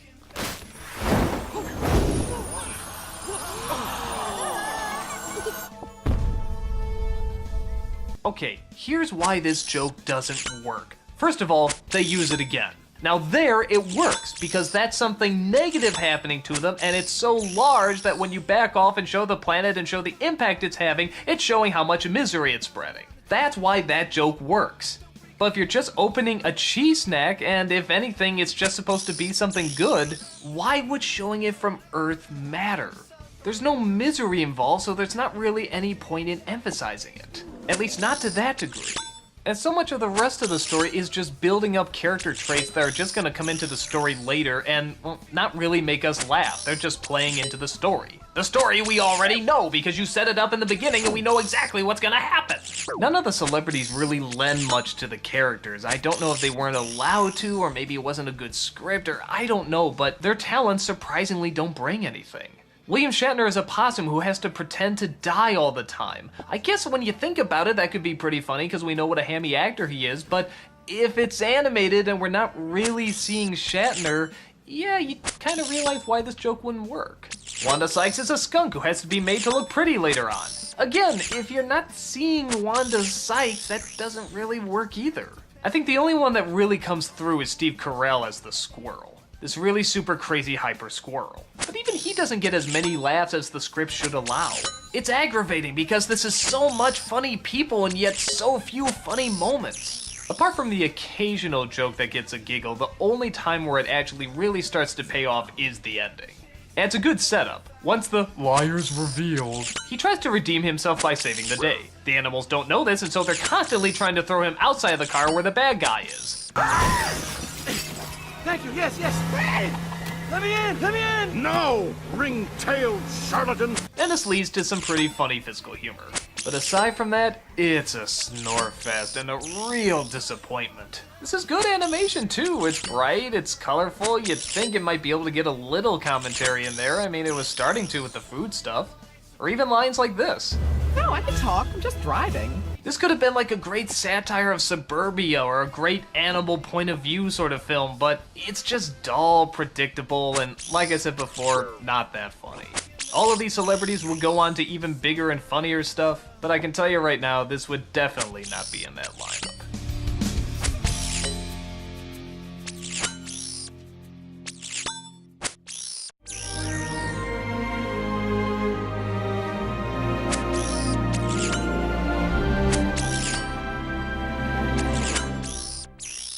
It's a little weird to see Nick Park's Wallace and Gromit design in the CG world. Maybe it had to do with the fact that their studio burned down around that time. Maybe this was meant to be stop motion, but because of that they had to make it CG. Well, whatever the reason, Flushed Away is a pretty enjoyable flick. It stars a mouse played by Hugh Jackman, who's owned by an incredibly wealthy family. But things get complicated when an old dirty mate of his drops by and claims he wants to turn the place into a party hub. Jackman disagrees, but that doesn't really faze his pal as he just flushes him down the toilet. What we discover is an underwater, under pipe world filled with ooey creatures, lots of villains, and a whole civilization. He comes across another mouse played by Kate Winslet, pulling off sort of a gender reversal of the African queen. riding her boat through the sewers trying to collect treasures for herself while also trying to save her fish out of water. There's an evil toad boss played by Ian McKellen, who is destined to get more riches and power and vows to destroy anyone who stands in his way, which of course happens to be our two heroes. The under-sewer world they create is incredibly fun and inventive, which also gives way to a lot of jokes involving them using everyday props as, well, this. This dance of deception must end. Return what you have stolen from me. Enough dancing! That's wildly creative. The film also sort of has that British mentality and that very laid-back sort of humor, mixed in with a lot of goofy action scenes here and there. It creates for a lot of good chases, a lot of good jokes, and a lot of good character moments. It's a fun adventure that knows just when to throw in the right amount of jokes and just when to throw in the right amount of character. Hugh Jackman, of course, is the Pris, who must learn to be tough, and Kate Winslet is the fun-loving action hero who must show him the way. They get along well, they share pretty good chemistry, and they have several moments of trying to rescue the other. I think this was the film I started to realize that DreamWorks was sort of the out-of-the-box animation company. In that, yeah, they're making sort of these general films for the general public, but they're really thinking of these odd, abstract ideas to put in these general audience-pleasing films. And I think it's a good mix. The general movie public can get sucked into the characters and sort of the everyday emotions, but then they can laugh when something just so bizarre and so strange pops up, like this. And Flushed Away is definitely one of those movies that employs a lot of those tricks. It's a lot of fun to watch. It's got some great voice acting, it's got some good animation, it's got that wonderfully strange British humor. It's one of the only films that goes down the toilet, but in a good way.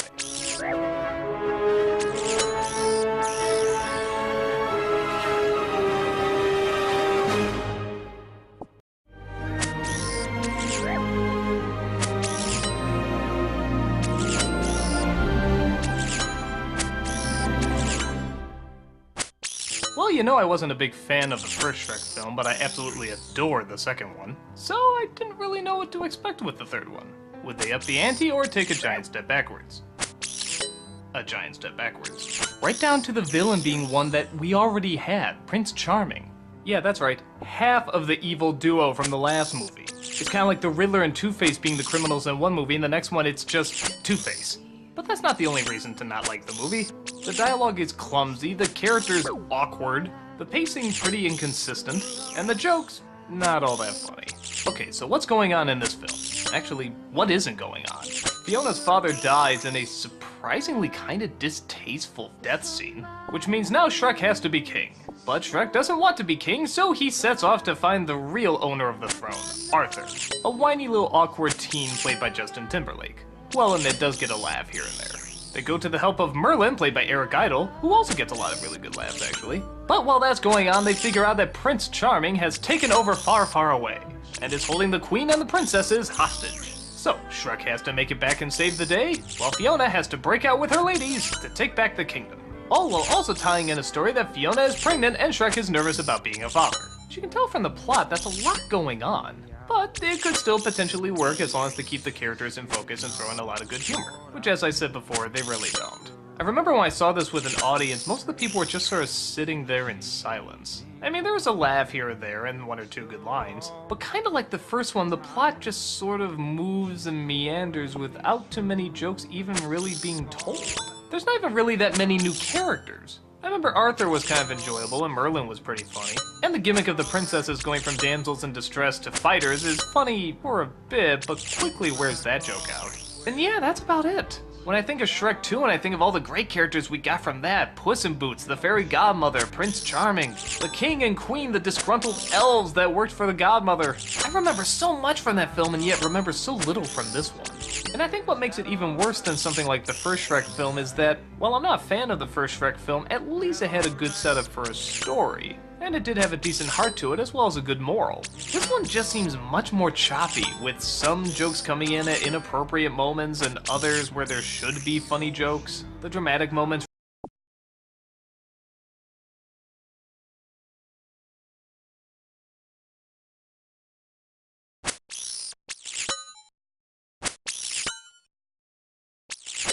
rarely pay off. I think for me, it's probably the least of the series. I don't know a ton of people that like it. I mean, I'm sure it has a few fans out there, but I've never met anyone that said, oh yeah, Shrek the Third, that's my favorite. It's a shame that after a sequel as good as Shrek 2, they couldn't have a follow-up that was just as good, especially with so much stuff going on. Would this be the end of anything good coming out of the Shrek franchise? Well, I'll fill you in when I get around to Shrek 4. But for this one, I say you can definitely skip.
Ever since I was stung as a child, I have this enormous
Hatred for bees. If I ever saw one around, I'd either try to beat the crap out of it or run away like a pussy. But when I saw Jerry Seinfeld's bee movie, it suddenly made me realize I used to really like bees. Yeah, as a kid, anytime there was bees on TV or in cartoons or something, I always thought they were cool. I used to love those old Donald Duck cartoons or the Honey Nut Cheerios commercials. I actually really liked bees. And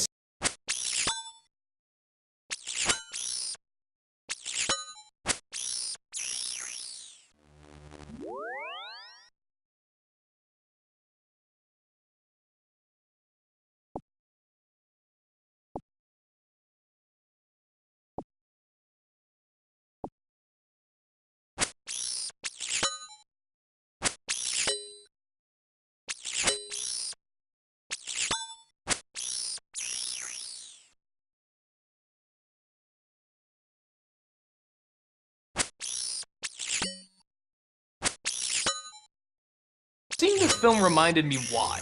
There is sort of this creativity and ingenuity that can be brought out of from what they are. And this movie takes full advantage of that, using their jobs, their homes, their abilities, and even their coordination to make some really memorable, funny scenes. So what's the story? Jerry Seinfeld is a bee who's just graduating from bee school, I guess. You'll never guess what he got on his report card. And a perfect report card. All bees. Yeah, there's a few other bad puns like that too. But he has a problem. He doesn't like the idea that he's going to be assigned to one job for the rest of his life. So he decides to go out and see the world before he does. Alright, so this is gonna be like Ants, right? Where he's trying to fight for free will and the individual and such. Actually, no, he comes across a woman played by Renee Zellweger and decides to reveal that he can actually talk, and they share a nice relationship together. Okay, so what? Everyone's gonna say you can't date a human and is gonna be fighting against prejudices there? Actually, no! When he discovers that honey is being used by humans, he decides to sue the human race. And it turns into this gigantic trial, trying to show that bees are people too. Well, not literally, but you know what I mean. Alright, so what, he's gonna win the court case and everyone's gonna be happy, and actually no! The bees, it turns out, gets too much honey, which means they don't have to work anymore, which means they don't pollinate anymore, which means all the plants of the world start to die. And now it's up to Seinfeld and Zellweger to try and get the world back to order. You know what? Freaking kudos to this movie. I honestly had no idea where it was gonna go. And I love films like that. They're constantly making me guess. Though the one downside is everything I was talking about before, like Seinfeld being tied to his job, never addressed again. The prejudice of a bee dating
being a human, never addressed again. Hell, even the fact that she's married to Patrick Warburton and she's kind of having an affair with a bee, you guessed it, never addressed again. So I guess in that sense, it's somewhat lazy, in that it just sort of stops story arcs that were starting to get going and then just goes to something else. But what pulls it through is the fact that it has a very likable cast, very likable animation, very likable colors, very creative atmospheres and environments, and it's just straight up funny. I mean, like I said before, some of the puns really do die and they're pretty lame, but a lot of these jokes really hit bullseyes, even ones I think wouldn't hit bullseyes. Like I saw this B. Larry King and I remember thinking to myself, oh my god, really? Are they honestly doing this? But then they turned into something funny. You know they have a Larry King in the human world too. It's a common name. Next week on B. Larry King. No, I mean he looks like you and he has a show with suspenders and different colored dots behind him. Next week on B. Larry That King. old guy glasses and there's quotes along the bottom from the guest you're watching even though you just heard him. I'm usually not a fan of Seinfeld as an actor per se, nor really Renee Zellweger, but both of them are incredibly likable in this. Seinfeld's a good-hearted wisecracker, and Zellweger's sort of a good-hearted eccentric. Even the side characters like Patrick Warburton, Chris Rock as this laid-back mosquito, or Matthew Broderick as the best friend. Yes, even Broderick's tolerable in this. But on top of that, the ideas for this world they create are just so likable, and I don't know, it just brought me back to being a kid again. I mean, listen to some of these ideas. Wow, what does that do? Catches that little strand of honey that hangs after you pour it. Saves us millions. And on top of that, I think there's something about DreamWorks animation that I don't know what they do, but they can really simulate motion well, particularly flying. The flying scenes in this movie really work, and it really feels like you're off the ground and you're traveling with these creatures. Even getting stuck to a car, you feel like you're really on that car being pushed against the windshield. I really didn't expect to like B-Movie going into it, and yeah, some parts don't work. I mean, some of the animation is a little odd, particularly on the humans. Some of the puns can get old, and the story is sort of all over the place. But I still liked the characters, the ingenuity, the creativity, and the spontaneity of it. I was pleasantly shocked by it, and was really happy to see it. It's one of the few movies I wish would be re-released on the big screen, maybe even in 3D. I love to see these moments on the big screen. I think I sort of missed out. So I guess if you're looking for a movie that has a little bit more depth or story arc to it, you're probably not gonna find it here. But if you're looking for something lighthearted with some good laughs, some good voice acting, and a lot of creative designs and animation, then I say B-Movie is definitely a flick to check out.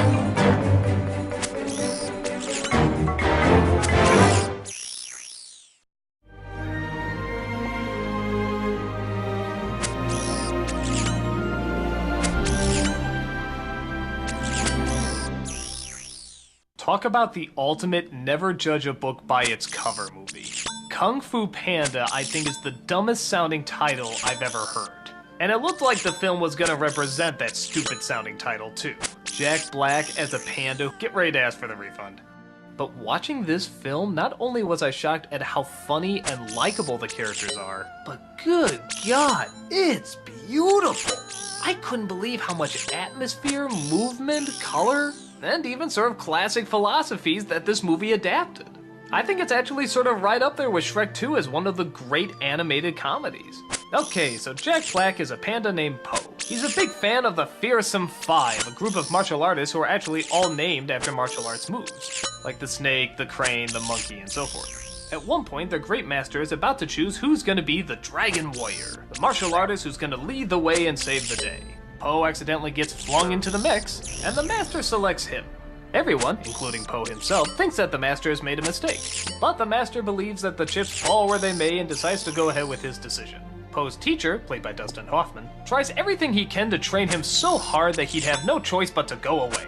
But Po is so excited and so full of determination that it never even comes into his mind.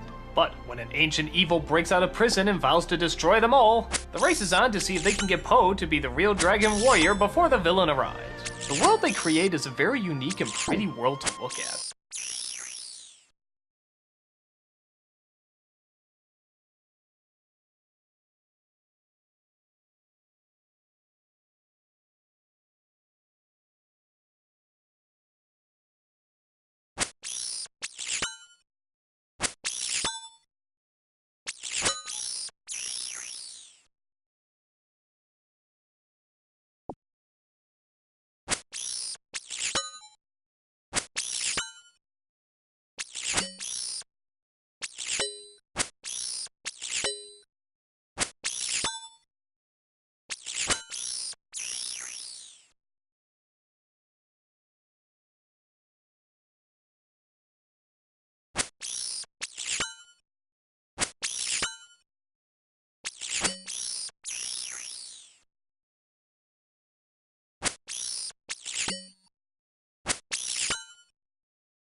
lives sort of in that same timeline as Crouching Tiger, Hidden Dragon, or other martial arts movies, but it has a modern-day sense of humor. And it's a good modern-day sense of humor.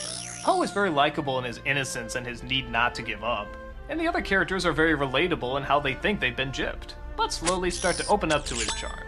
While it is essentially a comedy, it does surprisingly well mixing in drama, and the emotions that anyone would feel being put in these circumstances. The teachings and the philosophies actually do sort of stick to a martial arts set of ideals. I mean, okay, it's either a little played down or exaggerated, but they're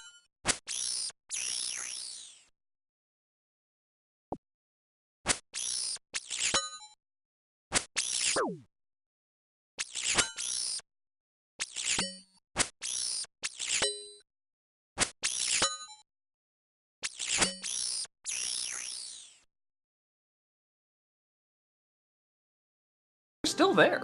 And on top of that, the martial arts in this movie is pretty good too. The film totally takes advantage of the fact that it's animated and it's a comedy, and it gives us some unbelievably fast, stylish, action-packed fight sequences. These are great fun to watch. If I did have one problem with the movie, is that the villain does seem kind of weak. I mean, he's not terrible, the voice actor isn't terrible, even the design isn't that bad. They even gave him a decent backstory. But I think compared to everything else and just how much he's been built up, you could have had someone either more evil or more funny in this part. They try to play it half and half, but I think they should lean more towards one or the other. But honestly, that's a nitpick. He still serves as a threat, he's still really cool at what he does, and he even gets a funny line here and there. Overall, I think Kung Fu Panda is wonderful. And just saying that sentence sounds so strange to me. Kung Fu Panda is wonderful. But you know what? If there's anything the movie wants to teach, it's never judged solely by appearances. And maybe it teaches that lesson a little better than I thought. Even to a point where the film looks so ridiculous and over the top that it actually sort of works. Strike that. It doesn't sort of work, it really works. Kung Fu Panda is a great film for children and adults of any age. It's energized, it's fun, it's smart, it's humorous, it has great characters, it has a wonderful story. See it if you haven't already.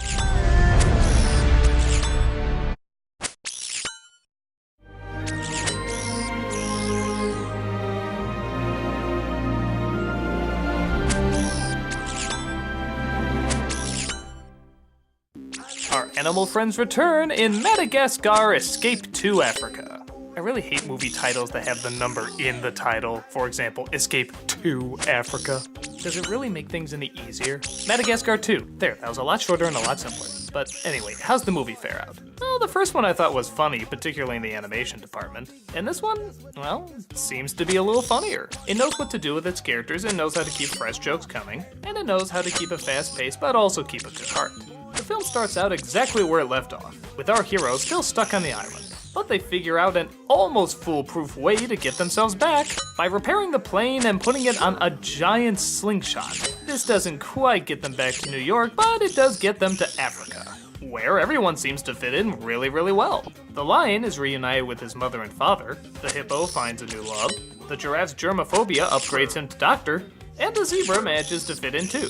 Maybe even a little too well. Things start to come undone though when the lion, it turns out, has to pass some sort of test in order to stay in the herd. But seeing how he's a performer and not really a survivor, he finds that task is much harder than it seems. And the rest of our heroes also find that there's downsides to their paradise as well. Will they stay and work it out, or is it time to move on to movie number 3?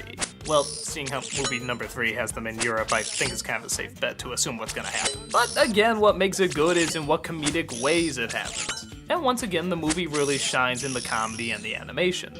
It's got some low points, like I'm finding out more and more that Jada Pinkett Smith and David Schwimmer characters are not especially interesting. At least, not in the joke department. I also think the villain is kinda weak.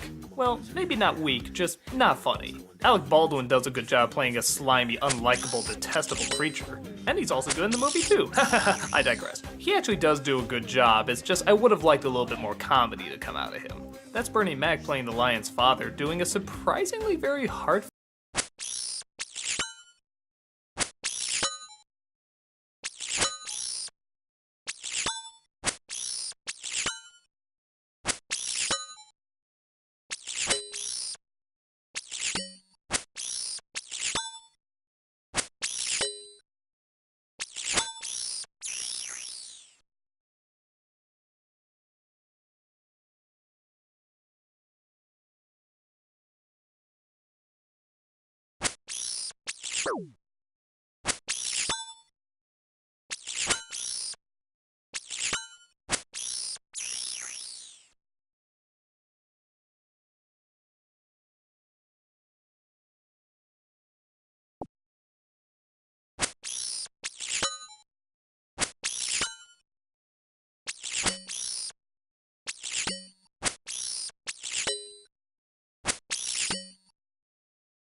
Filled performance. Not too many funny lines come out of him, but it still feels very genuine. I'm finding more and more my favorite character out of these movies is the zebra. Something about Chris Rock's lines and his delivery and his performance, I don't know, it just cracks me up. He's so likable and energetic. And in this one, just having a million Chris Rocks talk, I don't know, that just really cracks me up for some reason. The irony! Exactly the same! Oh, and guess who else is back? That crazy old lady that just had a quick cameo in the first one. But now, she's like one of the main characters. She leads an abandoned safari hunt group. A bunch of the tourists almost go Lord of the Flies, and by God, she is just determined to find this lion again. I don't know what her beef is, but she just kills me. And that's one of the movie's strong points. It knows when to keep continuing jokes, which characters to hold on to, but also knows when to add new material and up the ante. It isn't just a rehash, it gives us exactly what we want while also mixing it with new things. The result is an energy-filled, funny comedy. I find myself really enjoying these movies. They just don't seem like other animated flicks out there. They seem to really take advantage of the fact that it's animation, they can do slapstick, they can do verbal humor, they can do heart. They can just throw whatever they want without feeling they have to conform to, say, the Disney style or the Pixar style, or heck, even sort of the DreamWorks style. And it seems to balance out really, really well. If you're not a fan of the first one, I don't think the second one will really sway you at all. But if you do like the first one, the second one is more of the same great comedy while also upping the new stuff. I say check it out and have some fun.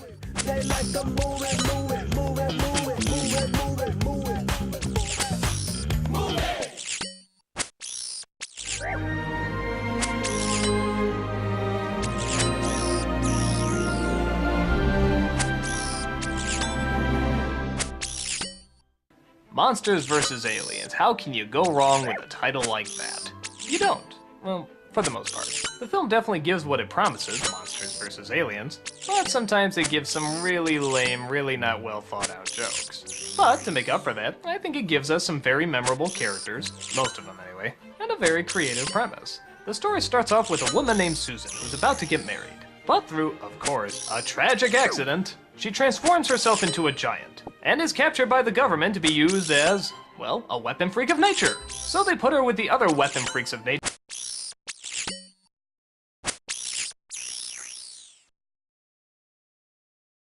including a big-eyed scientist, the missing link, and a one-eyed blob. For the most part, they just keep them there safe until some sort of threat ever comes by. And wouldn't you know it, a threat comes by. Aliens from another planet start to invade the Earth. The president, played by Stephen Colbert, tells them to send in their top men, or freaks. This is where our four heroes come in. Can they stop this invasion while also trying to find their place to fit in with humanity? The film suggests yes, but let's not jump to conclusions. The strength of the movie does come from our main character, Susan. She was planning just to be an everyday housewife with a nice normal life, when suddenly this freak accident occurred. And she plays it in a way where you really do feel legitimately sorry for her. Her fiancé turns out to be a jerk, everybody's horrified of her even though she would never harm a mouse, and now the army wants to use her as a weapon to destroy even though she has no training whatsoever. Her problems are definitely the heart of the movie. But that's not the only thing to like. Seth Rogen is the blob with the one eye and he gets a few good lines. Colbert as the president is pretty much as funny as it sounds. Eat lead, alien robot! Evidently they eat lead. Get him on the chopper! Ha! I'm brave! I'm a brave president! And even the evil aliens get a good giggle here or there. I found out my parents were... No child should ever have to endure that. So I went on the road with a giant... Where the film falls flat is sort of the other characters. Like the missing link I don't really remember that much, and the scientist I don't really remember that much. Some of the jokes range from kind of a good idea to just kind of stupid. Yeah, remember that scene.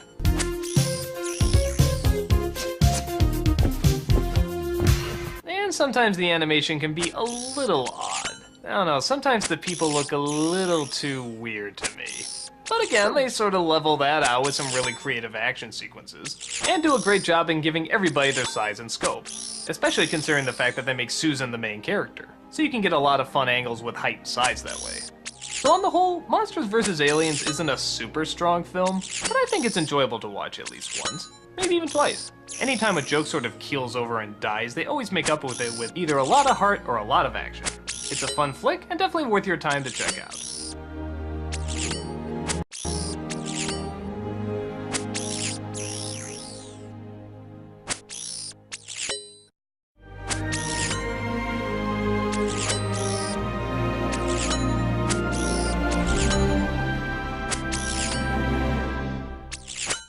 By all outward appearances, I should hate How to Train Your Dragon. This has so many things I can't stand in a movie. The geeky dweeb who becomes the hero, the prejudiced parent who will never listen, the misunderstanding that'll break them apart and just result in them moping and doping, the hiding the pet so that nobody sees him, a lean towards modern day talk in a fantasy world. This is stuff I usually can't stand, but for some reason, here, it really works. There's just something about the way this story is told and presented and paced that just really gets it. It's almost like I was hearing this story for the first time, even though I've heard it a million times.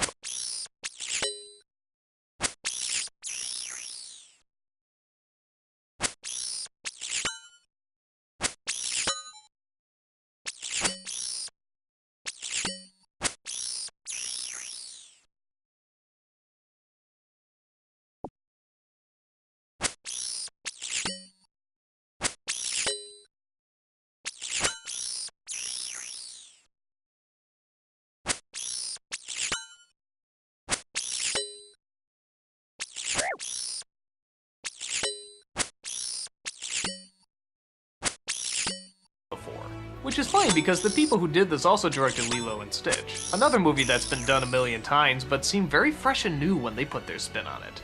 And this movie works very much the same.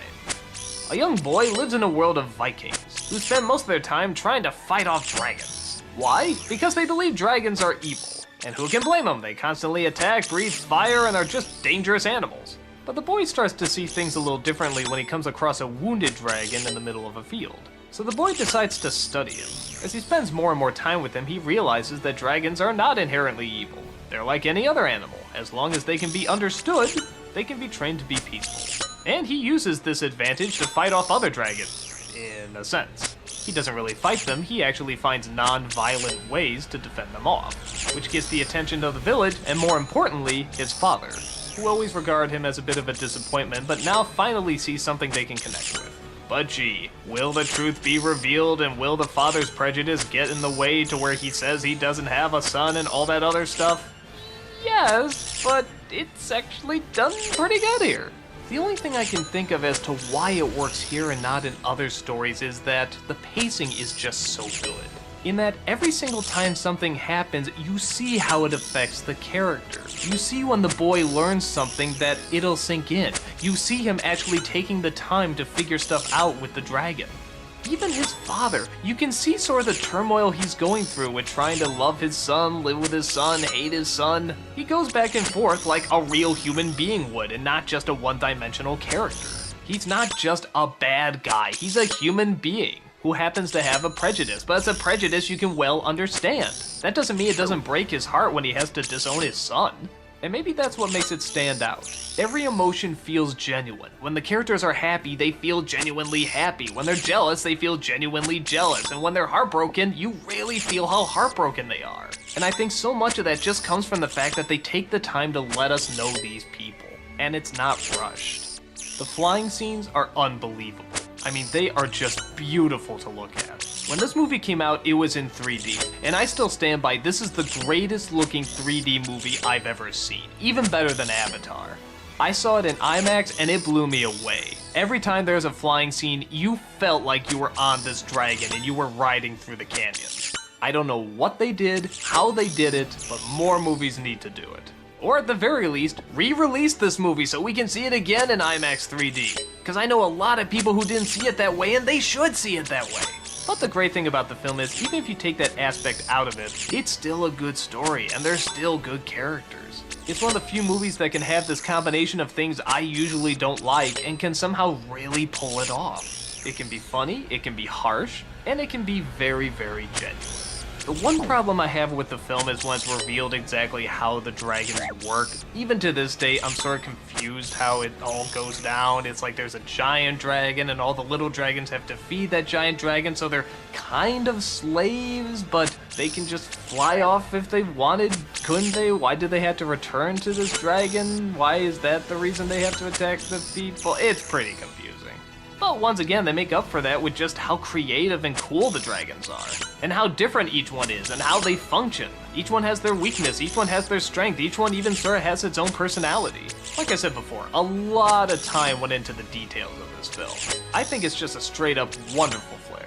If at any point you can see it in IMAX and 3D, definitely take advantage of it, but if not, it's still a great film regardless.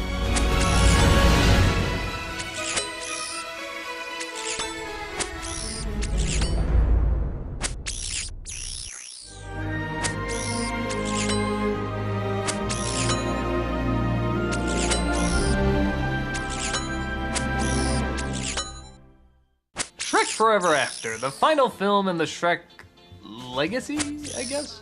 Is it as good as the second one? Is it as bad as the third one? I think it's kind of somewhere in the middle. Out of all the movies, I say this one is probably the second best, but then again, I don't really think much of the other movies apart from the second. It appears Shrek is now a family man. He's living back at the swamp with his wife and children, and at first it seems pretty nice. But then day after day after day of doing the exact same thing finally starts to wear on him. To a point where he says he just can't take it anymore. He has a blow-up with his family and comes across a little man named Rumpelstiltskin. He makes a deal with Shrek that he can give him one day to do whatever he wants as long as he can just take one day away from his life. Shrek agrees, and wouldn't you know it, the one day taken from his life was the day he was born. So now Shrek lives in a reality where he doesn't exist, and Rumpelstiltskin rules the land. Nobody knows who he is, and he has to convince everybody that he's a good guy. Donkey's a slave, Gingerbread Man is a cracker. That's the best line in the movie. What are you talking about, cracker?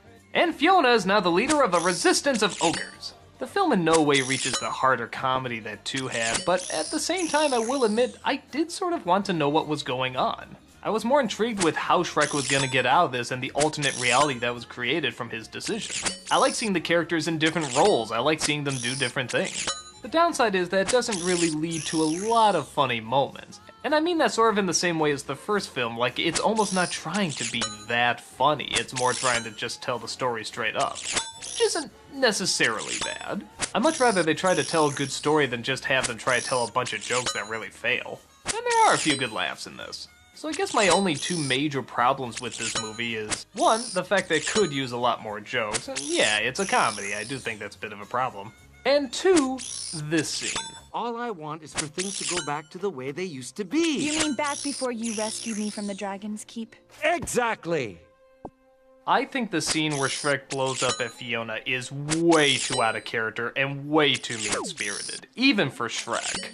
It just didn't feel right. I mean, I know he's at his boiling point, but no, this doesn't work. We're supposed to still like this guy and feel sorry that he said this stuff, but when you say things like that, that's pretty nasty. And I think that really does harm a lot of the film, even though it's just a small scene. But for everything else, I guess it's an okay film. I mean, for a movie that really didn't need to exist, I can't really say it's bad. I wanted to know what was gonna happen. I like the villain of the movie. I like the alternate outcomes. But nothing really screams go see it to me either. So my thought is, if you just sort of want to see the Shrek movies just to finish up the Shrek movies, you won't be that disappointed. It's got a laugh here or two, and it will keep your attention. However, if you're looking for a really good, strong comedy with really good, strong characters, you might want to go back to the second one. Not the best, not the worst, take it for what it is.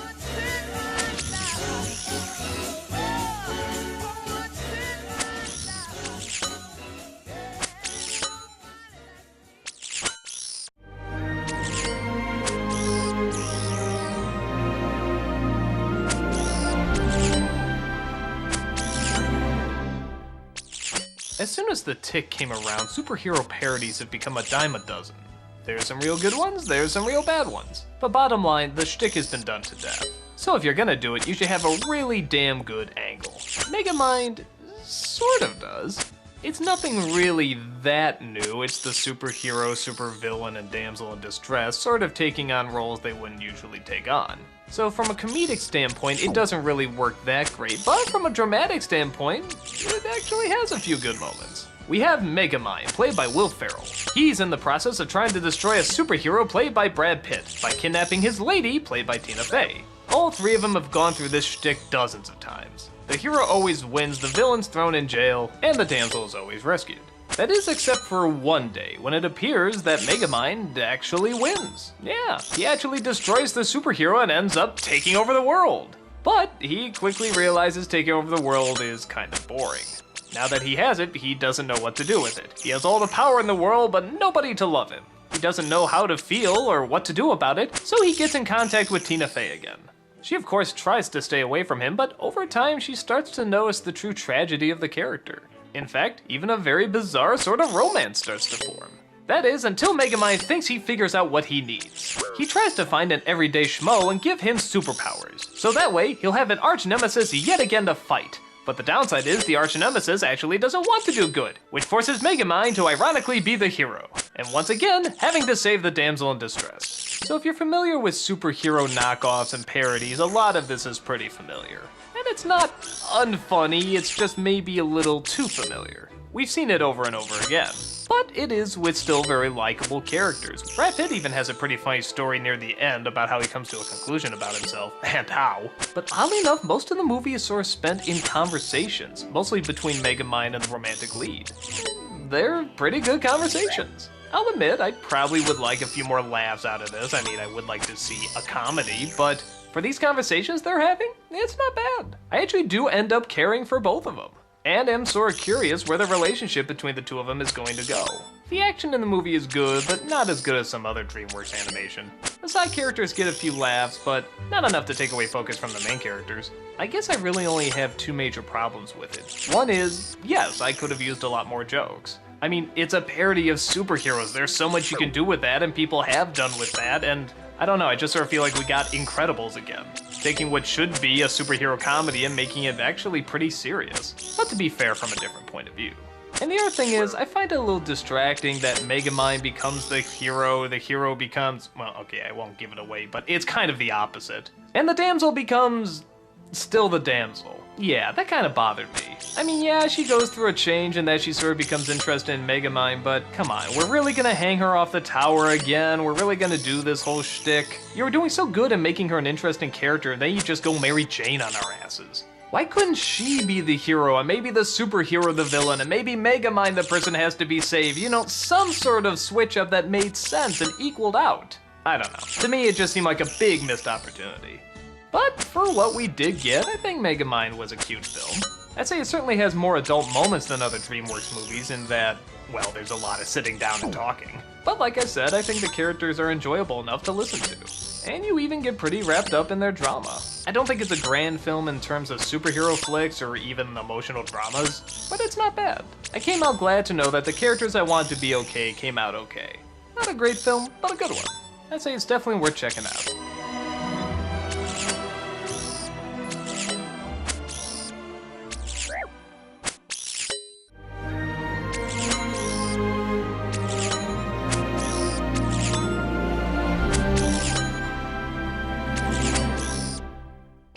Alright, so you guys heard me gush over Kung Fu Panda. You know that I love the movie and the visuals and the jokes and the characters and so forth. So, that's putting a lot of pressure on its sequel, Kung Fu Panda 2. And what I think of that? Honestly, it's even better than the first. That's right, I think this one is not only as great as the original, but it surpasses it. I think the first one already set the bar pretty high. It ups the jokes, it ups the action, it ups the characters, it even ups the drama. Yeah, there's some real tearjerker scenes in this movie. Yeah, I know, from Kung Fu Panda 2, God, these movies are so never judge a book by its cover. Po returns as the Dragon Warrior, but a new threat has entered town. A peacock, played by Gary Oldman, threatens the land with a brand new weapon. And he has a particular interest in wiping out all the pandas. Why? Because a prophecy foretold that a panda is the only thing that will destroy him. He wants to take back the land that he says is rightfully his. So Po and the fearsome five go to fight him off. but discover not only does he have a greater army than they expected, but they also figure out the secret of Poe's backstory and the reveal of his parents. Rather than just tell the same story in the first one or rehash anything, they actually decide to continue the story like a good sequel should. Poe is not only learning more as a person, but he's also learning more in his technique. And the Fearsome Five aren't just making fun of him anymore, they actually legitimately respect him. I even think there's a very good, real, believable friendship between him and Tigress. And again, all the techniques have a very heavy lean towards actual martial arts philosophy and ethics. This one leaning towards learning to conquer yourself before you conquer your enemy. Remember how I said in the first film the villain was a little weak?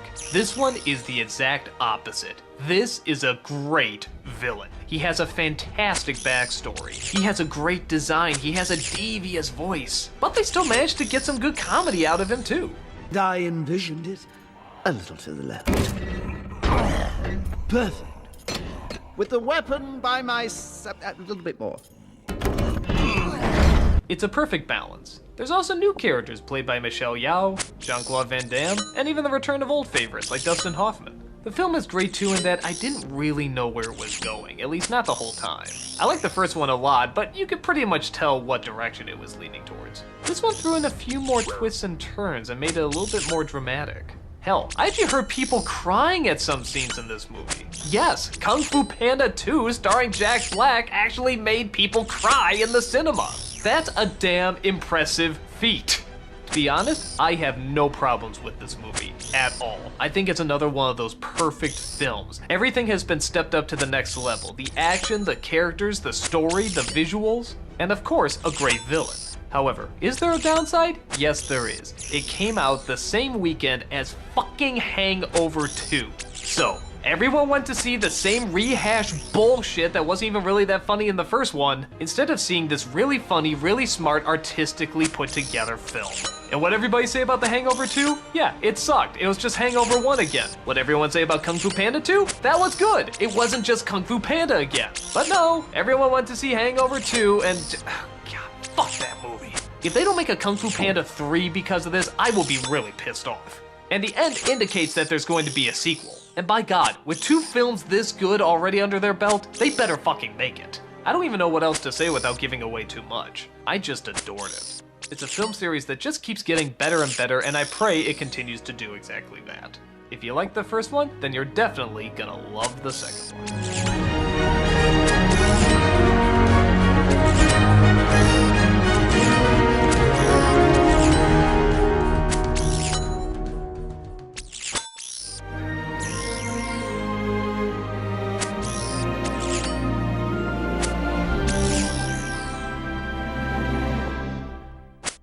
Let's wrap up DreamWorks Ueri with Madagascar 3, the third and presumably last in the Madagascar movies.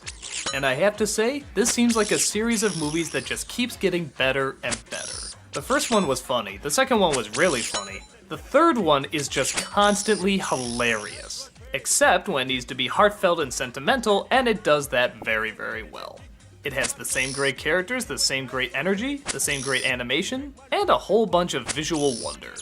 The story starts off, much like the last one, exactly where it left off. Our crew is still stuck in Africa, but the penguins have apparently taken the plane and gone to Europe to try and find help. But it seems they've been taking too long, so the animals decide to take matters into their own hands and just go to Europe themselves. Which is strange, why didn't they go there before?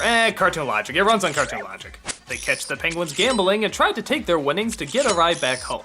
But the police is called on them and a fearsome creature named Le Capitaine Dubois is on a quest to add the missing part of her collection, a lion. She obsesses over getting her prize and will stop at nothing until the lion's head is hers. Trying to find a way to escape, the animals find a circus train and sneak on board. But in order for them not to blow their cover, they say that they're circus animals, and thus the circus train welcomes them aboard. Thinking they can use this as a means to get back home, they buy the circus with the money they have, and see if they can use their talents to work their way back to the city. The only problem is, the circus stinks. They used to have a lot of great talents on board, but most of them have fallen flat in the past few years. So it's up to our main characters to try and get the circus back on track, while also avoiding the watchful eye of Le Capitaine.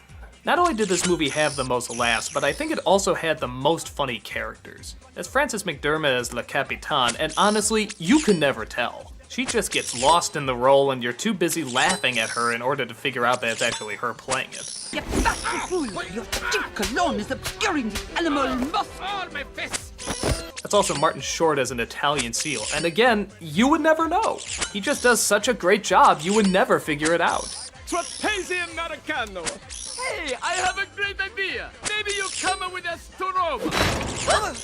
Hey, Italians are just playing around. The rest of the actors, once again, just do great in reprising these roles and being incredibly entertaining and giving great deliveries. And once again, they do great in balancing out the heartfelt moments as well, including a circus performer that used to be the top of the world but has since then become afraid, even terrified of letting people down with his stunts that he doesn't think can work anymore.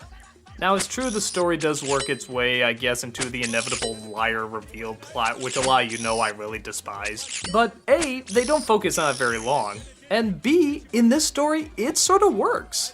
There's a very surprising yet genuine twist when they get back to their home. And taking into account everything they've gone through in the other movies, you'd almost swear this was planned. Like they knew they were gonna do this from the start. Now, the only other element that might be a little distracting is this movie was shot in 3D, and while it's not as bad as other 3D films that like to show off their technology, this one definitely does get some weird shots at times. Not quite to the point where it's distracting, but you can definitely kind of take notice. But in other scenes, it's so visually interesting and incredibly colorful, you don't mind. The actual performance of the circus when they get it perfected is just wonderful to look at. It's imaginative, it's musical, it's upbeat, it's energetic. I hadn't quite seen anything like that in the other two Madagascar films, and that's one of the reasons I think this one's the best. But that's not the only reason. The characters still work great off each other, it has a great villain, it has great side characters, it has good drama, it has good comedy, it has good visuals, it has funny subplots. Everything about it just seems to work out perfectly. I really do hope they stop here because I don't think they could top it after this. It seemed like every film was getting closer and closer to that wild yet really imaginative comedy. And here, I think it's perfected, while also having some characters you really do care about and you want to see them get through their predicament. Films like these make me really happy that I did DreamWorks Uwary, because honestly, I probably wouldn't have seen them. It shows you that a series of films you think is just getting worse and worse, sometimes it turns out it's just getting better and better. And speaking of better and better, I hope that DreamWorks does nothing but do that with its animated films. They've been creative, they've been inspiring, they've been dramatic, they've opened up the doors to all sorts of new realms of imagination. It's been great reviewing them, and all I can say is, I hope to see more great products in the future.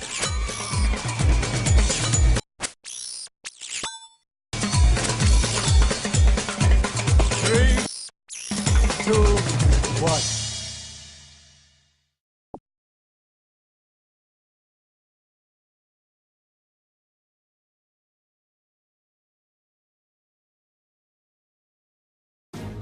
So after reviewing the 2D animated films and the 3D animated films, I was trying to think what would be the next one.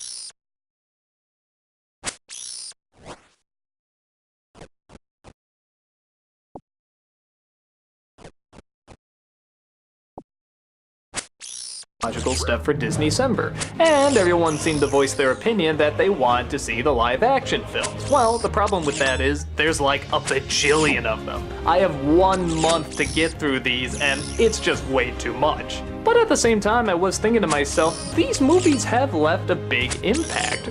Just as much, if not bigger, than the animated ones. So it did seem kind of a shame not to talk about them in more detail. So here's what I decided to do. I'm gonna go through the live-action movies, but only the ones that are the best known. The ones that left an impact, the ones that, whether for better or worse, we remember. The Mary Poppins, the Bedknobs and Broomsticks, the Pirates of the Caribbean. The films we remember from... If you were to ask a random person on the street who Hayao Miyazaki was, chances are they wouldn't know.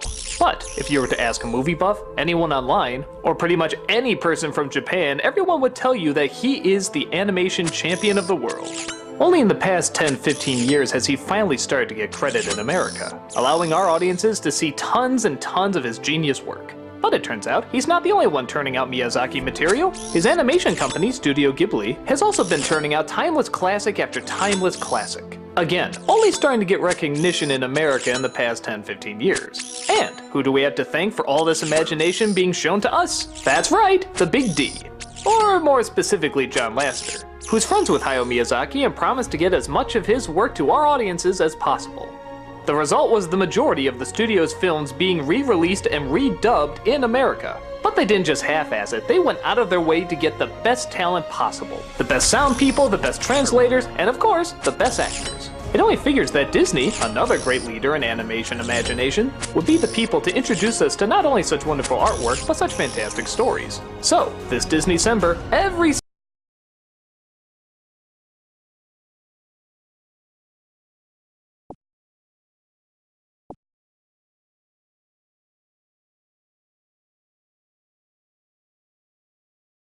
single day of the month,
I am gonna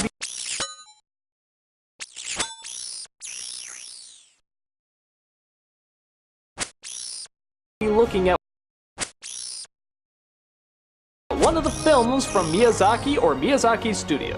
The one catch is that it has to have been re-released by Disney and redubbed by them, because, hey, it is Disney-cember. Now there's only one problem with that. There's not enough films to fill out the entire month. So, what am I gonna do? I'm gonna go back to all the films that people requested but I never got around to. That's right, the Nightmare Before Christmases, the Dick Tracys. Hell, I'll even go over the ones I did a vlog of already, but people seem to want to see the Disney-cember version of it. And hey, some time has gone by, maybe some of the opinions have changed. So, every other day it's a Studio Ghibli film, and the other half of the days it's gonna be one of the Disney classics. But hell, even that's not enough. I want so much Disney down your throat that you'll swear we've been bought out by them or something. So, I'm gonna give in to peer pressure and also do a vlog series on one that I've been getting a lot of requests to do for a while. That's right, both my brother and I are gonna be doing a vlog series of Gravity Falls, right along with Disney-cember every single day of the month. It'll be the most ambitious Disney-cember yet. You'll be vomiting rainbows a week after watching them.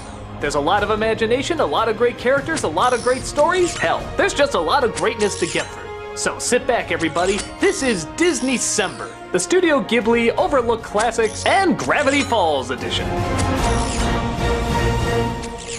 Let's start with a film that wasn't technically Studio Ghibli when it came out, but they still marketed it under the name and Disney picked it up anyway, so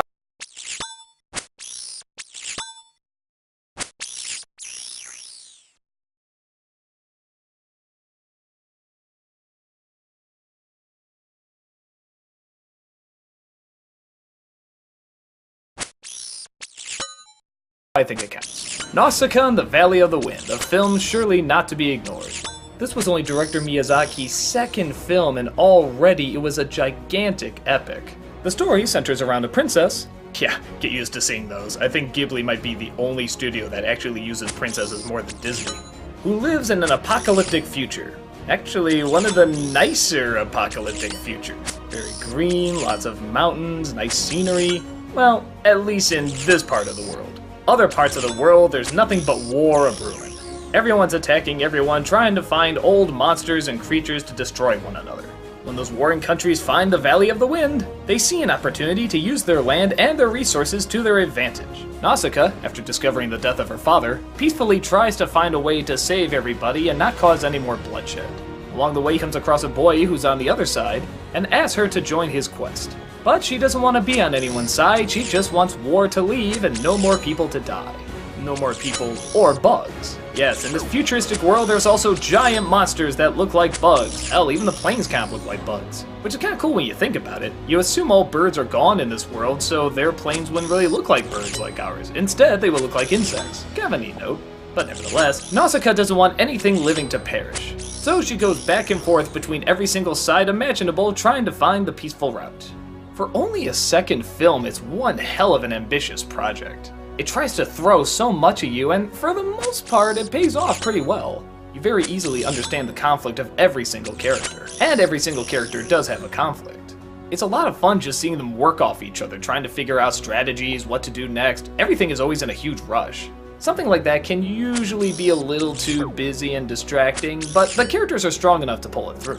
At first I thought it was kind of weird that Nausicaa would flip-flop back and forth between sort of this crying, sad, emotional person to this sudden, sword-wielding badass that always seems to have a plan. But when you see what it's all building up to in the end, yeah, actually it does kind of make sense. It's kind of like a peaceful person who knows how to fight but never really wants to fight because she doesn't want to see anyone hurt. So when she does have to do it, or her rage gets the best of her, she feels an incredible amount of guilt. With that said, I love the fact that she always has a plan. I mean, always. Our ship is going down? You go this way, I'll go that way, I'll jump up here and do this thing. Kingdom being overthrown? I'll go this way, you go this way. We'll rendezvous after we do the huge, big, gigantic thing. She isn't just kicking a little bit of ass and that's it. She always has a strategy, and she comes up with them so fast. She's a lot of fun to watch. She also has a real good supporting cast. Voice actors like Patrick Stewart and Shia LaBeouf really add a lot of credibility. Yeah, I know what you're thinking. Shia LaBeouf at credibility? Well, yeah, say what you will about his personal life in the Transformer movies, but I don't think he's that bad an actor. And I think he finds just the right mix in this role. Angry and vengeful, but still looking for the right thing to do. If I did have a problem with this film, though, I would actually say that, as good as the characters are, I could have used just a little bit more of them. That is to say, if a story like this really wanted to have the biggest impact, it probably should have been 2 movies. I mean it when I say they throw a lot at you, and it is constantly on the move. That's not to say they don't have their slower moments to just be characters, but they do, and they're done well. But for the giant climax this film is trying to build up at the end, I felt I really want to know these people a touch more. For example, the villain, played by Uma Thurman, and her second-in-command seem to have this kind of playful banter where they almost hope the other would die, but they also kind of respect the strategy of the other. A part of me really wanted to know more about that. But it's a big animated epic and you can only fit into 2 hours, so a lot of that stuff has to be cut. And I'm sure there was more stuff. This is based on a manga. I get the feeling they went into even more detail about these people. It's not that the film needs to be longer, it already feels like a decent length. I just felt like I really wanted to be on these characters' side more than what I was.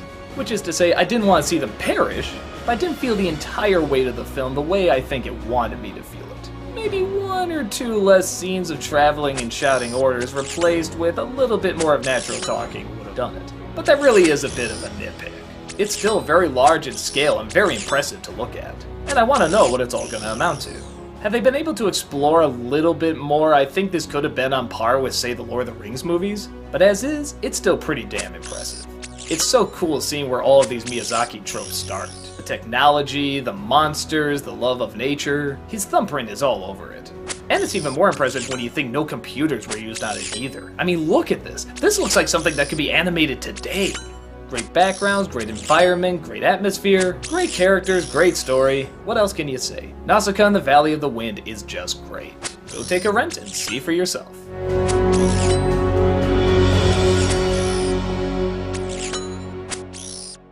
The Black Hole is one of those movies I always heard a lot of people talk about, but not usually very favorably. And after having finally seen it, I can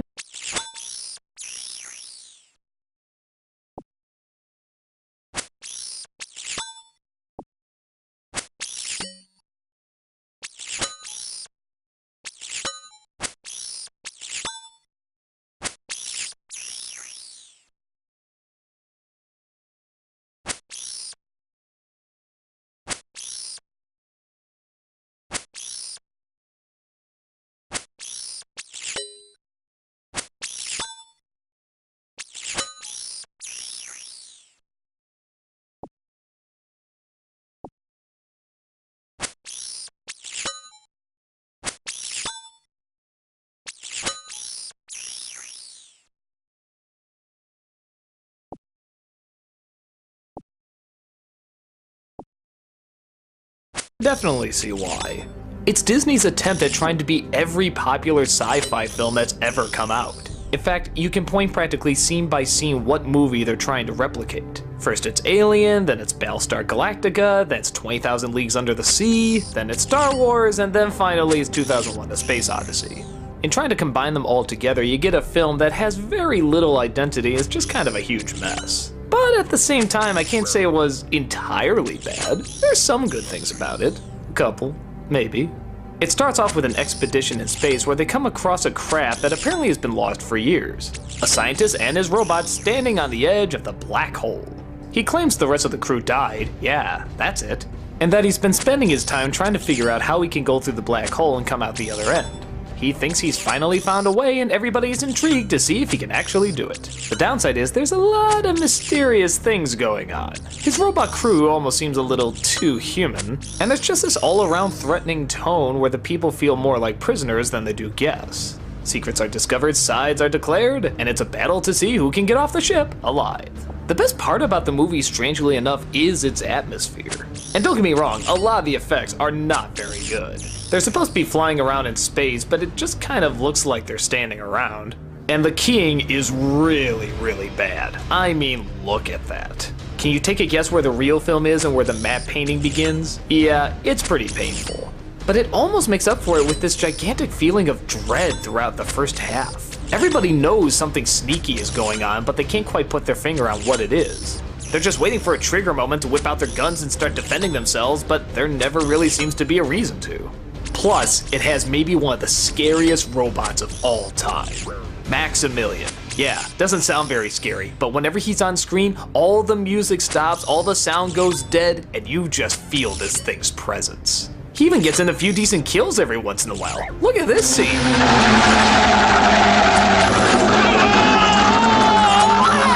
Jesus Christ! For Disney, that's pretty gruesome. For such a simple design, I love how uncomfortable I feel whenever he's on screen. He doesn't even say anything, it's just, I don't know, it's just this presence they create. Aside from that, the evil scientist is pretty good, Ernest Borgnine adds a little bit of comedy, but all the other actors are under this really weird stoic way of acting, and it just comes across as so wooden. Even great actors like Roddy McDowall and Anthony Perkins. You can sense they're trying to get a good performance out of this, but there's just so little to work with. There's a lot of elements they throw in that don't really seem to go anywhere either. For example, this woman's telepathic. It's useless. There's totally no point to it at all. She communicates with the robot at some point, but what, they don't have communicators? Walkie-talkies, cell phones, none of that is created in the future? The ending itself is just a huge clusterfuck. It mixes in images of heaven and hell and yeah, I don't know why, I don't know what it's trying to say, but it's not quite like 2001 where the vagueness is part of the intrigue. It's more like we're obviously trying to say something, you just can't figure out what it is. And based on the rest of the film, you can tell that whatever it had to say probably wasn't that intelligent or interesting. Look at this incredibly fake asteroid field is going by and one even crashes into the ship. Why the hell is it going that slowly?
They're whizzing by at incredible speeds before, and now it's giving time for the characters to cross a bridge right in front of it? It's like a school crossing, it just looks ridiculous. But I do give credit to the film that it was at least trying to be a little smarter than your average sci-fi film. Yeah, Star Wars and 2001 were big hits and everybody was trying to copy them, and so is this film. But a lot of it's very dialogue focused. Not much action, not much running around. I guess I kinda like the fact that it at least made an attempt to be smarter. It just didn't seem to pay off. So yeah, I guess like what a lot of people say, it's not a very good film. Even by the so bad it's good standards, it's still not very good. But I am glad I saw a few of those scenes that created some pretty decent atmosphere, even if it was really fake looking. Definitely not one of Disney's best, and you can probably just give it a pass.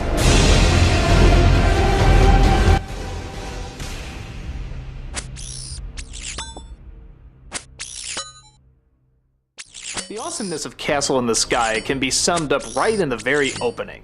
Ships are soaring through the air, a young girl falls out, a boy discovers her, and suddenly a glowing crystal causes her to slowly but surely float down to the ground while enchanting music is played. Yep, that's the movie in a nutshell, and I mean that in a very positive way. Castle in the Sky has all the ambitious adventure of a kid's film that you remember watching in the 80s. The ones that had a touch of an edge, but mostly a very timeless, endearing feel to them. The ones like Return to Oz or Labyrinth. The ones that still seem to hold up after so many years. Well, for the most part. There's no David Bowie codpiece in this. Though maybe the head of that robot could... Anyway, the film starts off exactly like I said, a girl falling to the ground and a boy discovers her. The boy's name is Pazu and the girl's name is Sheeta, voiced by Anna Paquin and James Van Der Beek. He nurses her back to health as she admits that she's being chased by some evildoers. The kind that know that she is the key to some sort of mystical something or other. Again, very 80s fantasy. Quite coincidentally, Pazu has been looking for that something or other. A floating city known as Laputa. Some believe it's been destroyed, others say it never existed, but of course, our young heroes are destined to discover it. Along the way, they come across some treacherous air pirates, with their leader voiced by Cloris Leachman, who in my opinion can do no wrong. She once again plays up both the comedy and the awesomeness of this character, being both goofy and badass at the same time. The villains chasing them are led by Mark Hamill, who, if you know his voiceover work, once again gives a deviously delicious performance, dragging out his lines and constantly making you question, does he have a British accent or not? Once again, not only does the artwork in this movie show a lot of patience and a lot of passion, but the creativity is just wonderful. I feel like I'm watching an extended version of the timeless Disney afternoon shows, kind of like DuckTales meets Tailspin, DuckTales with people, whatever you call it, it's a ton of fun. The dubbing is once again very well done, with the main characters' voices displaying the wide-eyed whimsy, and the side characters being goofy and memorable. For whatever reason, I especially like the lighting in this film too, particularly the day versus night. I'm always a sucker for night shots that have that warm glow from a building, and something about Miyazaki's skies are always just so blue, you can get lost in them somehow. I don't know what color he's choosing or what palette he has, but they're always just incredible. You want to fly through these skies every time you see them. If I had to nitpick anything wrong, I guess I could say that maybe James Van Der Beek sounds a touch too old to be playing this part, but then again, you can't quite figure out the boy's age, maybe just his voice is changing. Everything else in this movie is classic Miyazaki. A lot of focus on the technicals and how they work, a lot of using machinery but also this very high respect for plant life. There's something so cool about seeing those rustic robots and yet having green grow on them. In a strange way, I think that almost sums up Miyazaki's work. A perfect combination of advanced technology that's also kind of old, kind of new, but always has a good mix of nature in there too. The pirates especially are just so likable. I don't know what it is about them, they're just so much energy and they're so goofy and they have such an awesome leader. It's pretty hard not to wish you could be a part of this group. It has a lot of the pretty imagery, a lot of the nice colors, and a lot of the imagination that you usually associate with his work. It's hard to know what else to say about it. I mean, I don't know if it's gonna be breaking any big barriers necessarily, at least none that I know of, but as these general fantasies go, ones that mix technology with great characters and a gripping story with lots of nature and excitement and romance and just all that good stuff that you've grown to love, this one mixes them up pretty good. Take flight and discover for yourself.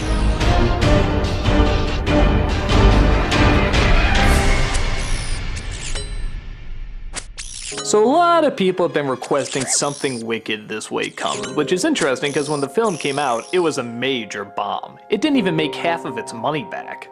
And truth be told, I never even heard of it until I was like maybe in the 9th grade.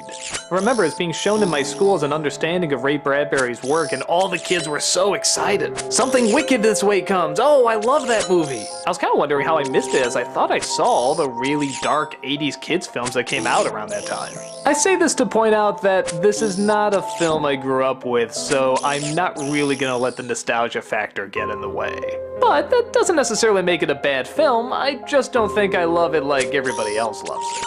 The movie centers around two boys, one named Will Holloway and the other named, get this, Jim Nightshade. God, how does Bradbury find these incredible names? They're often seen around Will's father, who's an old librarian, and they spend most of their time just getting into trouble, all sorts of typical boy stuff. But then one night, a carnival arrives. I mean literally one night. It's all put together in a matter of just a few minutes. And this has been put together by Dr. Dark, played by Jonathan Pryce. He welcomes people to the carnival, but the boys figure out that slowly but surely it seems to be sucking away people's souls, apparently draining their life force and messing with their actual age. Of course, nobody believes the boys' story, so it's up to them to figure out how to stop this evil monster. I get the feeling even if I saw this as a little kid, I wouldn't find it very scary, but it is pretty creative. The atmosphere and characters especially make up for the fact that the story itself is not phenomenally interesting, or at least kinda slow moving. They kind of go through the typical run-of-the-mill stuff of people not believing them, trying to convince those that will believe them, foiling the charismatic, diabolical villain, all that good stuff. It's not a film that screams exciting or super creepy. It's more of a laid-back, kind of elegant film. It's hard to explain. It's like the creepy stuff doesn't come out at you and say boo. It's more building up this environment that slowly is trying to get you without you necessarily even knowing it. And at the foreground of that is Jonathan Pryce, who is just perfect as the villain. He never goes quite too over the top, but at the same time, he's just so graceful and loving of what he does. Just look at that outfit. You can tell he wears that suit with such incredible charisma. But at the same time, he's never too charming that he's not scary. A kid can still look at him and know he's the bad guy. I really like Will's father in this too. You just get the feeling he's trying to make ends meet, be a good person, just do what needs to be done. But at the same time, life is starting to wear on him and he just doesn't know what to believe in anymore. This of course is a great contrast for the kids who see all sorts of fantastic things but have a hard time making the adult of the world realize it. A part of me does wish it would go a little further with its creepy imagery and disturbing thoughts. Why not get a few more monsters or go a little bit edgier? I think that's why people still talk about films like Return to Oz and Sleepy Hollow and so forth, because they did take risks. And while this one certainly has a lot of atmosphere, it doesn't really try anything that different. Okay, I don't need Monster Squad style violence, but just something to make it stand out a little bit more. But then again, maybe you could argue that's part of its charm. It's not an in-your-face movie, it's not a very obvious monster film. The journey and the build-up and the suspense maybe is what the star is supposed to be. It is a kid's film after all, and after hearing all the people that talk about and remember it, I guess it did leave a bigger impact than I imagine it probably would. It's a good film, I just don't think it's great. I think I get more sucked into the foggy shadows than I do the actual characters or story, but they still suck me in enough to want to know what's going to happen in the end. If you're looking for one of those classic, intense 80s kids films that are super dark and super shocking, this probably isn't it for you. But if you're looking for something to just put on that has a lot of atmosphere and a bit of a creepy vibe, this might be more up your alley. Think something like Are You Afraid of the Dark, except a little smarter and more elegant. Check it out next Halloween and see for yourself.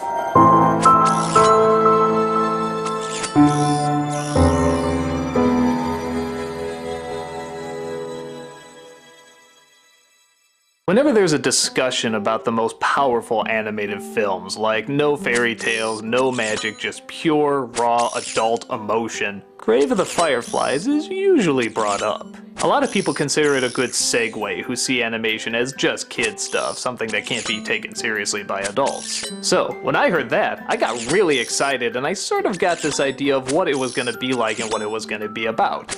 I saw this film around the same time I saw Saving Private Ryan on the big screen, and I had an idea what it was going to be. Oh, war is bad, people throwing up their hands saying why, oh, the no good of violence, and so on and so forth. But what I got was something very, very different. out. I knew it was going to be more focused on the family end, but not quite in the way they depicted it. I don't even see it as really a war movie. I see it more as a battle between pride and sanity, between love and self-preservation. So it kind of confused me when I was younger because I kept thinking I was going to see some sort of anti-war film, and I felt that's not really what I got. I didn't dislike it, I knew it was good, I just didn't quite know what to clarify it as, what to accept it as. Now that I'm older, that's one of the things I like the most about it. It doesn't seem anti-war or pro-war. It's just a boy and his sister trying to figure out what's the most important. You know the film's gonna be grim when you see the death of our main character being reunited with the spirit of his younger sister. Well, we know this doesn't end happily. We can only go up from here. The two have a flashback as they roam the spirit world of how they got to where they are. The boy's name is Sieta, and the girl is Setsuko. They're in the final days of World War II, but you wouldn't know it with all the bombings that are still going on. Their father is in the war and their mother is suddenly killed from one of the bombings. The two decide to go live with a distant aunt, but she starts to get a little on their nerves, claiming they aren't working hard enough for the food that she's preparing, and having a pretty understandable breakdown every once in a while for the situation that she's been put in. Unsatisfied with the living situation, Sieta decides to take his sister and live on their own, believing he's totally capable of doing so. Trying to claim his independence, slowly but surely he discovers that they can't survive on their own. But he's too proud and too determined to see the truth and lives in a horrible state of denial, thinking that if he tries harder and sticks to his independence, they can come out of this okay. But reality starts to set in and options start to become fewer and fewer. Always thinking salvation is just a day away, he continues to try his best living on his own while his world crumbles. The artistic style in this movie is not trying to be so much pretty or showing off as much as trying to be more realistic. They still move like anime characters, but it's not trying to do any big kicks or flips or any weird angles. Most of the shots keep very still and just let the emotion of the animation carry it through, as well as the voice acting, which is dubbed over pretty well. I personally grew up with the subtitle version and prefer that one a bit more, but the dub is still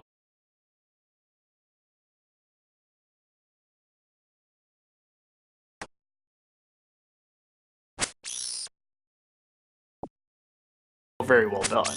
There's a lot of different ways you can look at this movie. On the one hand, you can see the boy as a terrible character. Not only is he letting himself starve to death, but he's letting his sister starve to death as well. But I think because they choose to do this age, it makes us suddenly understand what he's trying to accomplish. I think a lot of growing people at that age can become incredibly delusional. And that may be part of the focus of the story, is not to try and grow up too fast, and to appreciate what you have and who you have while you still have them.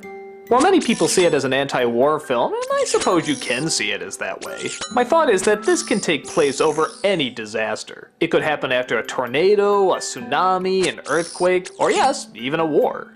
The focus is on the boy who doesn't realize how far he's being pushed, and that there's no crime in accepting failure or asking for help.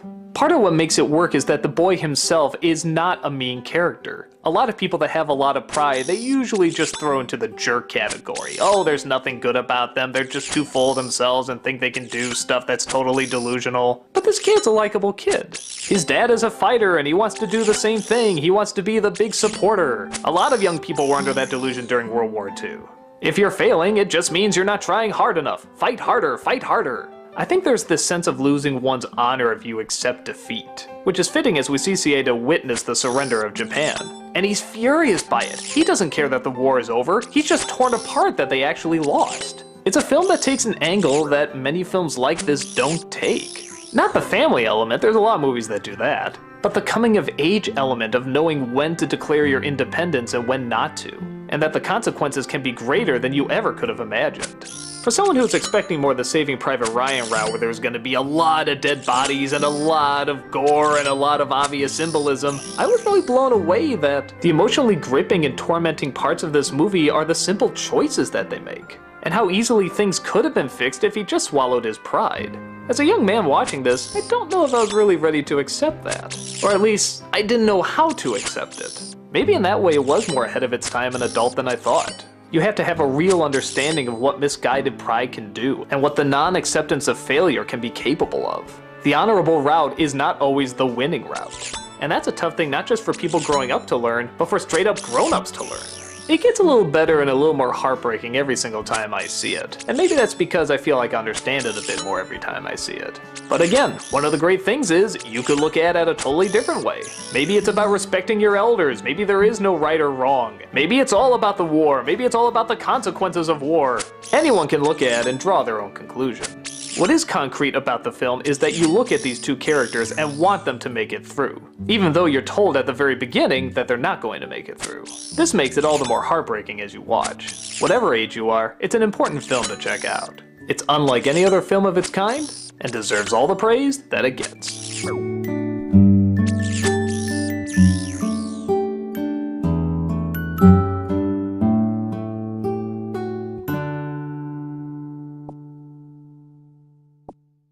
Growing up in the 80s and 90s, we had a lot of various specials that always acted like they were gonna scare us. We had Tales from the Crypt, Are You Afraid of the Dark, Goosebumps, all sorts of various shows that kept explaining how they were gonna scare the crap out of us. And don't get me wrong, I like these shows, I think they're really creative, but there's always one problem to me. They were never scary. Even when I was a kid, I was saying to myself, where's the scary stuff? Where's the stuff that's gonna fuel my nightmares? Where's the stuff that's gonna keep me up?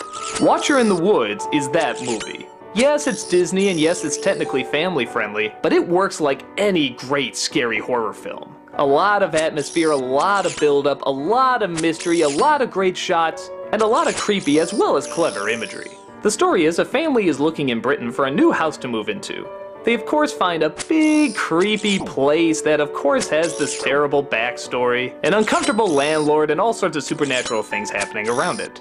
Both the daughters in the family seem to have strange things happening to them. The youngest is almost being taken over like a puppet, and the older has a tendency to feel the presence of people that were once there before or just feel all sorts of uncomfortable things. Slowly but surely, the truth about the disappearance of a certain girl named Karen comes to light, and the daughters are trying to figure out if it's the ghost of Karen that's trying to get in contact with them, or something else. What I like about this film is that there's very few things that actually separate it from a kid's scary film and a regular scary film. In fact, I think this film has a lot more atmosphere and scares than most scary films. The only difference is there's no gore, murdering, or swear words in it. As well as the pacing is a little quicker than that of a usual scary movie, but again, they want to keep the kids' attention. But apart from that, they treat it pretty adult. Notice how many quiet moments are in this. Yeah, remember that? You could have family films that had quiet moments. There didn't always need to be a ton of music or talking. This is called establishing mood, and it's done great here. The shots are also great. I absolutely love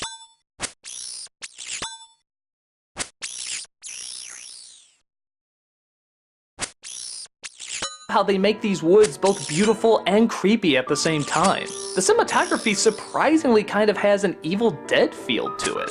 Obviously not as over the top, but just as clever with its setups. My favorite shot is right in the opening. It's just a car pulling into the place. Well, that's no biggie. Oh, well, that shot was kind of sloppily done. Wait a minute, why are we still rolling? Oh my god, this is a point of view shot. What's watching them? What's going on? Okay, it's not a big scare, but at the same time, it kinda catches you off your guard. It's setting up something you didn't know was being set up, and that's what a good scary film should do. The funny thing too is that there's a lot of point of view shots in this film, but just when you're about to get sick of them, they do something new with it. For example, here's a shot of her just going through the woods. Yeah, something's watching her, we've seen that a million times. But then at some point she goes inside and, wait a minute, it's still out there. Why would they show this shot if something wasn't gonna happen? And it does, and it was properly built up and properly delivered. And just when you think a shot like that can't make you uncomfortable again, there's another scene where she's being followed. Well, okay, again, we've seen that a million times. But wait a minute, now it's inside? We didn't know it could go inside. Every time we've seen it, it's always been outside. Every time they do something with a point of view shot, they add something new to put you in a new state of uncomfortableness. It doesn't downplay anything because it's also gonna be shown to kids. No, it wants to scare the kids because that's why you're seeing a scary movie. I always hated when those other shows had to clean it up and not make it too creepy. This goes all out there and tries to scare you without actually psychologically harming you. Kids can be drawn into smart things, and scary films can be smart.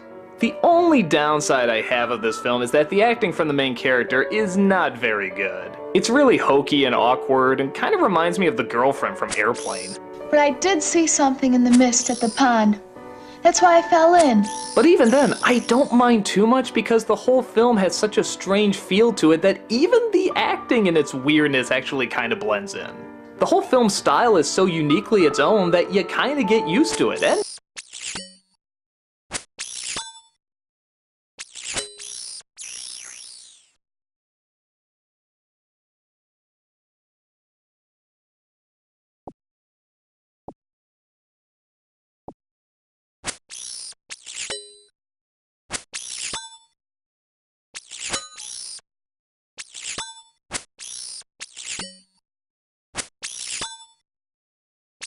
maybe it kinda adds to the weird feeling that you have throughout the entire movie.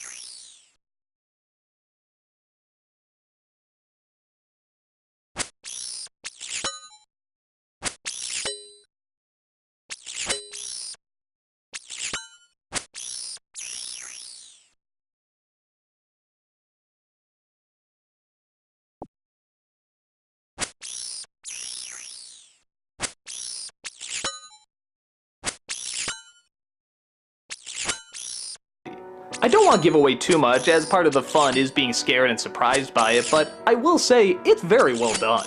I kinda don't know why more people aren't talking about it. I mean, it's a legit scary film from Disney. How often does that happen? I mean, we got scary moments from other films that scare us because we're kids, and yeah, some of them go really far, but this is actually intending throughout the majority of the film to scare you, and it's actually effective. Are scary movie fans just put off that the Disney logo is in front of it? Are Disney fans put off that it's a little too dark and not as obvious for kids? I don't know, but it definitely deserves a lot more attention. Okay, I don't think it's gonna send anyone out running and screaming, but at the same time, it just creates this mood and this environment that just feels strange and dark and creepy and I don't know. Personally, I just love it. I wish more scary films aimed at kids tried this hard. I don't know if it's a censorship issue or if people are just too afraid to push the limit, but there's gotta be more movies like this. I can tell you for certain I found a new film to watch every Halloween. The atmosphere, the environment, the story, the characters, the scares. I'm just in love with this film. It's definitely worth checking out with the lights off when you're all alone and you feel like somebody's watching you.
Sensitive. Don't you understand? It's someone else! Only Jan can help Cap.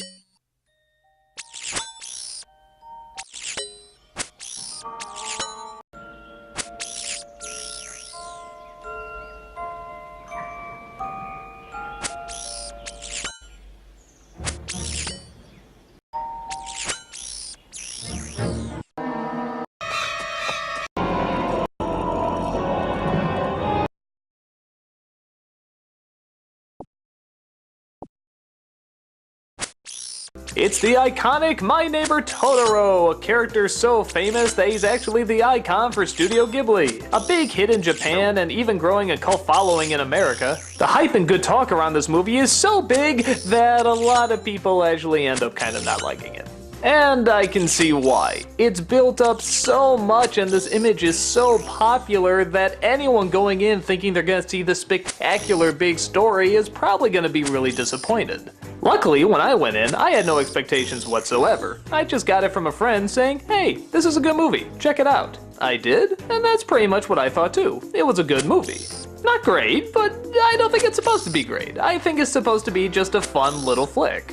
Why there's such an explosion over it, I don't know. Maybe people just like the sort of smaller flicks and want to get it more attention to a point where it's actually exploded into this giant franchise, kind of like how A Christmas Story has. but for what it is, I like it fine.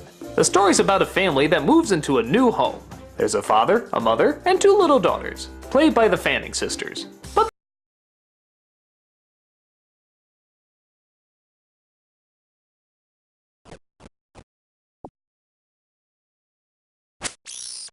they discover something very interesting about this home. Apparently there's spirits all over the place. In any other movie, this would probably be a scary thing, but the family just kind of accepts it and says hi. Sometimes the spirits say hi back, but most of the time they just keep in hiding. And wouldn't you know it, one of them is a giant koala cat-aroo thing known as Totoro. He doesn't exactly do much, he just kinda sleeps, takes the bus. He can fly, that's kinda cool. And he has absolutely no dialogue outside of 1 or 2 roars. And that's about it. Really, that's the movie. It's just sort of watching these girls interact with the spirit and them getting used to moving to a new location, and for whatever reason, it kind of works. And don't get me wrong, there's still some incredible imagery in this. The backgrounds are wonderful, there's this cat bus thing that's now become world famous, and a lot of the flying scenes are very nice. If you were to ask me what happens scene by scene, like in order of the story, I couldn't tell you. That is to say, stuff does happen. You see them trying to get used to being in this place and interacting with boys and so on and so forth, but the story's not really the focus. The focus is more character and atmosphere. The casting of the Fanning sisters was a very clever call, as they work very naturally off each other. They don't act like co-actors or even just friends, they feel like sisters. Something about that camaraderie and the way they work off each other, it's pretty solid.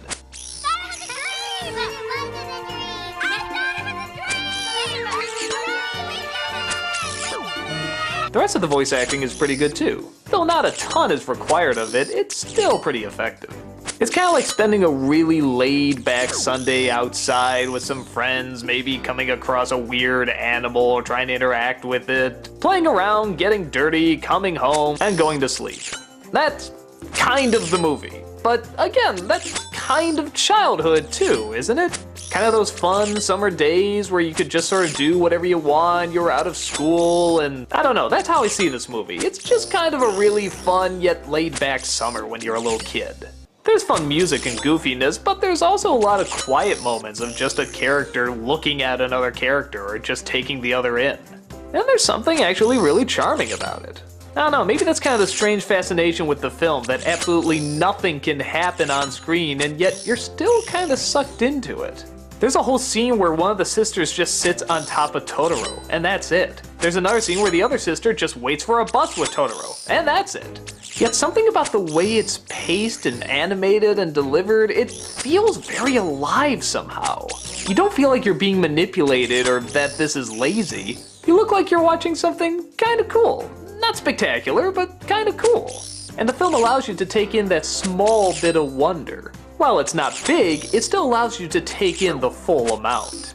You soak in the scene. You remember the feelings. You remember the expressions. If stuff like that doesn't do it for you and you're looking for something that's a lot more story-based, then you're probably not going to have a good time with this. Granted, there is a dilemma in the last third of the film, but it almost feels a little forced and in some ways not needed. Like, the film just needed some kind of climax. But it's nowhere near so contrived that it ruins anything. You still want to see everything turn out okay and stick with these characters. But yeah, don't expect a lot of action or a lot of wonder or a lot of story, but just expect a small amount to be satisfied. I think that's part of the charm of Miyazaki's films. You have this art form of animation, anything you can draw can suddenly exist, and yet they use it to tell the story of only a few fantastical things and focus more on the human characters. Something about keeping it so minimal actually makes you appreciate what's on screen even more. At least from my point of view. I don't know, I haven't heard there's like any kind of backlash for this film, but I've definitely heard of people that watched it and just didn't get what it was all about, and I can understand that. There is so much build-up for this movie. The image is shown all over the place. Hell, it's even in Toy Story. If you're looking for more of a relaxed film that you can pop in and just sort of enjoy the atmosphere of, you'll find it to be pretty charming, pretty creative, and just the right amount of entertaining. I personally don't see it as one of my favorites. I don't even know if I put it in one of Miyazaki's top 5, but it's still good, and there's a lot of effort that's put into it. It's small, it's simple, but who says there's anything wrong with that?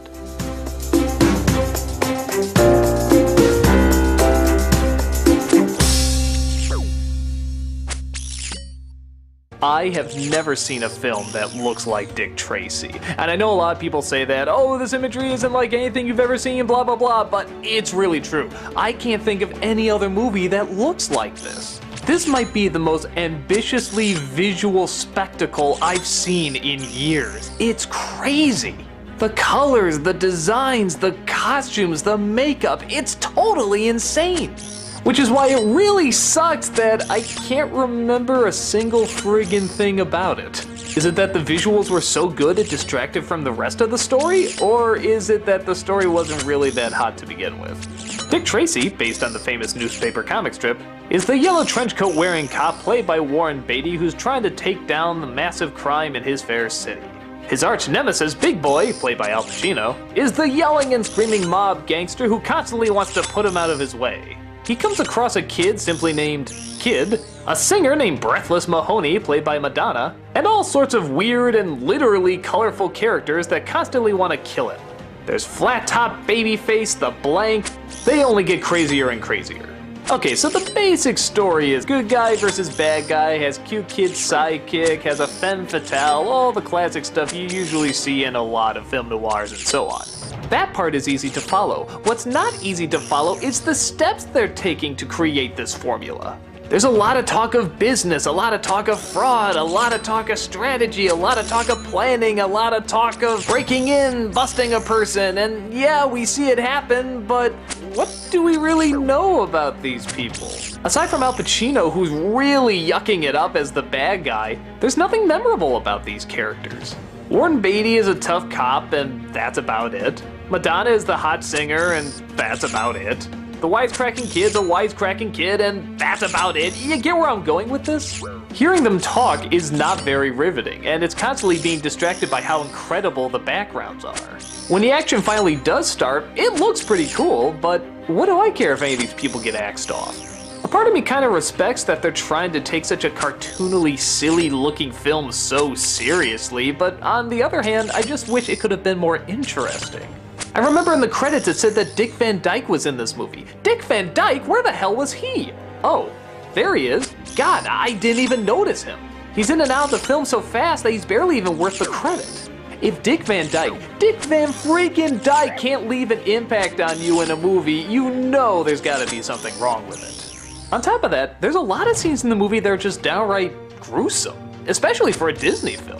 Early on, they take this one gangster down by tying him up, putting him in a box, covering him in wet cement, and then throwing him in the river. All while he's crying and sobbing the whole time. That's pretty fucking intense. Don't get me wrong, I like a little dark and gritty in Disney films, but that's like something right out of a nightmare. I guess to the film's credit, it's not that it's really bad or annoying, it's just kind of dull. Like I said, I can barely remember what actually happened in this movie. I just remember it looked beautiful while it was happening. With that said, yeah, it is friggin' unbelievable to look at. I mean, who would dress this way? Who would design their buildings this way? Who would choose these colors? Who would have faces this bizarrely weird? Nobody would. It's obviously taking the idea of adapting the comic strip, which was very bright, colorful, and over the top, to a whole new level. It's definitely in its own unique world, one where the backgrounds don't even have to look that convincing. I mean, look at this. This is so obviously a matte painting. They're not even trying to hide the brushstrokes. But that's just part of the style. It all looks phony, but in the same way that a puppeteer holding a puppet you know is phony, but you don't care. It's just so well done that you enjoy every second of it. So I'm kind of torn on the movie. On the one hand, I'm glad I saw it, if for any other reason, just to see it. But on the other hand, yeah, why couldn't they make the story more interesting? Why couldn't they flesh out the characters more? Why couldn't they be a lot more fun? Like I said, Pacino's great, but everyone else is just so phoned in and standard. Just because they look distinct doesn't mean they act distinct. I remember the makeup and the layout much more than I remember anything else in this film, and that's really a shame. If this did have a memorable story and characters, maybe it could be like one of the great film noirs. A film that plays to incredibly heavy shadows, but also somehow incredibly heavy colors. It could have been sort of this one-of-a-kind masterpiece. But as is, it's really just a style over substance movie. If you want to see the style and you just enjoy watching people in trench coats and fedora hats punch each other and shoot, then you'll at least be glad that you saw it. But if none of that does it for you, then I'm sad to say this is a very unfortunate skip.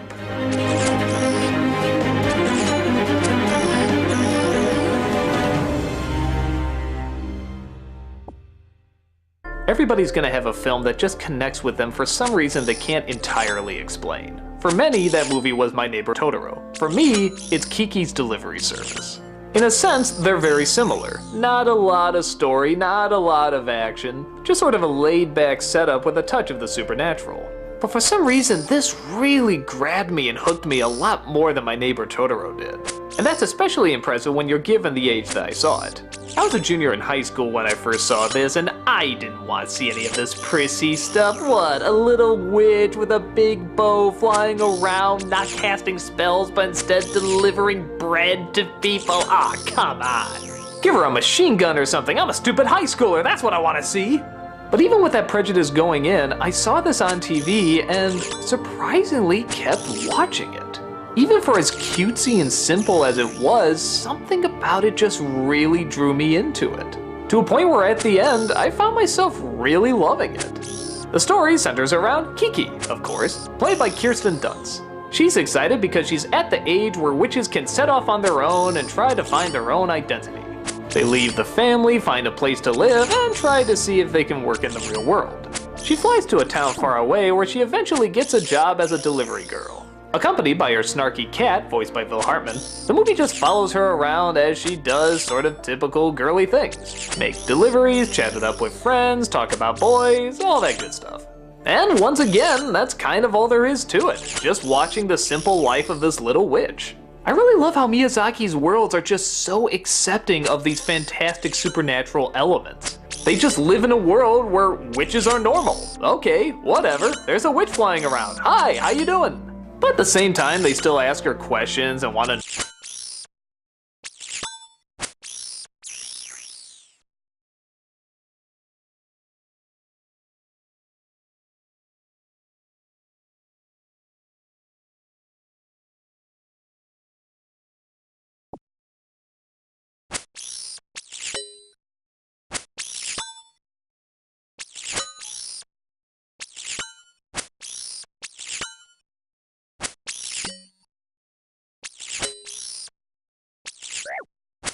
know things about her. It gives a very clear understanding of how they're accepted in this world. Kirsten Dunst is absolutely perfect as Kiki.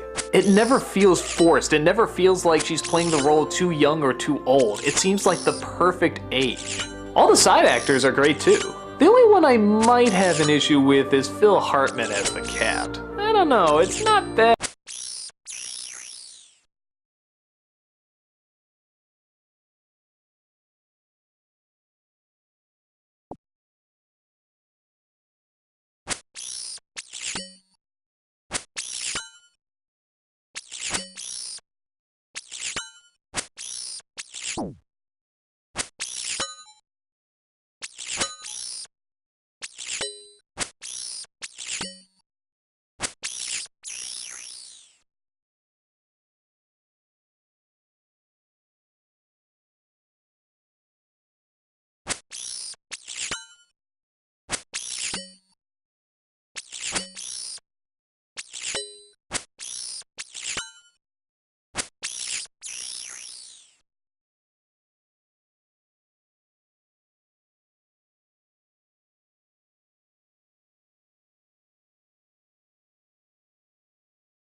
bad, but there's always something about his cynical sense of humor where you're not sure if he's really taking the role seriously or not. A lot of people can find that even funnier, but I don't know, sometimes it seems a touch off-putting to me, but then again, that's also kind of the character, so I'm up in the air about it, but it doesn't distract too much for me. I can see how people would enjoy him. Your room is nice, but let's take your mother's. You're no help. If I did have a problem, it's once again kind of like My Neighbor Totoro, there's kind of a forced climax at the end. This one's even bigger than My Neighbor Totoro because it's like this great big action scene. And on the one hand, yeah, you have a character that can fly around. It kind of makes sense to do something a little action oriented, but it just kind of comes out of the blue. It's kind of different from the rest of the feel of the movie, and I don't know, it's not bad, I guess. I just sort of feel like, couldn't you cut that out and leave sort of the very low-key tone alone? But then again, doesn't every movie kind of need an ending and a third act to build some conflict and drama? I don't know. There must have been some other way to do this. It's not terrible, it's just a touch unfitting.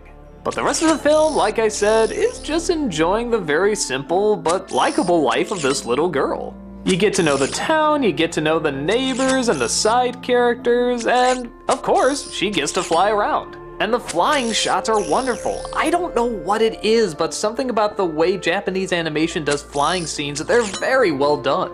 There's not even any CG used here, and yet somehow you really feel like she's in the air. Something about the angles and the movement they get. I'm not sure what the magic formula is, but they got it nailed. Somehow they animate it so that you feel the weight of the character that's actually flying, and I don't know how you do that, but they found a way. Look at how she drops here. You feel the gravity in that scene. Like I said, I'm not entirely sure why I like this one more than My Neighbor Totoro, but something about it really did grab me. Maybe it's because she does explore a little bit more and she does have to travel. But at the same time, you get an idea about how this world works and how people accept witches, and yeah, you almost kind of want to live in this world. It seems so simple and relaxed that you really enjoy being there. You kind of want to sit with this artist and talk about what she's painting. You kind of want to help this old lady bake something for her granddaughter's birthday. And you really get bummed out when the daughter actually doesn't like the thing that she bakes, and you're just like, come on, you spoiled little brat, what's wrong with you? She worked really hard for that, you ungrateful little bitch.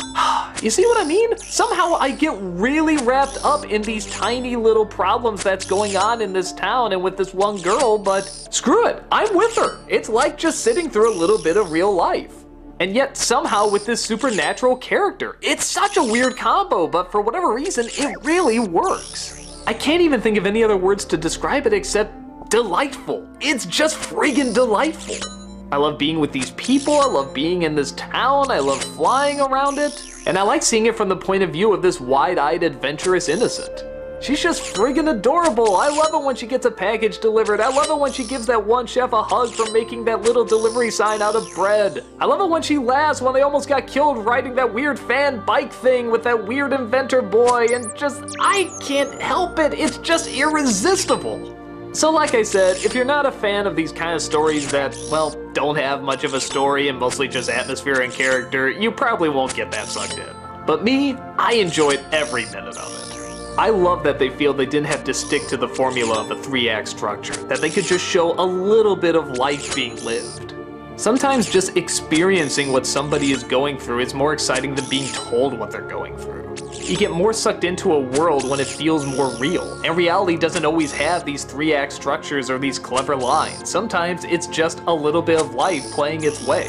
Films like Bambi, Winnie the Pooh, Christmas Story, The Sandlot, they all knew that, and I think Kiki does too. For me, it was the perfect little adventure that made my appreciation of Miyazaki a lot bigger.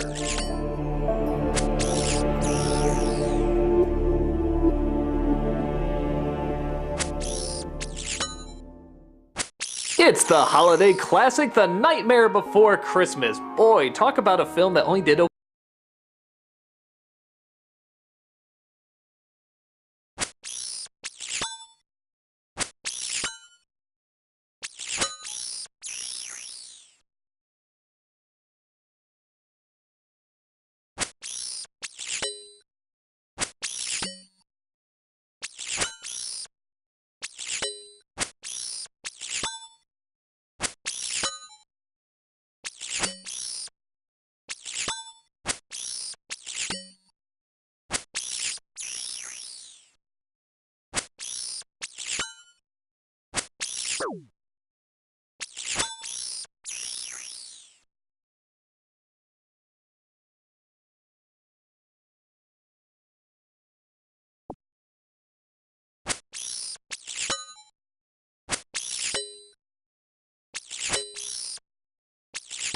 okay at the box office, but just exploded in cult merchandise.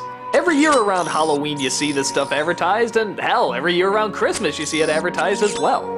Somewhere the appreciation of this film just went through the roof, and now everybody loves to draw the characters, they love to sing the songs, it's so iconic.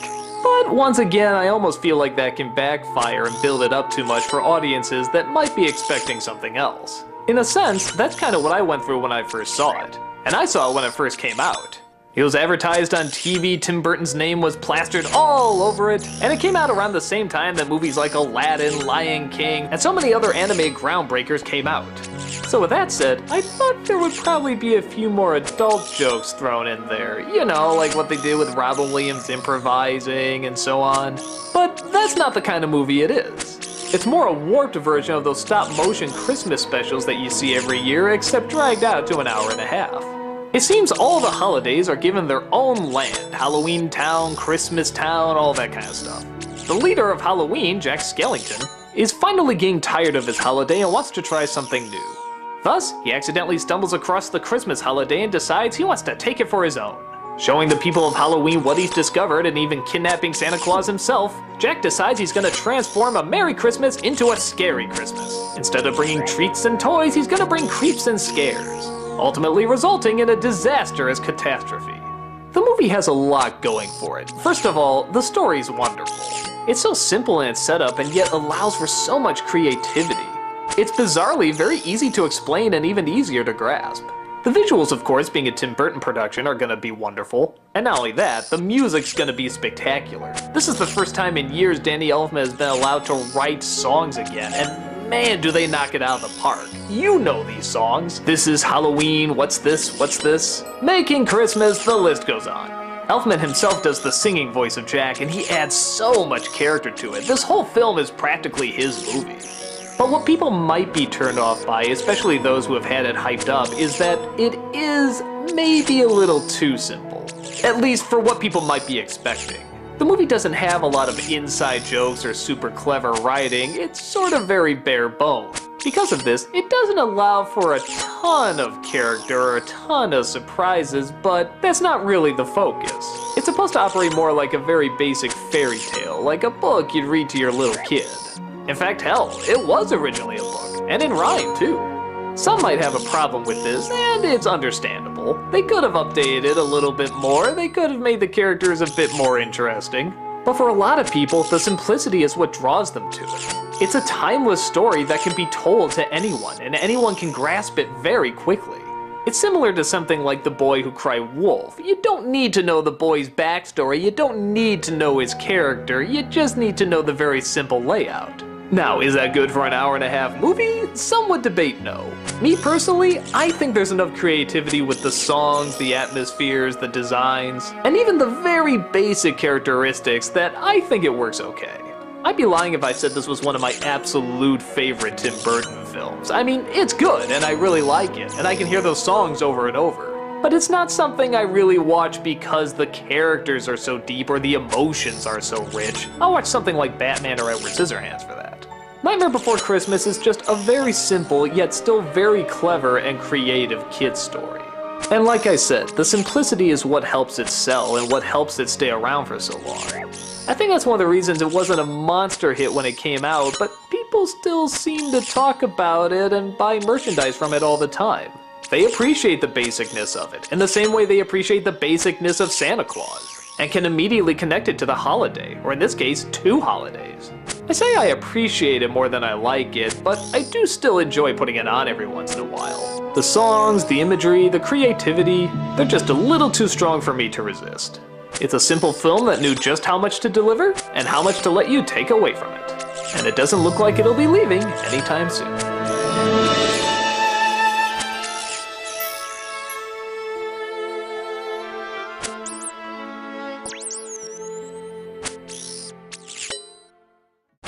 Sometimes a movie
Thank you for being such a dear friend.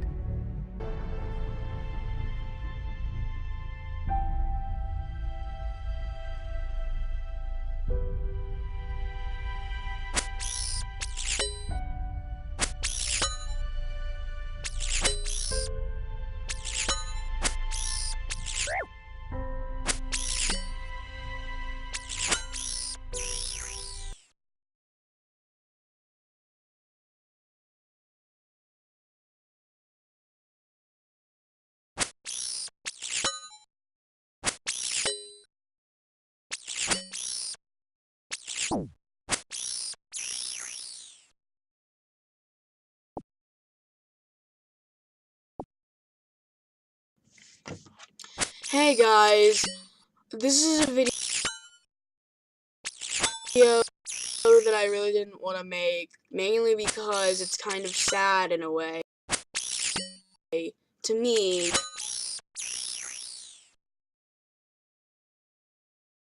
Because I've been with this for so long. But I'm quitting Headshot Productions. Now, I'm not quitting YouTube nor this channel. I'm just throwing away this company completely and making a new unofficial company called Indulgent Maroon Films. We're going to be making not just action anymore. We're going to be making comedy, drama, adventure, and action. So, now, we've wanted to make other films than just action because, well, I have, because the only people I've been able to get over is just like a friend, and then we both held the camera in each shot. So I just wanted to say this sorry, I can't speak. Morning, you know how it is. I just wanted to make this video telling you guys about all this and what's been happening lately. So I'm having a friend over today, and we're gonna film a video today, and it should be up sometime maybe tomorrow or next Saturday. Maybe even this week, I don't know. But Oh, hi, I didn't see you there. So, you want to know how to... And if you're new here, subscribe to Indulgent Moron.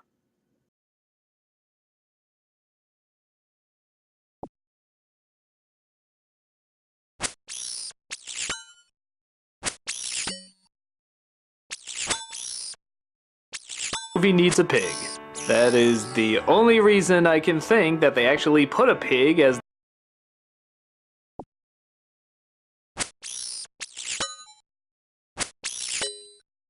the main star of Porco Rosso.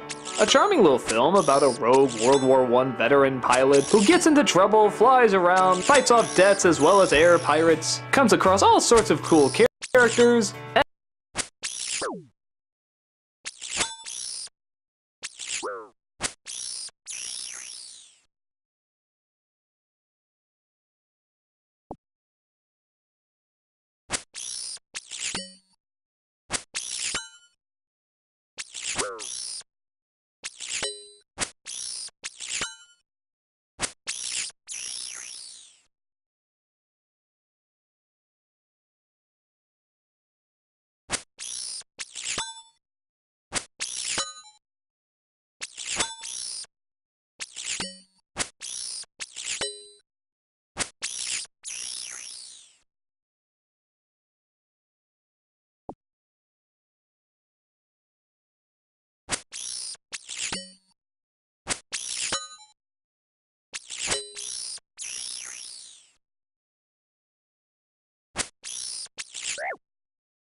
and is also a pig.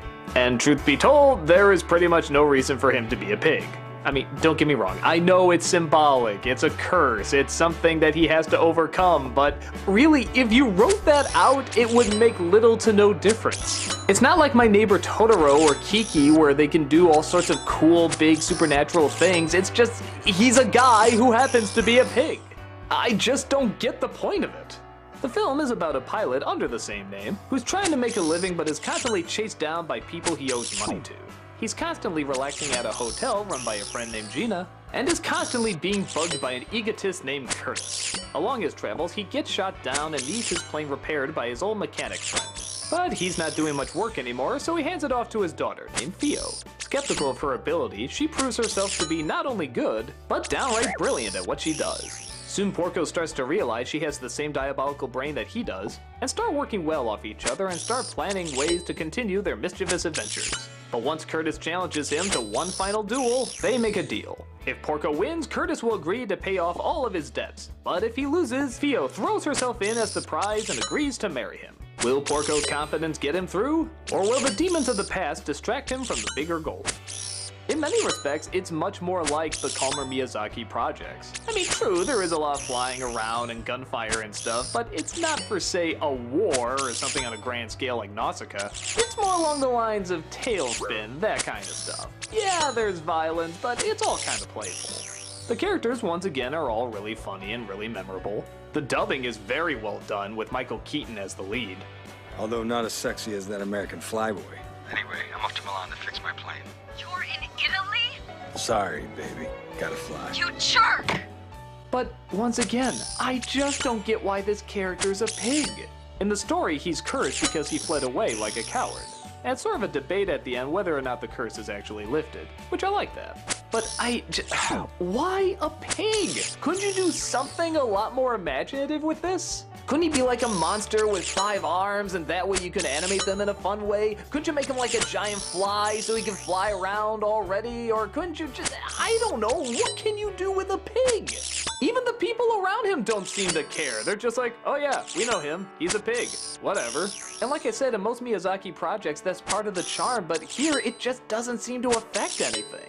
You could just as easily have him be a normal pilot with just a scar on his hand or something, like in Princess Mononoke. The only thing I can figure is maybe they just wanted a little bit more of an identity for the film, like a visual identity. Like, you can look at the poster and be like, a pig flying? What? I'll believe that when pigs fly. Oh, wait, yeah, I guess that's the joke. But it just kind of seems like a middle that doesn't have a whole bunch of possibilities. Either make him something really grand or crazy, or have what he's cursed with just something very subtle. But like I said before, that by no means makes it a bad movie. For all the dogfights and machine gun fire in this, it's actually very, very relaxed. It's just the characters being really charming and working off each other, having pleasant conversations. The writing's decent, the acting's decent, it's all good. I just don't get the main creative choice. But maybe I don't need to, because the film is still a lot of fun regardless. I don't think I like it quite as much as Kiki, because, like I said, they do take more advantage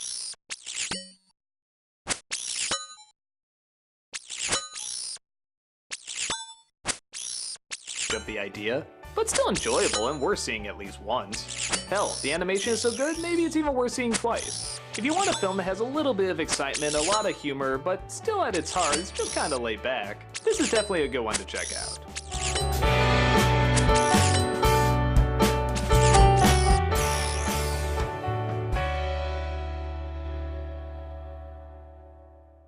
A lot of times when people try to take a successful TV show and make a movie out of it, the #1 complaint is that it just seems like a longer version of an episode. But with DuckTales, it kind of makes sense because every episode was kind of like a mini movie. So why not make an actual movie out of it? In this case, it definitely pays off, and it's kind of a shame it doesn't get more attention than it deserves. It's funny because this came out near the same time as The Rescuers Down Under, another adventurous Disney film that doesn't get enough attention. It has all the great animation, the characters you remember, a lot of great action, a few good jokes. It's an enjoyable family film. Scrooge McDuck and the gang are on the search for the treasure of Kali Baba, get it? But their tour guide, named Dijon, is working for an evil sorcerer named Murloc, played by Christopher Lloyd. Just keep searching while I hunt outside. They will not escape. He knows that the real treasure of Kali Baba lies in this magic lamp, and that with his magic talisman that can turn him into any animal, can combine it with the lamp to get unlimited wishes. The lamp, however, falls out of his hands and instead into the hands of Huey, Dewey, Louie, and Webby, who discover the crazy genie inside, played by Rick Taylor. He's zany and goofy, of course, and befriends the kids very quickly. Once Scrooge discovers it, he uses it, of course, for greedy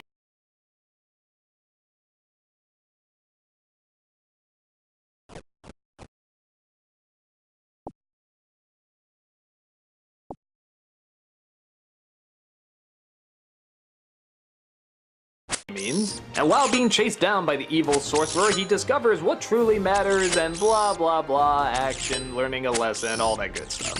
Okay, so there's no groundbreaking morals there to be learned here, but that's not what DuckTales was all about. In fact, DuckTales wasn't even as much about action as it was adventure. And this is a really enjoyable adventure. I feel like all the characters we've grown to love get the proper amount of screen time that they deserve. Christopher Lloyd is menacing, of course, as the villain, and Rick Taylor is an adequate genie. I do feel bad because shortly after, a much funnier Disney genie would pop about that nobody could really compete with. But for something that's more focused on kids and family and not really adult jokes, I think he works okay. It's fine because the animation on the show was already pretty impressive, so they had to up it even more for the movie, and it really looks good. The only thing that might raise a few eyebrows is the character of Dijon. I don't know, is this an offensive character now? Oh, good golly, what a time we have been having. Yes, I was just not leaving. Goodbye. Back then, nobody thought twice about it, but nowadays with people's sensitivities, I'm not sure if this could be taken the wrong way or not. I mean, he does have a thick accent, and he is a thief. I personally never thought they were saying anything about an entire race, but maybe that's why it never got such a major DVD release. I don't know, he's fine by me, but some people might take it a different way. Like I said before, it's just one big DuckTales episode, but we all really like the DuckTales episodes and what they had to give us, and here it is on a grand scale. I'd be lying if I said it was as good as the original few episodes that were tied together in the beginning. But hey, we're doing a movie now, and you gotta play by movie rules, and for play by movie rules, I think this film does really well. And it's entertaining and it's engaging. Does it have a ton of adult stuff? Not especially. I'd say it's more family oriented. But there's nothing wrong with it.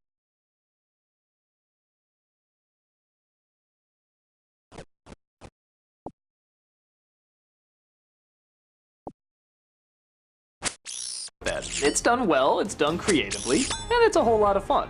So if you like the show growing up or you're a big fan of adventure, this is definitely one to check out.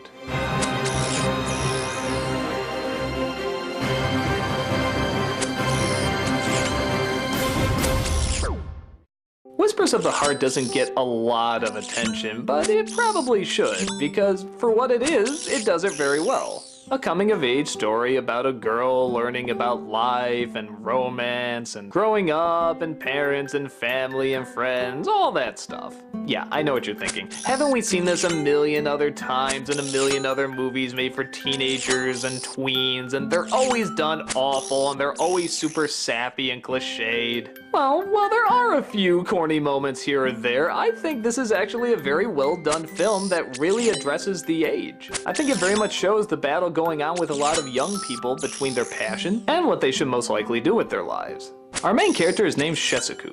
She's a bookworm who loves to write and discovers one day that all her favorite books are checked out by another person. She starts to daydream about who this person is, but then realizes it's a boy she can't stand. Over time, of course, they both start to lower their defenses and they realize they actually really like each other. But that's only one part of the story. Another part involves her discovering this antique shop where all sorts of statues and beautiful items give her ideas for stories. She befriends the owner and starts to find there's a real magic to the place. At least in a way that inspires her imagination. So much so that she's now determined to become a full-time writer, even at her young age. She tells her parents she wants to drop out of school and spend all her time trying to write her perfect story. The parents, respectful that she wants to choose her own path, perhaps even a little too respectful, allow her to leave for a bit so she can do exactly that. Yeah, some would argue not the best choice, but then again, she does obviously learn her lesson, and I don't know, it's a little controversial, but it's an interesting talking point. And once again, that's kind of the very simple story.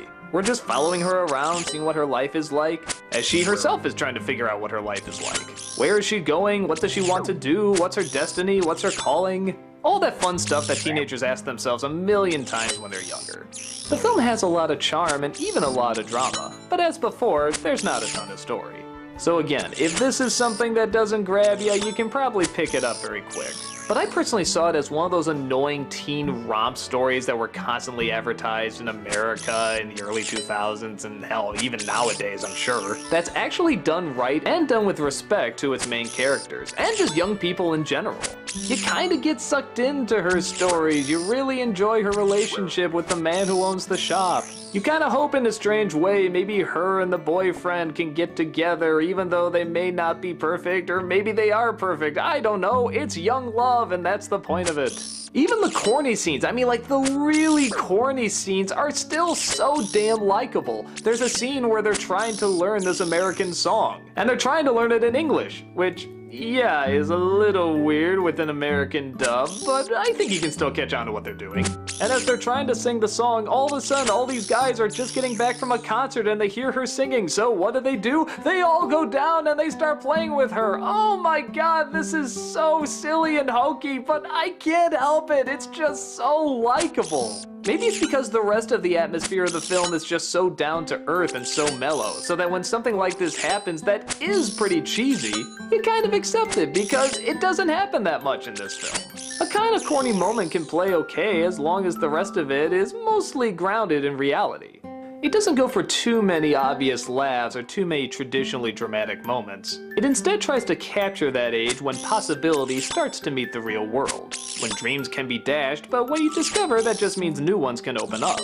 The voice acting once again is very nicely done. I heard the girls that were best friends in this were actually best friends in real life, so they worked off each other much more naturally. They even got Carrie Elways for this one throwaway role that actually plays a bigger part in a later movie, but we'll get to that when we get to that. It's actually clever that they brought him in for just a few lines, but again, I can't say too much until we get to the later film. If I do have one problem with the film is that the ending is really sporadic, out of nowhere, and really fast. I mean, there's like no lead into the credits. It's like somebody says a line and then suddenly we're against these pretty buildings with a nice song playing with the credits rolling. There's no segue, there's no fade to black, there's no nothing, it just jumps straight to it. And yeah, I kinda get the idea with the final line. It's puppy love, it's that age, it's all about falling in love at this certain point in time and how you are and you rush into things. It's still weird. But still, the rest of the film is really charming, really nice, really laid back. I feel very much captures an age that isn't life or death, but rather just discovery, influence, and making mistakes here and there. It's kind of all those things you want to see in those popular coming-of-age stories that are also kind of corny, but they're done right. It's soothing, it's enjoyable, and it's definitely worth checking out.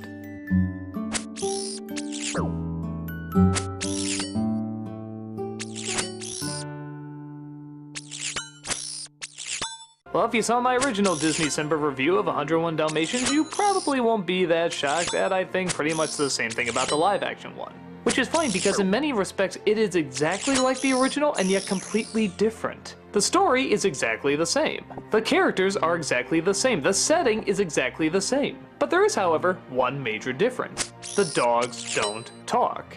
A lot of people I remember when this was coming out were really angry and shocked at that. Oh my god, how can the dogs not talk? They talked in the original, holy smokes! And what's it all amount to? Well, very much like the animated one, it's just a movie about watching puppies. And if you like to watch puppies, you'll like this film fine. The story centers around a male Dalmatian and his owner, played by Jeff Daniels, who has his eye on a female Dalmatian, who has a pretty attractive owner as well. Of course, both the dogs and the humans meet up, and they decide to get together. Over time, they get married, and eventually the female dog gets pregnant, giving birth to 15 adorable puppies. But an evil villain named Cruella de Vil, played by Glenn Close, wants to buy the puppies so she can turn them into fur coats. When the owners tell her that they're not for sale, she hires 2 henchmen, one of them played by Hugh Laurie, to kidnap the puppies and add them to her collection. That's right, a collection. For she plans to make tons of fur coats out of tons of puppies, 99 to be exact. When the parents as well as other animals catch word, the race is on to see if they can save the puppies before they're turned into fashion statements. On the one hand, I say to myself, this is a completely pointless movie to exist. Did this really demand to be brought to the live-action cinema? But with that said, if you had to bring it to live-action cinema, I actually think it's pretty reasonably done. I really applaud the fact that they don't have them talk. Not only was the technology not up to it back then, I mean, they could move the lips, but they look kinda creepy. But the movie knows exactly what the people want. They just want to see cute dogs, and if they start talking, it would just be really weird and distracting. Thus, we had to rely on the charm of the human characters, which, for the most part, hold up pretty well. I mean, for such bit parts that have little to them, they actually got some really good actors to bring them to life. The romantic couple are good, the henchmen are good, and yeah, let's talk about Glenn Close as Cruella de Vil. On the one hand, I should be really angry at this performance because, yeah, Cruella de Vil is an over-the-top character, but this is really over the top. Cruella was an angry, bitter woman. This is just a laughing lunatic. She's more like a 60s Batman villain than she is a Disney villain, and god, doesn't that sound weird to say? She's making animated Disney villains look subtle. However, with that said, she just cracks me the fuck up. It's kind of like a female Tim Curry or Christopher Walken. There's just no doubt that she's doing whatever the hell she wants. I mean, look at her. She's totally off her rocker. If we make this coat, it would be as if I were wearing your dog.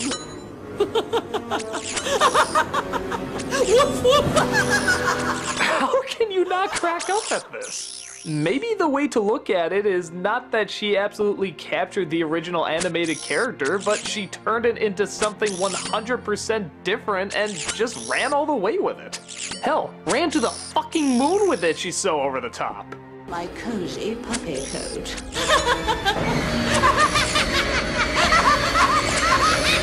I just can't stop laughing at her. She's a fucking riot. for what it is, the film is really not that bad. It's 100% serviceable.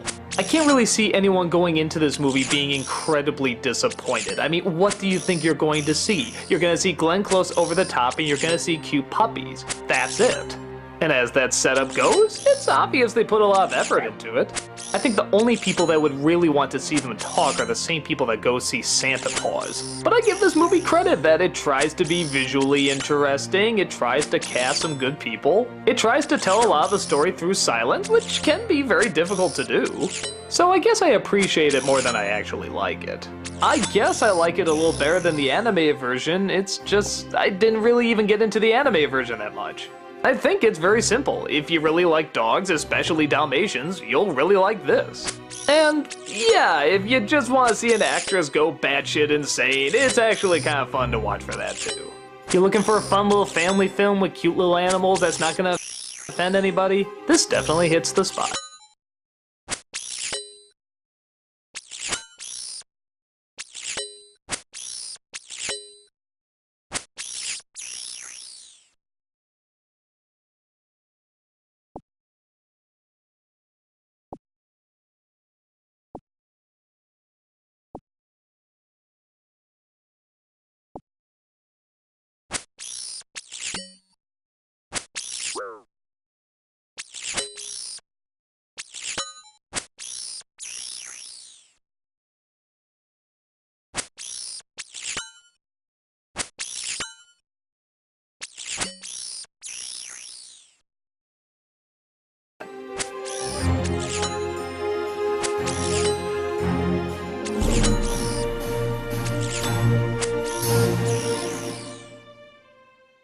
It's what many consider Hayao Miyazaki's grandest masterpiece, Princess Mononoke. This was one of the first major releases in America of Miyazaki's work.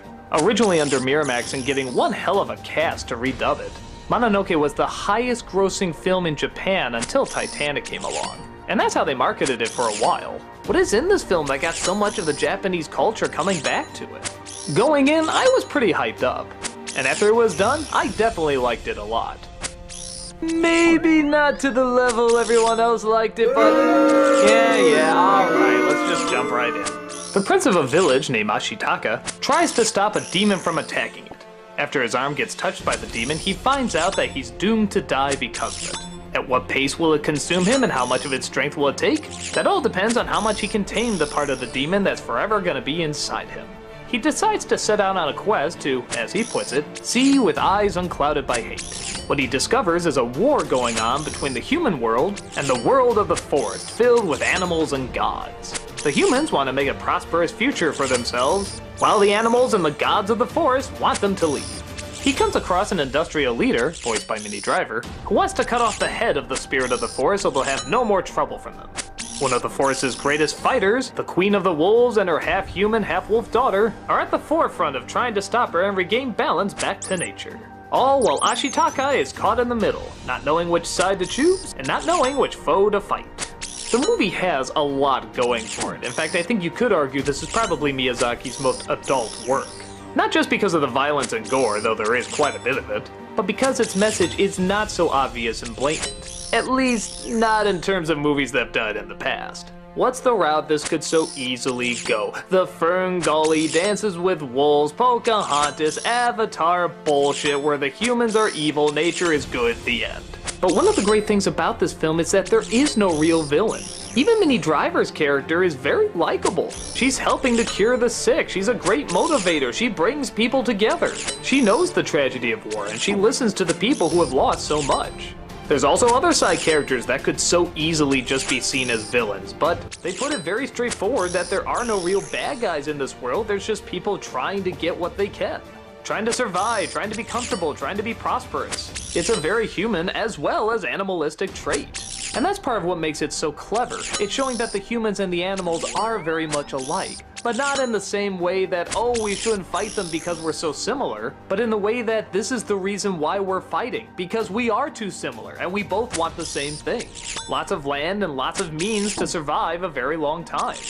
It's funny because when I reviewed Nausicaa, a lot of people were comparing it to this movie, like which one did it better, which one was stronger, and a lot of people seem to lean towards this one. In a sense, I kind of agree. I think this movie has much better characters. I think its message is a little bit more direct, but it's also a little smarter.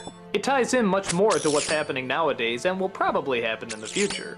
Where Nausicaa had this really big story that went all over the place and could kind of do it because it was so large in scale, Mononoke feels like a smaller story yet kind of tries to do the same thing. It goes everywhere and back again. We cut back to so many of these same locations like 3 or 4 times. And don't get me wrong, I like these locations, but there's only so many times I can see our main character walk back and forth between them. It was definitely a film where before the climax I was kind of looking at my watch saying, how long is this movie? Not that I wasn't enjoying it, but I was definitely noticing the length. And definitely felt it could have been cut at least 10-15 minutes. Just take out a couple more scenes of him running to the other side saying, wait, stop! Also, as much as I love the characters in this, I do think there's one that's surprisingly not very interesting. And believe it or not, it's Mononoke. I don't think she's a very interesting character. And she should be. Half human, half wolf, constantly torn between what she is and who she's supposed to be. This should be great for the main character. They should be able to talk and share stories and be able to relate unbelievably. They're both kind of going through the same thing. But most of her dialogue, voiced by Claire Danes, is mostly just her shouting, no, no, I'm a wolf, no, no, I'm a wolf. Which is so strange because Miyazaki is so good at these kind of characters. The young heroine who's action-packed but doesn't know which route to take. He usually writes them so well, but this one is just so whiny. I have no idea why the film is named after her. It would have been neat if she played as big a part as Ashitaka. It would have been nice if she was just as complex as he was. But as is, she just didn't do anything for me. I know that's so weird because she's like the big icon from the film, but outside of her design, I think she's a real missed opportunity. But thankfully, like I said before, the rest of the characters are very interesting. And their dilemmas are very understandable and relatable. This is about the majesty of the forest and the majesty of mankind, both evolving too fast for their own good and trying to figure out where to level out. I do really like this film, and there's even elements of it I absolutely love. I think if it was just a bit shorter, a little less complicated, and the Mononoke character was made more interesting, it could have been something phenomenal.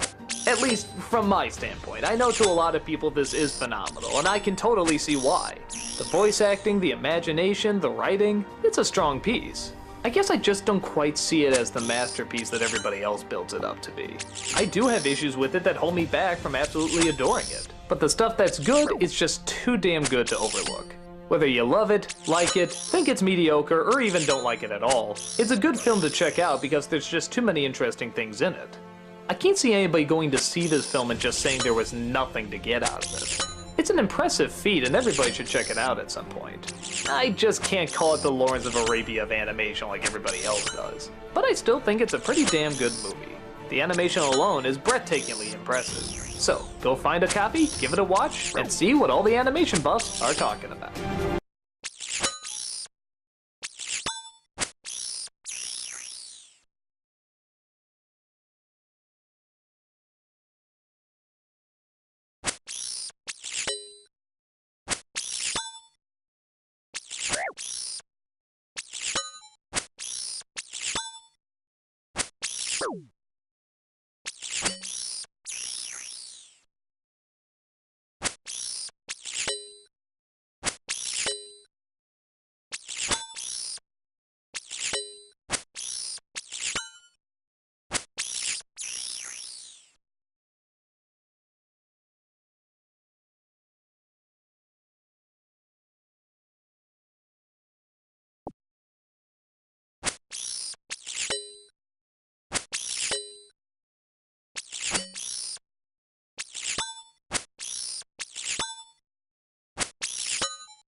When Wreck-It Ralph first came out, the term that was being thrown around a lot is that it was the Roger Rabbit of video game movies. And from the advertising, it kinda looked like that. You saw kind of a Donkey Kong-ish knockoff suddenly in with all these really famous characters. There's Bowser, there's a bunch of Street Fighter guys, there's the ghost from Pac-Man. Nothing like this has ever been done in a movie, at least not with video games. It really was the equivalent of seeing Mickey Mouse and Bugs Bunny together. It was so surreal. However, where in Roger Rabbit a lot of these characters keep popping up throughout the entire film, in this one, it's only the first couple minutes. Because of this, there was definitely a crowd of people that kind of felt ripped off. I mean, the commercials, they showed every scene that had a video game character in it. So when you actually watched the film, there was practically nothing left. I kinda like those people, wanted a little bit more of them, but the good news is, the story and characters were so good that you almost don't notice. Much like Roger Rabbit, the story can completely hold up on its own even if you didn't have those characters in there. The main leads and ideas are more than enough to keep it afloat. The film starts off in an arcade where there's an old 80s game called Fix-It Felix. The villain of the game is Wreck-It Ralph, kind of a Donkey Kong style character that doesn't get much respect. Little do we know, there's a whole video game world going on right under our noses. Characters use the plugs and wires to all meet up in one location to shoot the shit, talk nonsense, all that good stuff. But Ralph, like a lot of video game villains, is not feeling very loved. He's feeling underappreciated as the bad guy of the game, and wants more attention for the important work that he does. So he starts game hopping to find some way to get his reward. The only thing he can figure is that if he got a medal somehow, that would mean that he's done a great deed. So he travels into one of the much more violent video games, gets his medal, but loses it in another one. Along the way, he comes across a glitch named Vanellope, who lives in kind of a Mario Kart world where nobody likes her either. So they make a deal with one another. If Ralph can help her get in the game and get the appreciation she deserves, she'll help him get his medal back and get him the appreciation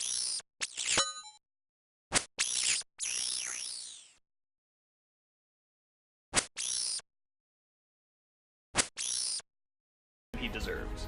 But there's an even bigger conspiracy going on between villains, side characters, and all sorts of craziness that might result in the end of the video game world as we know it. I'm really impressed how even though it's kind of a complicated story when you get down to it, they explain it in a very simple way. The film is very good at throwing in different surprises and turns around every corner in explaining how the world works. Through warp zones and cheat code, you can actually change your identity and anything about your environment. Really, the movie takes total advantage of what's given to them. It isn't just using popular video game characters, it's totally embracing the idea of what they have, incorporating both the retro games of the past and the newer games of today. Through all the clever writing and satire though, there's also a very heartfelt story between Vanellope and Ralph. This is the focus of the film, and yeah, I would have liked to see a few more video game characters. This really is where the attention should be. The voice acting in this is beyond pitch perfect. I mean, talk about getting the best people to match these characters. John C. Reilly is the big doofus who has a heart of gold. Sarah Silverman is the smart aleck little brat. Jane Lynch is the badass commander with a backstory so funny I dare not ruin it here. The list goes on.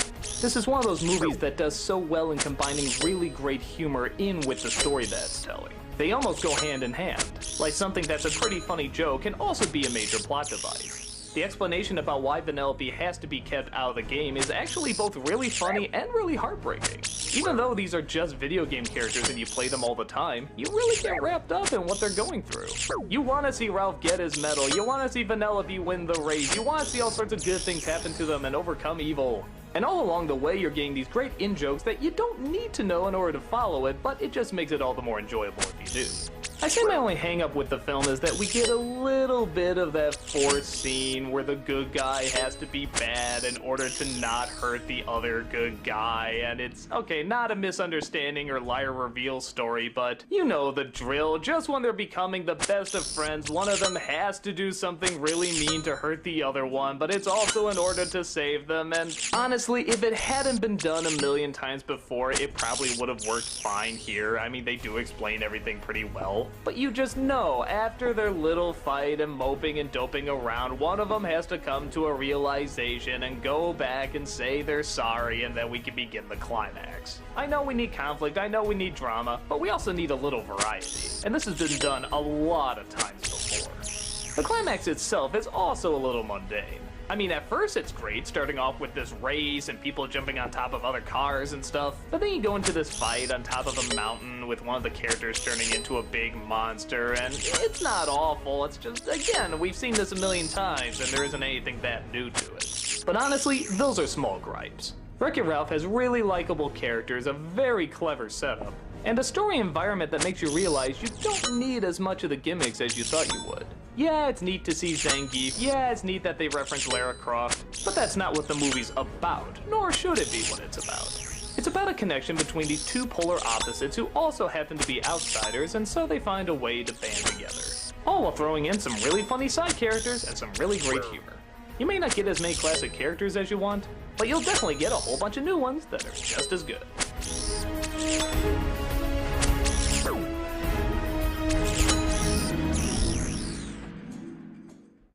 It's no secret that Hollywood has been out of original ideas for a while. Everything is either based on a comic, or a book, or a popular series, or a TV show. Everything is retro and based off of something. And while a lot of good stuff has come from it, it is kind of a shame that we don't really see that much new stuff coming out.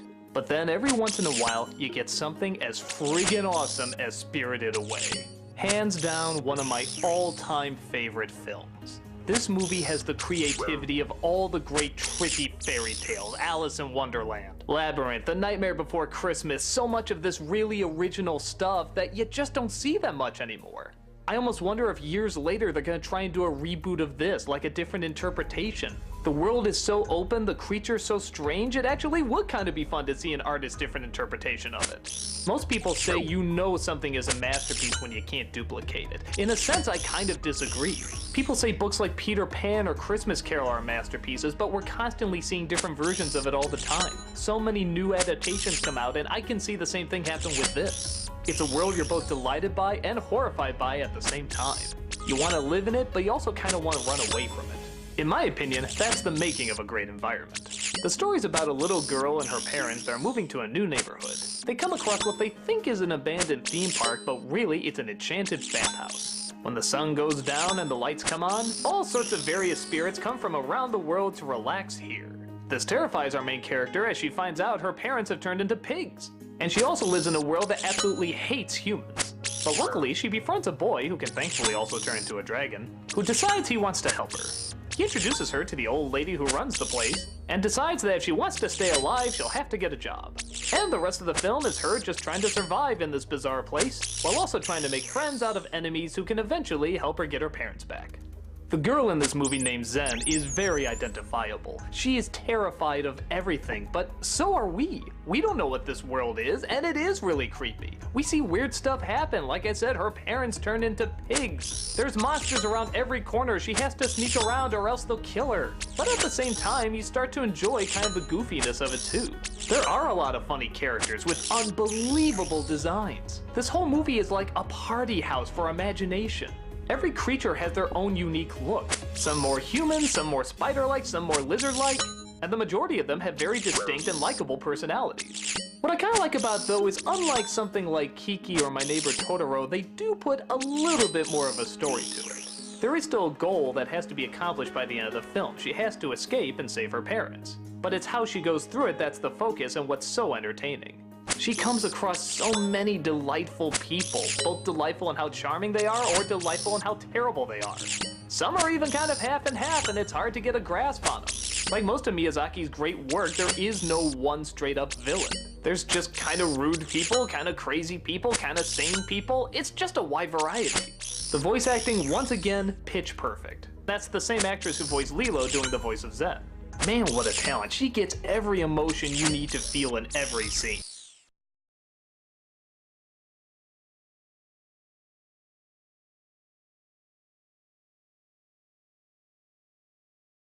She is frantic, she is whiny, and she is a complainer, but it's never to a point where she's annoying. You totally understand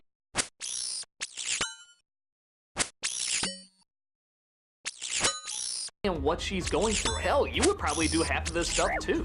There's also so many great side stories going on about discovering people's pasts, finding out the flaws of these creatures and how they can be helped out. But even in between all of that, there can still be moments of just relaxing and letting the atmosphere sink in. My God, my favorite scene is when they're on the train. Nothing is happening here, they're just traveling and looking out the window. But after all the craziness that's happened, it's just the one place you want to be. There's no dialogue here, there's no talking whatsoever. It's just them looking out the window and you can feel what they're going through. This is the power of a visual medium. Not everything has to be spelled out. A scene can just play and you can take whatever you want from it because you know there's such talented people behind it. Talented people that can make you feel afraid in one scene but delighted in the next. If I really had to nitpick anything, I mean friggin' anything in this movie, it's that the owner of the shop also has a twin sister. They literally look exactly alike, even down to what they wear, and with all this creativity and different people and creations, why didn't you make her look different? She didn't have to be a twin sister. I mean, okay, there's one scene where she kind of fools Zen, but it wasn't necessary. You could have made her more beautiful or more ugly or just do something a little different.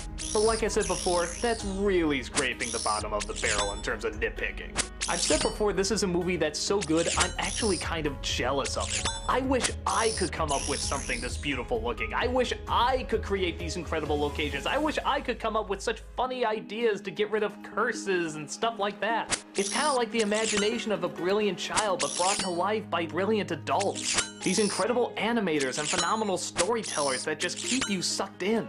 Through the simple needs of our main characters that anybody can identify with, and can identify with very quickly. Being scared of a new place, trying to figure out your identity, having problems with family, putting up with people you don't like, all these things they're so quick to pick up. And it's all done in one of the most incredible environments ever put on screen. I love this movie from beginning to end. It's just unbelievable. The acting, the writing, the storytelling, and above all, the unbelievable imagination.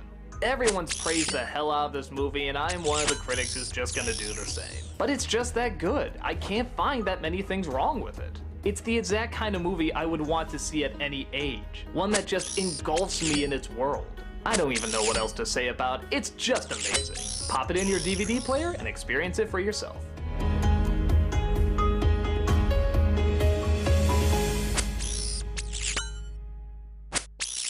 You know, it's funny. When I saw Monsters, Inc., the first thing I thought to myself was, yeah, that was okay, but I wonder what they could do with a sequel. I'm assuming if you're watching this, you know how the first film ends, so with that ending, you do kind of see a little bit of possibility. What if Boo did grow up? What if Sullivan kept watching her? What if she became an adult who could actually communicate with monsters? Or maybe when she got to an age she didn't believe in monsters anymore. Maybe monsters would disappear. Maybe it's something about losing childhood. Oh my god, this practically writes itself.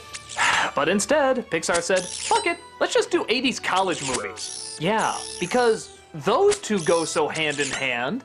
Rather than being a sequel, we have a prequel, showing how Mike and Sullivan met up for the first time and of course, didn't get along. Each one thinks they're gonna be the greatest student at Monster University, so naturally all sorts of competition and comedic antics take place. But this menacing dean decides she doesn't like them. Yeah, I don't entirely know why, she just kinda decides she doesn't like them. Maybe because that's what they do in 80s college movies, I don't know. And speaking of which, if you've seen any 80s college movies, I mean any friggin' 80s college movies, you've seen Monsters U. It's not a satire of 80s college films, that would be funny. It's not doing anything different with 80s college films, again, that would be funny. All it's doing is taking the exact same characters you've seen a million times and replacing them with monsters. The bully jock, the nerdy worm, the stick-in-the-mud dean, the quirky dorks, the need to make their frat house the greatest frat house that there is, and of course, all these people who don't get along trying to find a way to get along in the end. I remember when I saw the trailer for this, I thought it looked really stupid, but I also remember thinking to myself, it's Pixar. Pixar, the originators of these incredible stories. Finding Nemo, Up, The Incredibles, the friggin' Toy Story films. Surely they wouldn't do something as phoned in as this. But then I remembered Cars 2 and got really depressed. Outside of a few designs of some of the monsters, it's amazing the lack of originality this film has. Everything exists just to follow the 80s college movies tropes. I remember before seeing Muppets Most Wanted, they had a short based on Monsters U, and you know what? It was a million times more interesting. They took advantage of their environment and did something new with it. The only problem is, that was just a few minutes long. This is an hour and a friggin' half. It's easily one of the most boring Pixar films I've ever sat through. You can predict every joke, you can predict every moment that's gonna happen. Why was this deserving of so much time and effort to go into it? The only new thing that pops up in this film is the ending, and without giving away too much, it is probably the only really good thing in it. It's kind of the idea that you don't need to follow the traditional path that everybody else does, but it's done in a way that's actually kind of clever and probably hits close to home for a lot of people. In fact, if I had to guess, I would assume this whole film was made just so it could get this message across. It's a message you don't see much in movies, and especially in animated family films. Well then, I guess we have the Pixar equivalent of Meet the Robinsons, something that has a really good message but not the best means of displaying it. But hell, even Meet the Robinsons was so strange and bizarre you could kind of admire it for how odd it is. This is more like a textbook about how they made Animal House. Hell, even watching a movie about the making of Animal House would be more interesting than watching this. I've had a lot of fans upset with me that I didn't like this film, but I'm sorry, I just think it's awful. I tried to go in with a clear mind. I tried to open up to the idea that this could somehow work. But it just sucks out all the funny, all the originality, all the interesting characters, all the neat story ideas for such a stale experience. I guess there's nothing bad in it in terms of stuff that'd be like offensive or unwatchable for your kids. But for anyone who's an adult and has seen 80s college movies to death and wants to move on to something else, this is a definite film to scare you away.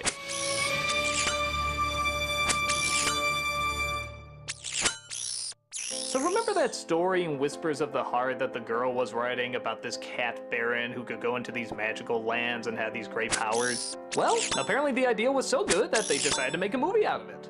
Insert The Cat Returns, a very confusing title seeing how the cat isn't really returning, he's meeting this character for the first time, but whatever. The character he meets is a girl named Haru. She saves a cat from danger in the middle of the road, but it looks like that cat is a magical cat. The prince of a kingdom, to be exact. A kingdom ruled by talking felines just like him.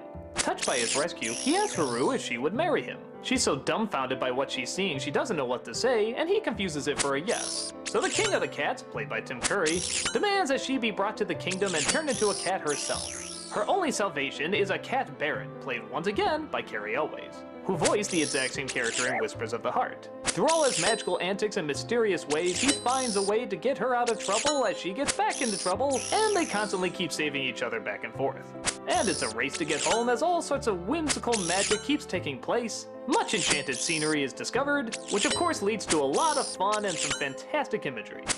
It's funny that they got Carrie Elways to play this part because it actually does sort of have a Princess Bride feel to it. Not the story itself, but more kind of the feel. It is kind of funny and quirky, but it's also kind of like a fairy tale, with magical lands, flying, talking animals. It's a really charming setup. A young Anne Hathaway plays Haru, and she does a wonderful job. Actually playing it very similar to her Princess Diaries character, which I stand by wouldn't be that bad a character if she was put in a better story. This is that better story. She is klutzy and awkward, but she's also kind of wide-eyed, innocent, and just trying to make sense of a world that has very little in it. The rest of the voice actors are great too. Tim Curry, how can you go wrong? Not entertaining enough. Whoever's next better not stink, got it? Peter Boyle as the Baron's sidekick. But there is one casting choice that just boggles the hell out of me. I first saw this in the original Japanese language, and one of my favorite characters was this cute little assistant cat. You just saw her and you just wanted to pinch her cheek. She was so cute, and she had this little smile and this friendly little voice. She was just adorable. But then, when the American dub came, who did they get to voice her? Excuse me, but I think there's a bit of a problem. Wait a minute, is that Andy Richter? Why is Andy Richter doing what is so obviously a female design? This isn't like in Kiki with Phil Hartman where maybe it's male, maybe it's female, you can't quite tell by the design. This is so clearly female. Every time I see this character, it's just so jarring to instead not hear this cute little fluffy voice and instead Conan's co-host. Emergency exit for all guests right here, please, thanks. And don't get me wrong, he does fine, it's so clear this isn't the right voice that should go with this character. It's kind of like giving the voice of the Little Mermaid to a male baritone singer. It just doesn't add up. However, the rest of the film is just a pure delight. It's not anything on an epic scale like, say, Mononoke or Nausicaa. It's more like what the girl was writing in Whispers of the Heart, a cute little fairy tale. But as cute little fairy tales go, it's very well done. It's funny, it's imaginative, it's clever. It has enjoyable characters and a lot of wonderful visuals. But hey, why listen to me talk about it anymore? See for yourself and get whisked away.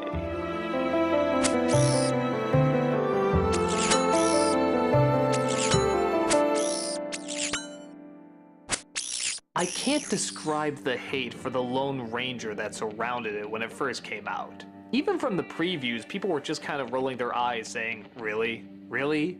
I'm not gonna lie, I kind of had that reaction looking at the trailers too. But when the critics got hold of it and the few people that actually went to see it, by God, they just despised it. They said it was overly long, terribly written, horribly acted, and just made no sense half the time. So I guess a large part of me was really dreading having to review this film, but so many people have been talking about it, I guess it kind of made sense to do so. Having finally seen it, are they right? Well, yeah, but I don't know if I hate it as much as everybody else does. It is definitely a bad movie, and it is way too long. But a part of me does kind of say, if this came out 10 years ago, say before the Pirates of the Caribbean movies, I kind of wonder if it would have gotten a warmer reception. It might have been that really bizarre, distinct Western that's never really been done in this way before.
But because it did come out after Pirates of the Caribbean, and is even done by the same people, everyone just sort of saw it as phoned-in pirates except in the Old West. And yeah, they're pretty much right. I guess a part of me does see a little bit of possibility with pirates in the Old West, though.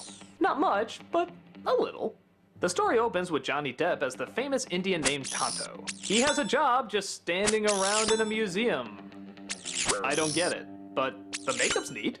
And he comes across a boy who's interested in the story of the Lone Ranger. Well, since he was there, he tells the boy to sit back for 2.5 hours and listen to his origin story. The Lone Ranger was originally a lawyer who had a very successful brother who was a lawman. One day, after chasing down an escaped convict, both of them are gunned down and even his brother's heart is eaten by the villain. Isn't that lovely? But Tonto is fascinated when the spiritual horse seems to pick our main character to be brought back to life. Tonto doesn't believe him as he knows he's an inexperienced action hero. But the horse has made his choice, so Tonto decides to take him up as his partner, bring him back to the world of the living, and follow him to get justice and/or revenge on the people who killed him and his brother. Along the way, they come across all sorts of strange characters, colorful baddies, and comedy ranging from the goofy to the downright grotesque.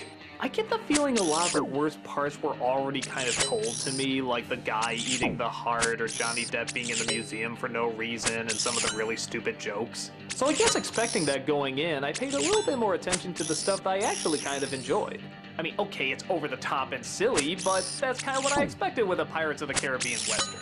Everyone said Johnny Depp was just doing Jack Sparrow as an Indian in this version. And yeah, I see where they're coming from, but I don't know if I quite see it as that bad. I still think he's a good actor, and yeah, sort of the bug-eyed and closed-lipped thing is getting a little old, but he still kept my interest enough. Now, of course, why he was chosen to play a Native American when there's about 1 million other actors that are more qualified to do so, I'm not sure. Well, yeah, I do. He's a star, money, all that stuff. I know everyone says he's like 1/90th Native American, but how about somebody who's like majority Native American? Wouldn't that make a little bit more sense? Our main lead does a good job being the fish out of water in this new territory, trying to follow the law while also breaking it, and being fairly charismatic throughout most of it. The villains are mostly a bore, once again tying into some sort of complicated plot about the railroad and land ownership, and oh, who cares, we just want to see cowboys be cowboys. When it does do that, it's kinda neat, in that it's really weird. These are very bizarre towns with very bizarre people in them. But a part of me kind of likes that, because I don't see that much in Westerns. I was even kind of liking the way they visually told the story. For example, there's this woman with a wooden leg who also wants revenge on the same person. Even though her business seems booming, she says that he ruined her career. Literally, all they do is show a picture of her as a ballet dancer, and you get it. No tons of dialogue, no big explanation scenes, it's just one picture, and boom, you understand. I like a movie that can do that. I only wish the rest of the movie was like that. At some point, I found myself getting really bored, and I looked on the DVD how long it was, and we weren't even at the halfway point yet. Good God, why does Hollywood nowadays think that if something has to be really big and epic, it has to be super long? Not every movie needs to be Lord of the Rings. Not every movie has to be Lawrence of Arabia. The same thing happened with the Pirates movies. Stop trying to be these gigantic epics. Just be what you're supposed to be. Be the friggin' Lone Ranger. Cowboy, shooting, having fun. Let the epics be the epics and you be something that's enjoyably mindless. And I know it's ironic me saying that, seeing how I did an anniversary film that was 3.5 hours long, but that had a lot of characters in it, to be fair. This is two guys that we're following for an unbelievable amount of time. I don't care who you put in that role, that's gonna get boring after a while. So yeah, is the movie good? Absolutely not. Is it terrible? Probably, but a good chunk of that comes from the timing. If this was released before the Pirates of the Caribbean films, I think it would have had a little bit more of a chance, and it would have been seen as original and unique and strange and dark and just a movie unlike any other movie. Still having the problems I said before, with it being way too long and such, but I don't think it would have gotten quite the extreme hatred that it's getting today. I'm glad I saw parts of it. I mean, it was just so creatively bizarre. But what does any of it have to do with the original idea of the Lone Ranger and the cowboys and the Indians and just riding around and having fun? Not much. This feels like Disney knew it hit something big with the Pirates franchise, so they tried to have lightning strike twice. Hell, you could argue even the Pirates franchise it didn't strike twice. The result is a little too much of what we've already seen before, and even then, not done that great. I guess even at its worst, this director's work is just so strange that I always find something of bizarre value to it. So I'm not quite as pissed off as everybody else was at it, but yeah, it's still bad. Not the worst in my opinion, but sadly not worth checking out either.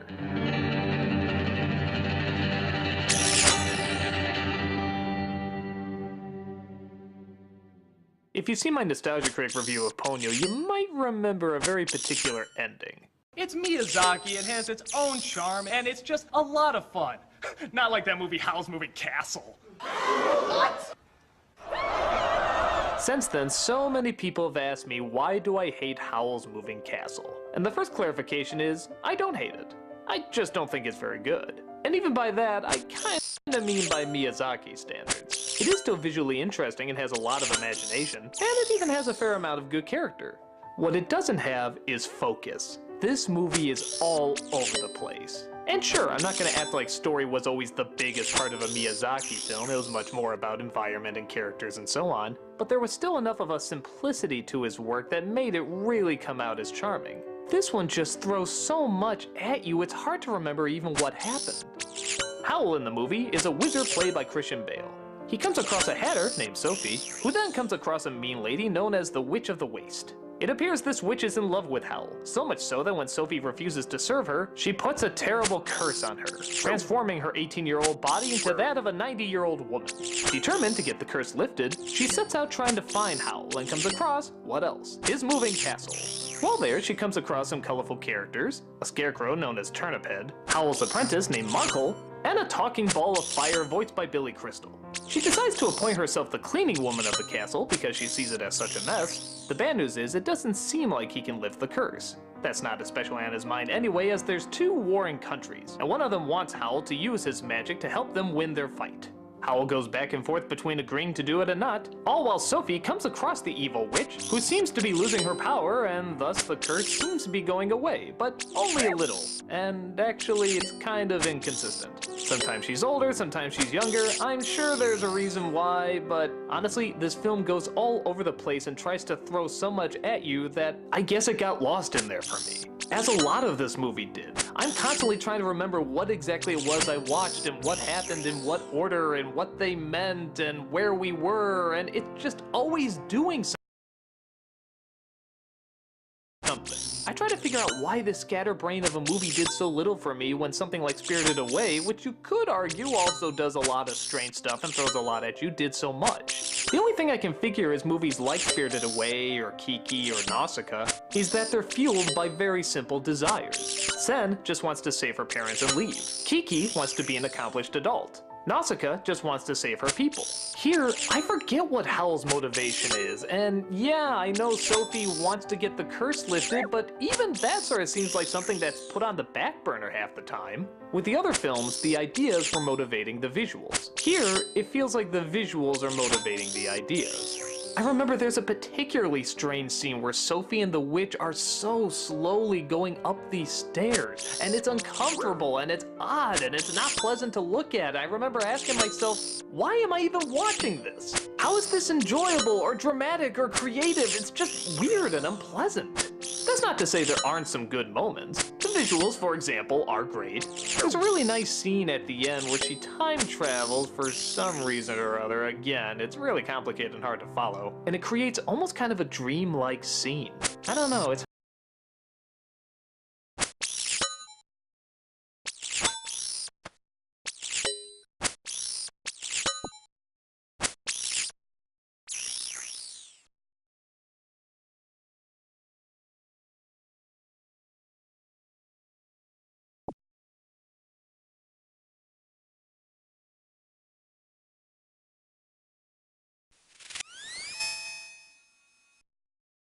hard to explain, but the colors and the atmosphere and the mood, it's the only time it felt like I was genuinely watching a Miyazaki film.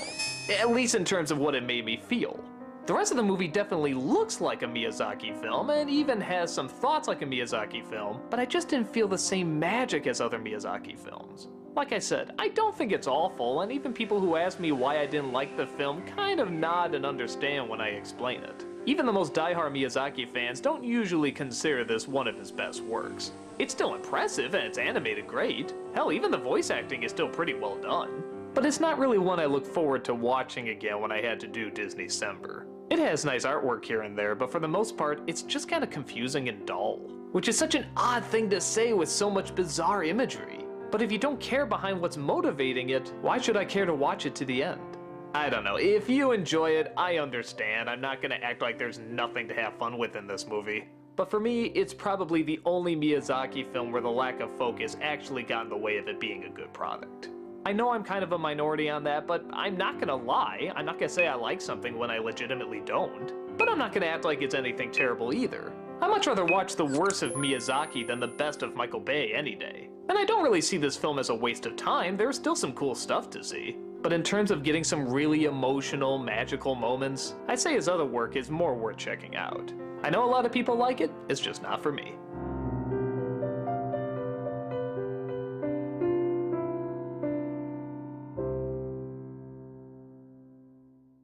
I kind of rolled my eyes when I heard they were making a Maleficent movie. I mean, it just seems like a pointless thing to do. Maleficent is a great villain, one of the great villains. She's so charismatic and evil and loves every minute of it and is elegant and clever and diabolical. She's given just the right amount of screen time in the original Sleeping Beauty. So the idea of learning more about her past didn't seem too bright, but at the same time, I was open to it, I guess.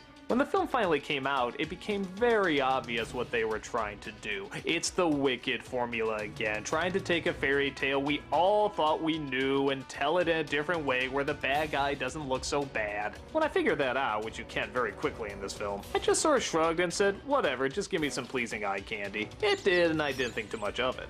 But then later, when I really thought about it, it started to piss me off. Like, really piss me off. I thought about what they were trying to do to one of the great villains, one of the great Disney icons, turning the mistress of all evil into a simple case of misunderstanding, turning three of the most likable comic reliefs into these idiotic morons, turning an iconic Disney fairy tale that has its flaws but was still pretty damn creative into every other poorly CG'd stale story that comes out about fairy tales nowadays. You know what? This movie really sucks. A lot. We start off with the backstory of Maleficent as a little girl, who apparently had wings originally. Okay, this is because she was a fairy. Alright, well, she looks kinda cool, so we'll go with it. She then meets a human boy and they grow up falling in love, but then he finds out when he's older that if he kills Maleficent, he'll be given unbelievable power. But he can't quite do that because he's too nice, I guess? So he decides to cut off her wings instead. She decides from this day on that she hates all humanity and is just gonna be evil. Years later, the king marries and eventually has a daughter, and you know how this goes. Maleficent comes to the party, curses the daughter, and says when she turns 16, she'll prick her finger on a spinning wheel and die. Once again, the fairies are called in to take her away and raise her, but get a load of this. Maleficent always knows where the baby is, and because the fairies are too stupid to raise a child, Maleficent actually kinda raises her herself. Cause, you know, she's not so bad after all. Once the child grows up, she eventually bumps into Prince Charming, they fall in love, and all this time Maleficent is not only watching, but actually getting on pretty good with her. Because, yeah, this is what we want to see. One of the greatest villains of all time having girl talk.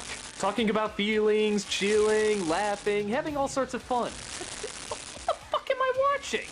It finally gets to a point where Maleficent doesn't want the princess to die. So she knocks out the prince and tries to get them back together because if she does fall in love and pricks her finger, maybe he can wake her up. And meanwhile, the king is going crazy just because, and he vows to set a trap for Maleficent. Yeah, kind of a shock he didn't do that before.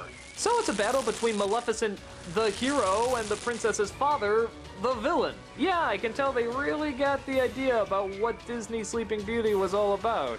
I won't give away what happens in the end, but remember what they did in Frozen with the true love thing, and how they did a little bit of a twist on it?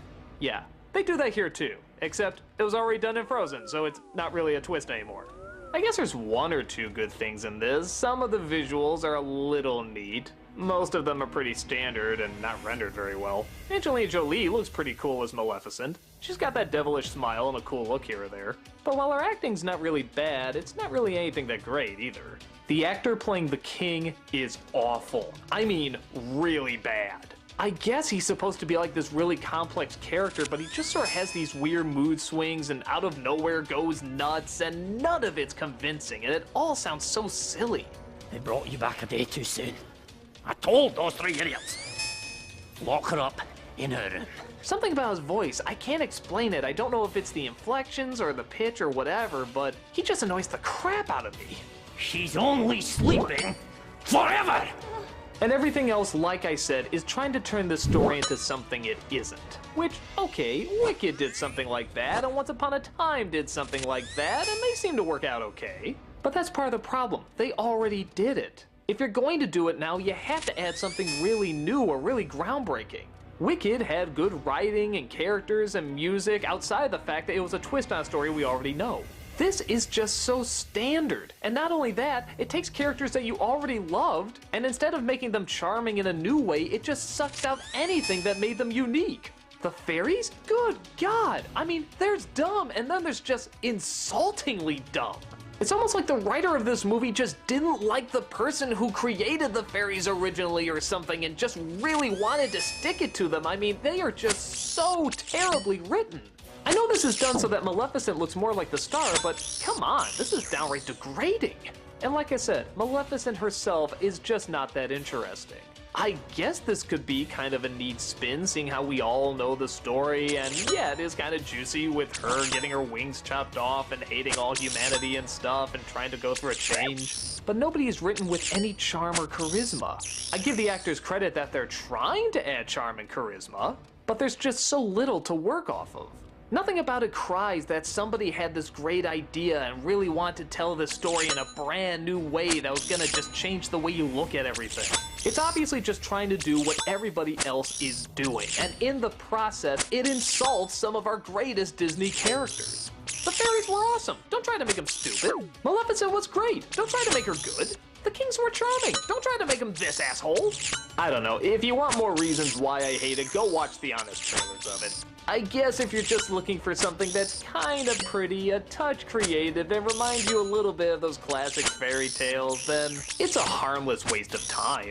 But if you're looking for something that's gonna suck you in and you can't wait what's gonna happen next, and it's very psychological and intriguing and, I don't know, anything not stale and hasn't been done a million times, then you can definitely give this one a pass.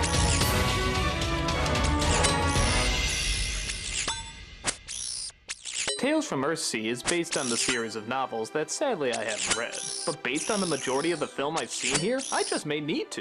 It starts off with a ship of people that look up and see a bunch of dragons wrestling. Okay, a strong start. But this news makes it back to the king of the land saying that dragons never fight, that this is a horrible omen. They talk about how a lot of strange shit has been going on, like how wizards have been losing their power, balance is being thrown all over the place, something bad is coming, something terrible. And just before they start to proceed forward to figure out what to do about it, the king, who seems like a pretty cool, nice character, is killed. I thought this guy was going to be the main character. He seemed so nice and strong-willed. But no, the kid that stabbed him is the main character. And on top of that, he's the son of this guy. He steals the sword, runs away from the palace, and the opening credits roll. Holy shit, that's the way to start a story. A million questions were racing through my mind. How is this the main character? What possessed him to kill his father? His father seemed pretty cool. Why are dragons fighting? Why is it bad that they fight? Isn't that what dragons do? What place do they have in this environment? Why is the son suddenly normal now? He seems afraid of these wolves and like really creeped out. Wasn't this the psycho that just killed his dad a moment ago? Just, oh my god, it's just racing through my head. Everyone thinks you have to start off these epic fantasies with these big battles or explosions or something. But in reality, all the great fantasies start off as little stories. They do this so you can connect with the main character, who's usually somebody who's kind of timid, kind of afraid, but about to go on this big adventure. And that's exactly what this movie does. We get to know our main character, who is the prince, who's on the run from his heinous crime and comes across a wizard, played by Timothy Dalton. I'm convinced this guy is Liam Neeson's monotone if it was made more interesting. Just based on his performance, I would follow this guy anywhere. He's stern and strict, but he definitely sounds like he knows what he's talking about. It doesn't sound like a guy who's trying to sound badass, he sounds legitimately badass. Along their way, they come across a girl with a burn mark on her face. She seems beyond socially awkward, and naturally the prince and her don't get along. But it also turns out she's been adopted by this woman who's a friend of the wizard. Or mage. Is there a difference? I don't know. I guess I'll call her mage. Slowly but surely, they start to open up, and of course, they find out they have a lot in common and start a nice relationship together. But trouble's a brewing when another evil mage named Cobb, played by Willem Dafoe, is one of the few wizards who hasn't lost his magic. Thus, he plans to use the imbalance that's going on in the world to somehow achieve eternal life. And the mage seems to be the ticket how. Along the way, we discover secrets, magical powers, and the truth about what people's spirits, as well as their physical bodies, are capable of. For the first 2/3 of this movie, I was absolutely in love. Everyone always said this film was just okay, but I didn't know what they were talking about. I was sucked in. I was sucked in because I knew this was a smaller story that was taking place in a grander battle. They kept talking about how something big was coming, some sort of big change, and there's just this feeling of dread throughout the whole thing. It's kind of like in Game of Thrones, how when you get down to it, there really aren't that many big battles in it. But it's all about the build-up and establishing the character. While there's not quite as much talk of strategy in this, there certainly is a feeling of a lot of impending doom. Cobb, for example, is one of the creepiest villains. Willem Dafoe, throughout almost the entire performance, does nothing but whisper his lines, and it is just unsettling. His voice is like a spider crawling its way into your ear. It's just so uncomfortable whenever he speaks. He's so hard to figure out too. I mean, you know he's a bad guy, but he always has this confident smile on his face. You know he can do these terrible big things, but he's also very frail and moves very little. You have no idea what this guy is up to, but you know he has everything figured out. And that's one of the creepiest things about a villain. One that just has no fear whatsoever. So like I said, watching this film, I was just engrossed. Where was this all going? What's it building up to? What's the bigger, grander picture that they're finally gonna deliver? But then, when we get to the third act, I was really disappointed. Instead of a big battle, or getting a bunch of answers, or getting an army together, or just something that seems larger, it's just a small fight in a castle with the hero wielding his sword, a few magic spells thrown, and just fighting a great big monster while trying to save the damsel in distress. Oh man, what a letdown! For a film that opens up with dragons wrestling and so much dread and people saying there's this great imbalance and something terrible is coming, this is that terribleness that was coming? I totally accept the possibility that maybe this is just the first part of the story. Like maybe this is the Fellowship of the Ring part and there's going to be more to it. But even in Fellowship, they knew how to make a bigger deal of their climax. How to make you feel that this is important stuff you're watching. Ironically, the problem I always had with Fellowship is that you never felt the simpler side of it. The normal, quiet life of our main character that's going to be interrupted. Everything in Fellowship was big and huge, even the party they threw. This movie has the exact opposite problem. The simpler stuff is there and is very well done. And it has some phenomenal build-up for what they could possibly deliver. But in this movie, it never is delivered. Even the ending kind of looks like they're done and wrapping up. Speaking of which, I don't understand the ending at all. Without giving away too much detail, there's another interaction with a dragon, kinda, sorta, and I just don't get it. It didn't seem like something that was meant to be abstract or open to interpretation. It seemed to be like, yeah, you're supposed to know what this is. You're supposed to know what's going on and why it's going on. The film is directed not by Hayao Miyazaki, but by his son, Goro. And for a first film, it's really impressive. Like I said, I love the first 2/3 of this movie. I don't think I've ever been so hyped to see where a fantasy film was going. I really thought this was going to be like a Narnia, something that starts off so simple and basic but turns into this grand epic battle. Instead, it feels more like the last level in a Zelda game. Even Willem Dafoe seems to go from that terrifying voice to something that seemed more Green Goblin-ish. But still, does that mean I should dislike the entire movie for that? I don't think so. I still love the majority of this film. If they ever did make a sequel to it, I'd probably watch it, in the hopes that it actually does go somewhere bigger. Like I said, I haven't read the books, and I have no idea how close it is or far it is to it. But for what it is, I really enjoyed the journey. I just didn't enjoy where it ended up. I'll emphasize right now, though, that I'm one of those people that just likes these kind of stories, the stories that start off small and get bigger and bigger and bigger. For example, I'm one of the few people that actually liked the first Hobbit. I kind of felt like it was the Fellowship of the Ring I never got. So I don't think this is a fantasy that's going to engulf everybody. Hell, most people say it's okay at first. But personally, I could get lost in this world and its environment and watch these characters all day. Yeah, I know this review is kind of all over the place, but hopefully you can get an idea if this is something you'd be interested in. Take your chances and see what you discover.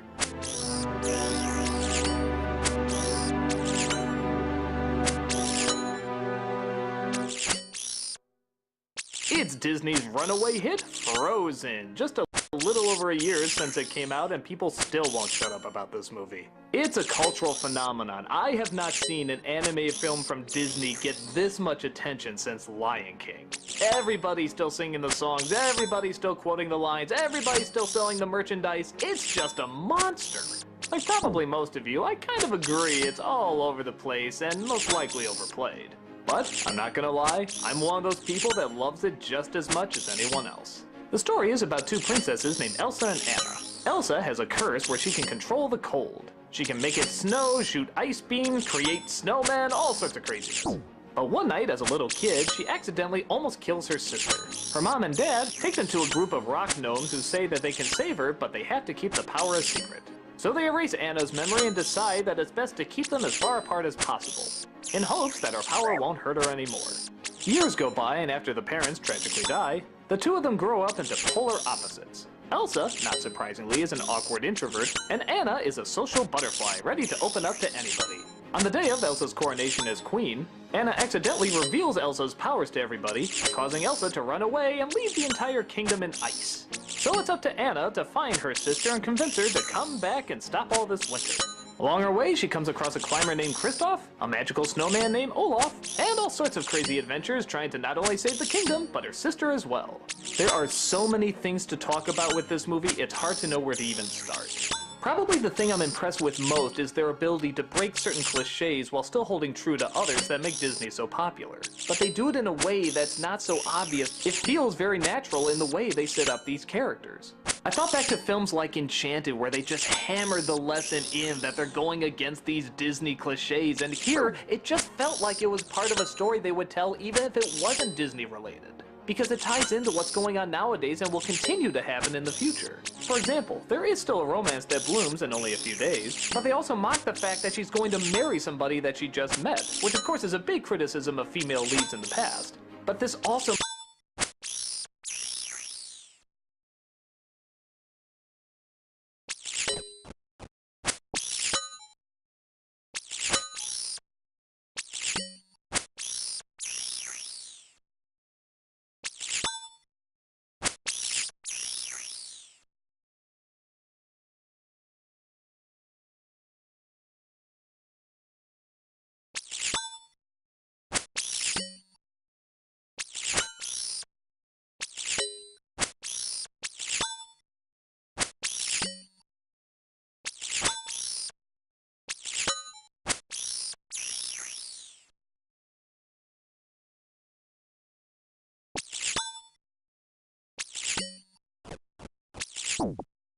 makes sense for the character. She has been shut away for so long that she would just give herself to anybody.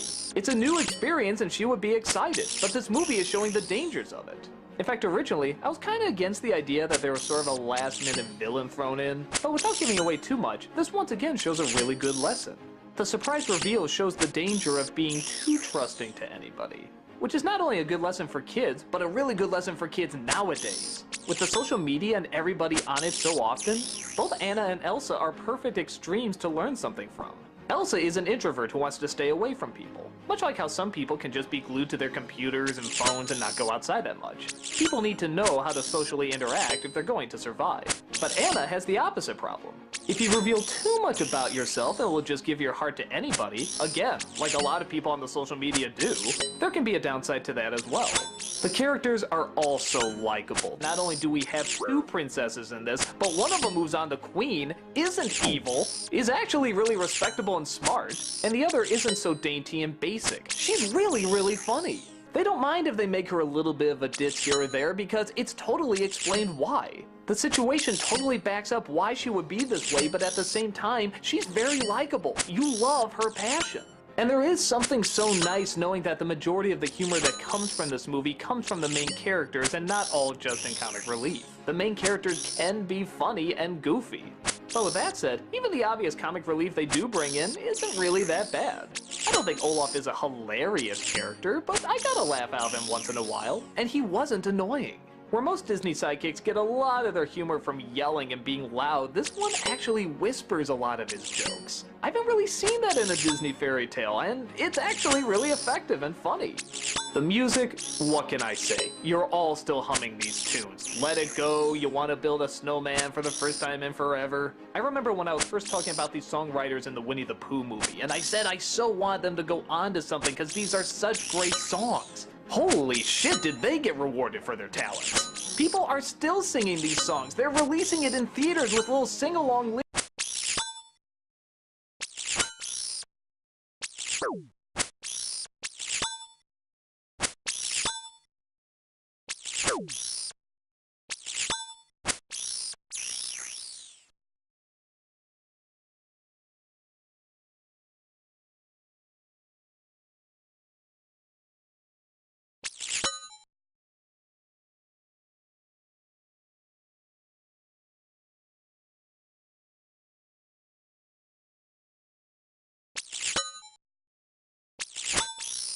At the bottom. It's just insane how popular they are. And what I love about it too is that the songs help the movie and tell the story. That's what the Disney musicals did. They didn't just say, let's get a pop star like Elton John to write 5 songs that honestly, if you took them out, you wouldn't miss that much in terms of story. Or someone like Phil Collins who just sort of sings in the background that you could have just replaced with orchestral music and nothing would change whatsoever. These are songs that actually explain what the characters are going through and move the story forward. And they're done fantastically.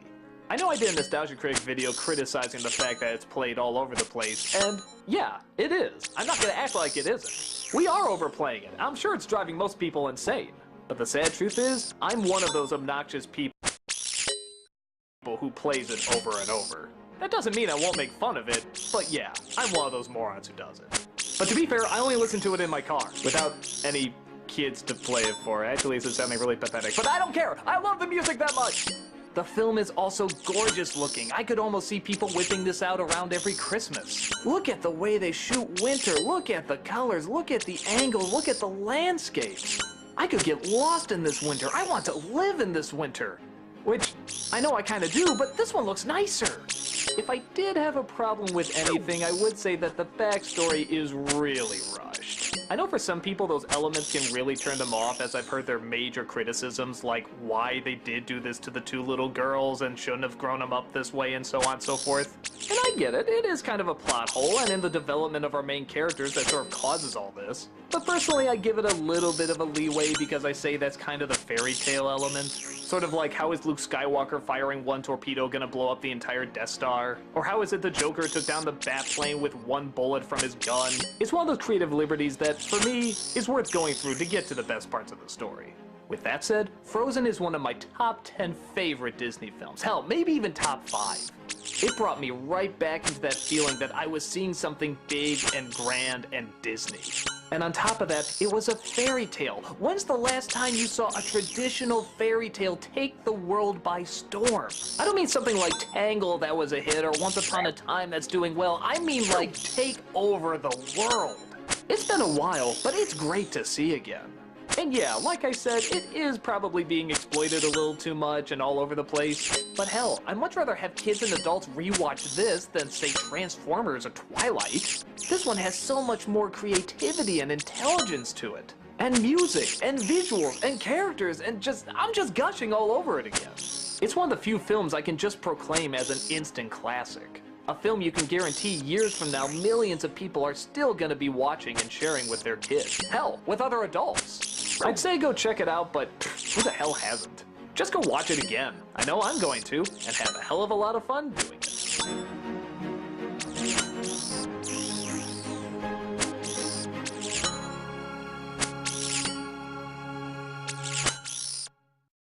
It only figures to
to celebrate Christmas Day with a Christmas movie, and The Muppet Christmas Carol seems to be a good one to talk about.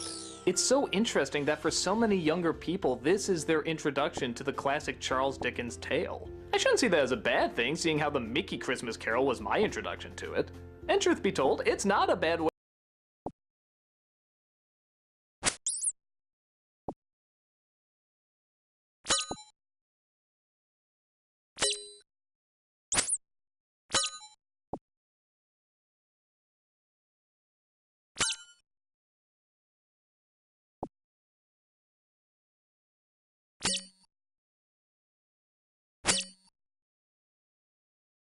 to be introduced.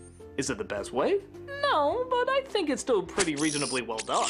Ebenezer Scrooge, played by Michael Caine, is the town's most hated man.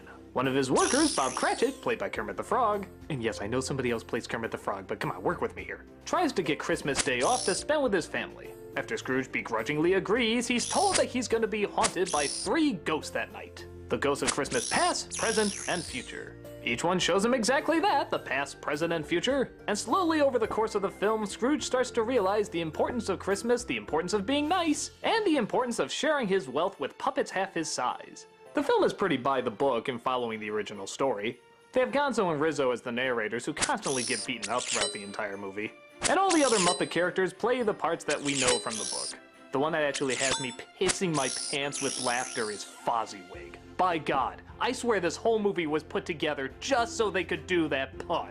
On the whole, it's a decent film, especially when you look at the sets and the atmosphere and the colors. It's clear the focus of the movie was not to tell a great Muppet film, but rather a decent Christmas Carol.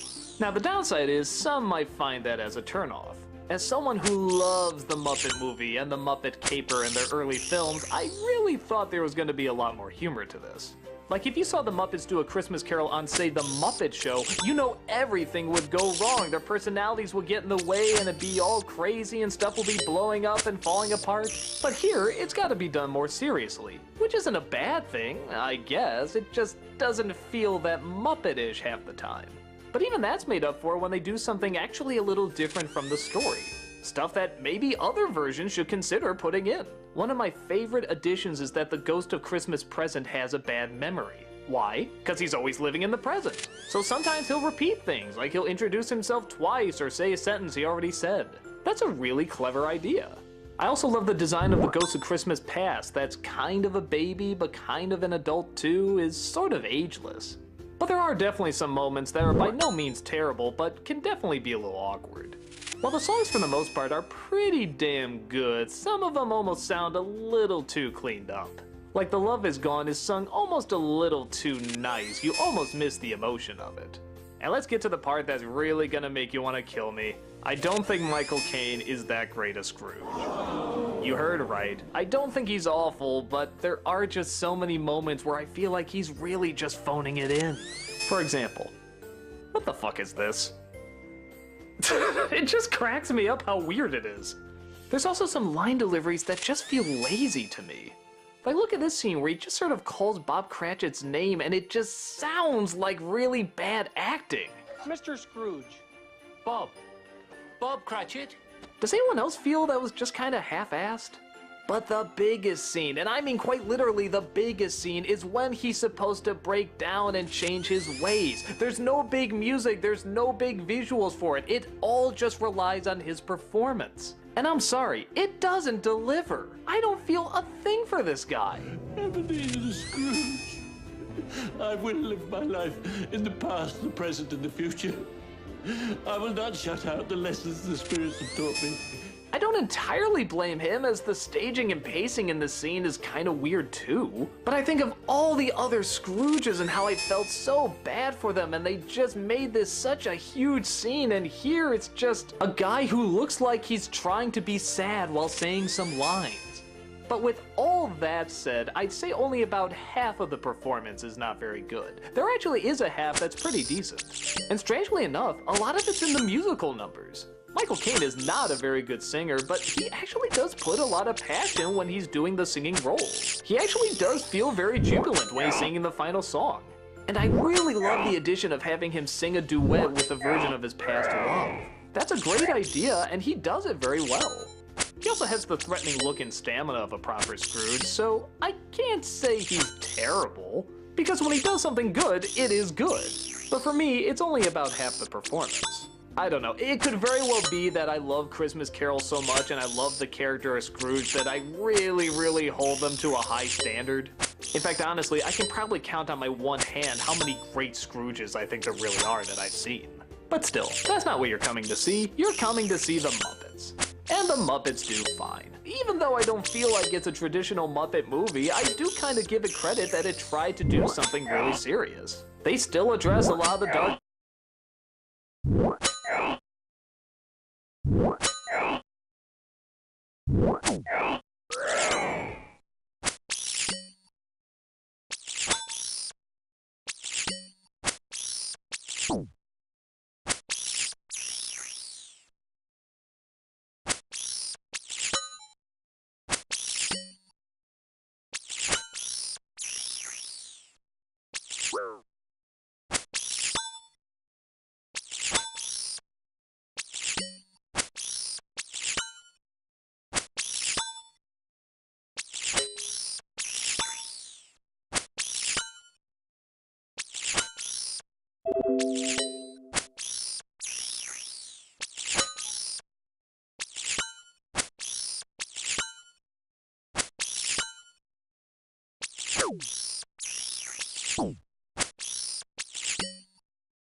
Tonight your ass will be visited by 3 ghosts. My foot, my other foot, and a ghost.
Damn you, Marasmus! You are the worst roommate!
Merasmus, I hate you!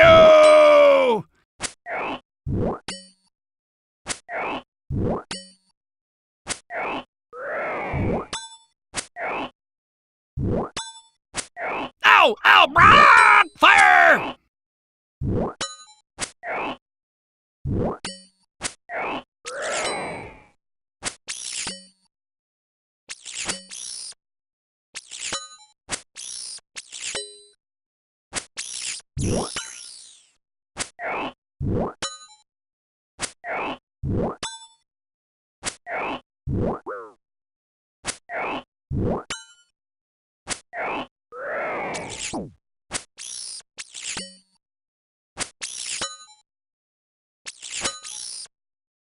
Track it!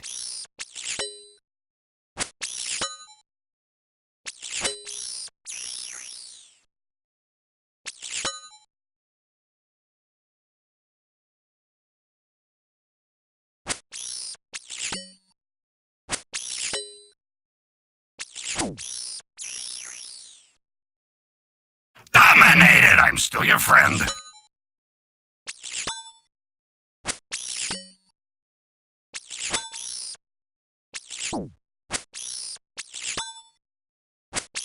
Dominated! I'll see you in hell! Bye, see you soon.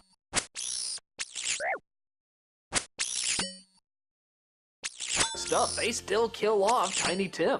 This could so easily be awkward and laughably done, but it's actually pretty legit. And yeah, like a lot of people, I watch it every year too. It's a strange combo, but a decent one.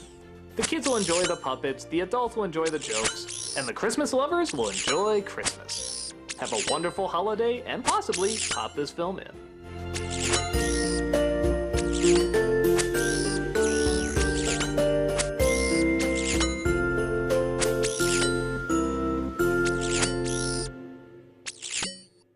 It's almost kind of pointless to talk about Ponyo, seeing how I've done a whole entire Nostalgia Critic review dedicated to it. But let's take a quick look anyway, because this time we won't have any jokes or anything. Just a straightforward, honest opinion.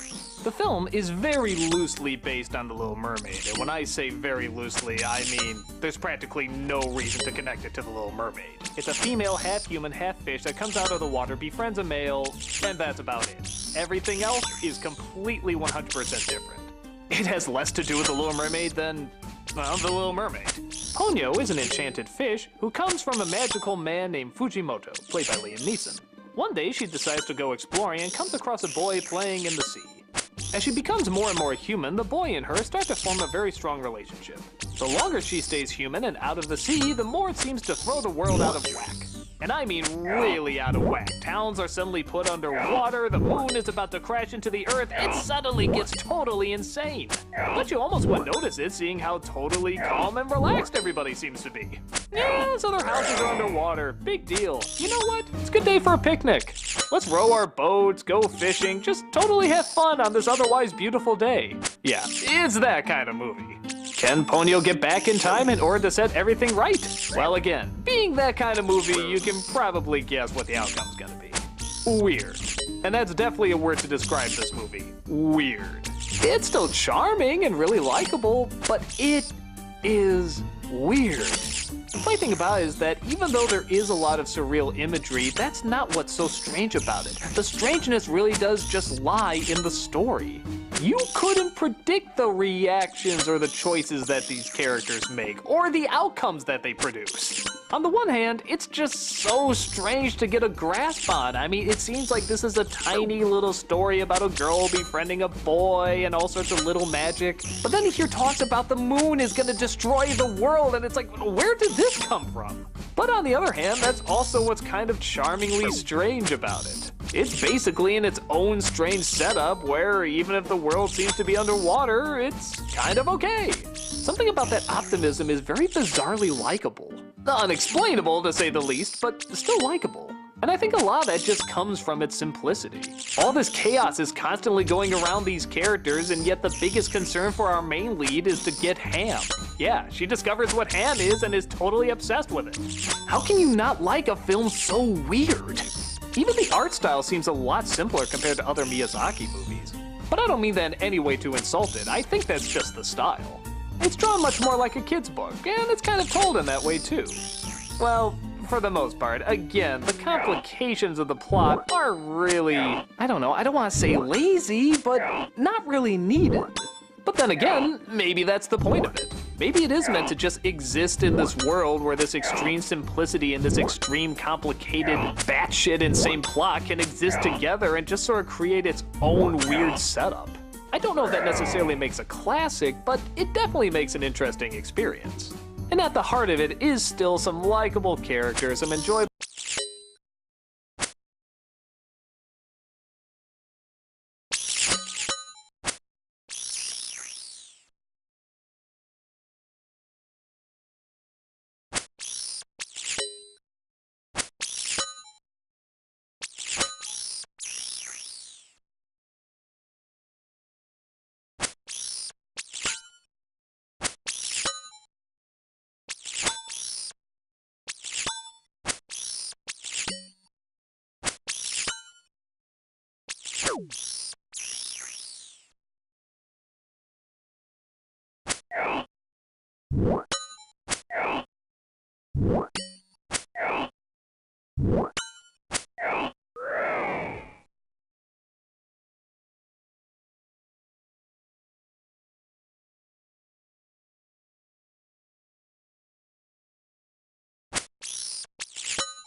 animation and a whole lot of charm.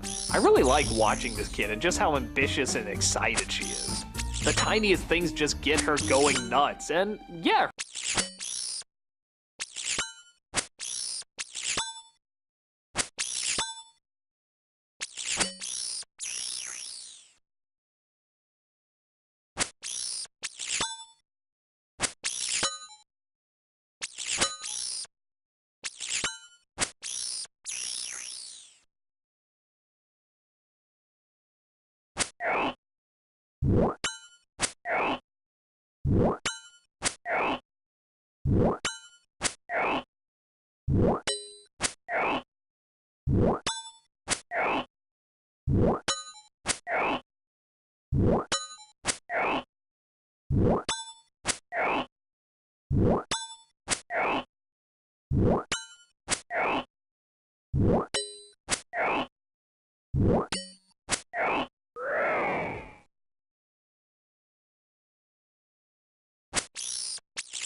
That was epic.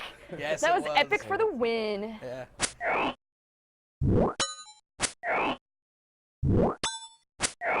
That was epic. Yes, that it was was. epic for the win. Yeah.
Are we all having fun up here, kids? Somewhere else very quickly. I think they've changed their mind and went.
All about. My name's Bob. James Bob.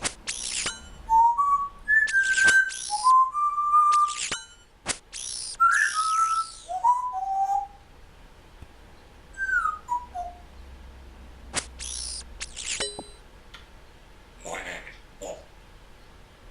James.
The concept of console DRM is now no more, at least for now. And while Microsoft's champions, those noble corporate warriors, are crying into their soup because innovation's now been killed and everything's exactly the same,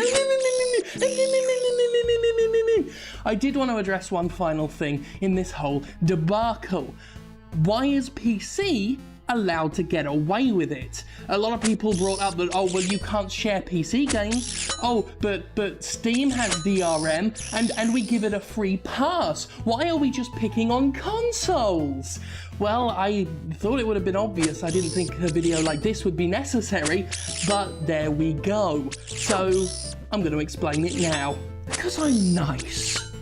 The most important reason why PC doesn't get the same amount of shit the Xbox One got over a lack of used sales is the fact that PC has, by and large, absolutely been able to justify itself as a home of digital distribution. Storefronts like Steam and Good Old Games provide titles that don't need to fearfully shy away from competing with high street retailers. Instead, they compete with each other directly, meaning great prices and regular sales. By contrast, digital storefronts on all the major consoles are still something of a joke. Slow and poorly designed storefronts, weekly updates at best, very few sales, and mostly games priced to exactly match retail with only the rarest of price degradations. The next-gen systems look to improve these issues, but I don't think they'll be good enough. Steam, GOG, and other stores have turned digital distribution into a valid thing, and above all, worked hard to maintain a level of consumer trust and integrate reviews and community features to directly allow users to inform their buying choices. This is all important stuff, crucial to justifying the eradication of used games, and consoles just aren't good enough in these areas to justify it, beyond the fact that they price every single game, unless it's some cheapoid budget thing, at $60 bar none.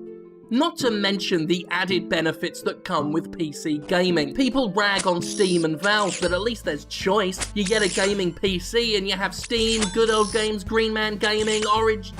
Amazon games. You get access to a ton of indie titles consoles won't touch. You get a ton of free games, mods, free community expansions to things you buy. The scale and scope of choice on offer is staggering, and you never have to suffer under someone's monopoly. You can migrate from storefront to storefront for free, which is a huge difference from buying a $500 console and having all your gaming dominated and controlled by a single company. Consoles don't have all that, and for the limitations consoles have, we should rightfully expect a trade-off in convenience. That's what made consoles such a valid buying option once. The plug-in and play aspect, the not having to fuck around with DRM, with connections, with making sure your computer qualifies for the game. Microsoft's DRM policy, when it was first announced, did away with all that, giving us the limitations of a console combined with the bullshit of a PC. There's no benefit to the end user in that sort of arrangement. No trade-off in convenience versus flexibility. We're checking in online and having to check our own internet speeds and geographical locations to ensure we qualify to play games on it, and for what?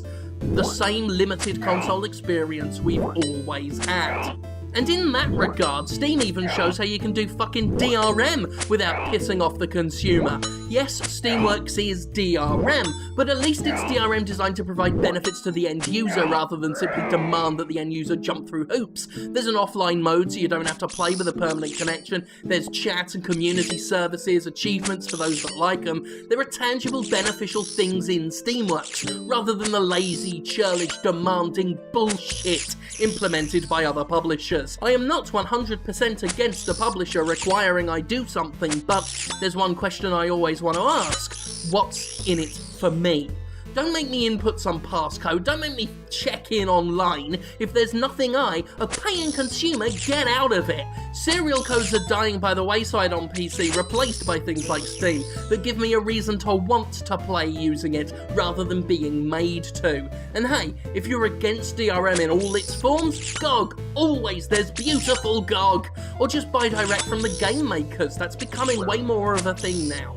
Then there's the worry about what happens to our games when the servers go away. Consoles don't do backwards compatibility anymore, and there's a very real fear that anything we buy on them will disappear one day when the servers no longer exist to keep them validated. Again, not so on PC, where I can buy a DRM-free copy of fucking System Shock 2 and keep it on my system forever, and if I upgrade my PC, I can bring it right on over, no fuss. If there are clashes between software and hardware, you bet someone out there has a patch that'll fix it, and on PC we have the freedom to keep our own servers and storage methods for keeping old software alive. Meanwhile, I've got a fucking shit ton of PSN and XBLA games that are going nowhere when or if I upgrade. The lack of trust, the lack of security that what I buy is what I can keep. That's another major crippling difference between PC and console. All this in mind, it comes down to the fact consoles don't fucking deserve to abandon the used game market. They've not earned the right. They don't provide enough benefits to the end user as a trade-off. They don't have the same amount of competition on one platform to drive discounts and good prices. They don't allow themselves to fix things when a game's released buggy, or expand an experience with a ton of user-generated content on a whim. Everything is tightly controlled by publishers on console, and as I've said before, trading games in and buying used is about the only control a console gamer has left. It's about the only power they have in a transaction anymore, and that's why the very concept of an always online console with no used market, with DRM that demands and demands but never gives back, fucking disgusts me. Hell, on consoles you can't even get a fucking patch for a game bug out in a timely fashion, compared to PC where I just feel all around safer buying a game, even without the ability to trade it in. I mean, why isn't this obvious to all of you? Why? Why did I have to do this video? Why am I saying such obvious fucking things? And this is all before we get around to the actual physics of it all. So long as there is a physical copy, there should be the freedom to do what we want with it. Digital, yeah, it's data. Hard to actually trade in and sell used, you know? But now we're talking basic fucking physics, and I can't lower myself intellectually anymore on this. God damn. Now, don't get me wrong, I don't think that the PC digital distribution model is 100% perfect just yet. There need to be more policy changes, things like returning games. That needs to be a lot more no quibble, a lot less of an extreme case. Even if it's not like retail where you can bring a game back within 7 to 30 days, even if it's just a matter of hours, just some sort of extra security there. But then again, things like Steam's rumoured rental thing where you can borrow games that your friends friends aren't playing. That's an interesting step forward, and I hope we see more of that in the future. But I think that just proves my point, the fact that PC digital distribution is still leagues ahead of console stuff, and yet still has room for improvement, big improvement, I think, before digital distribution can become this total thing, this full-on 100%, this is the future. I think that just shows how short-sighted and rushed the console thing is, because they're nowhere near that, and not even PC gaming is truly where it needs to be for digital to fully take off. So there you go.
People place their trust in us, and we place their trust in them.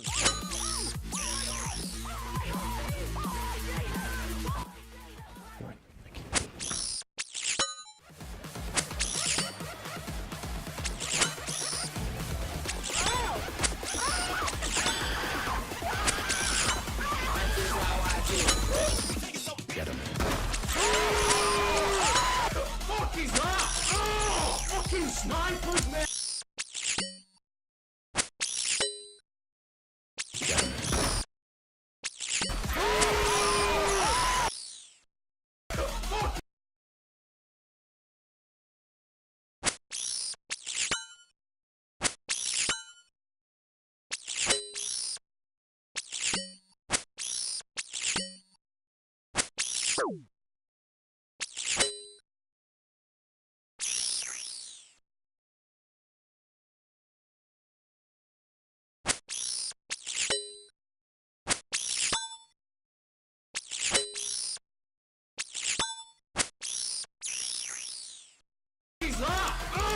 Fucking snipers, man!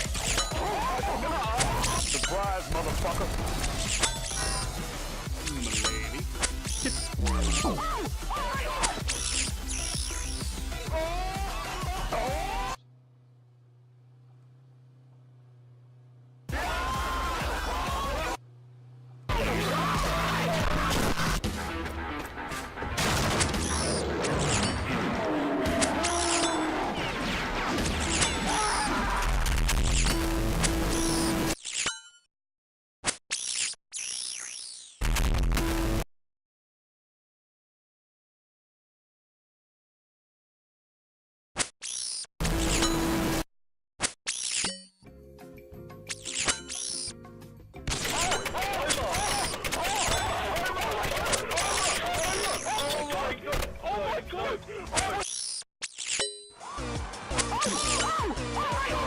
Go out of your house, leave your front door, get a fucking job, and get off your ass. Oh, baby, it's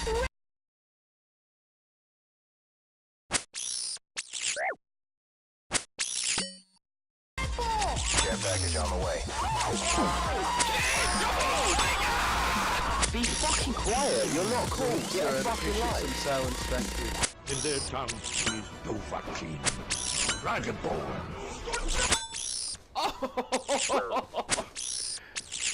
I think I killed him.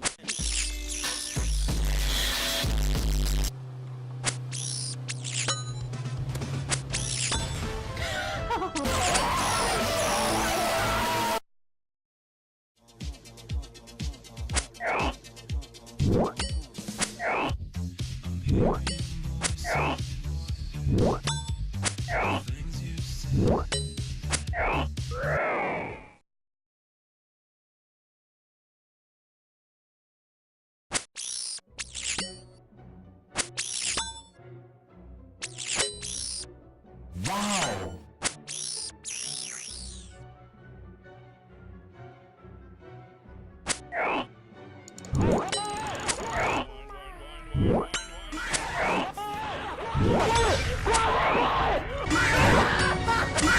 Ah! Big data, man!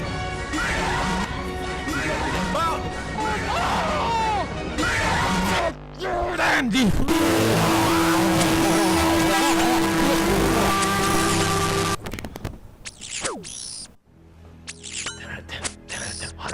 Best king. Best king.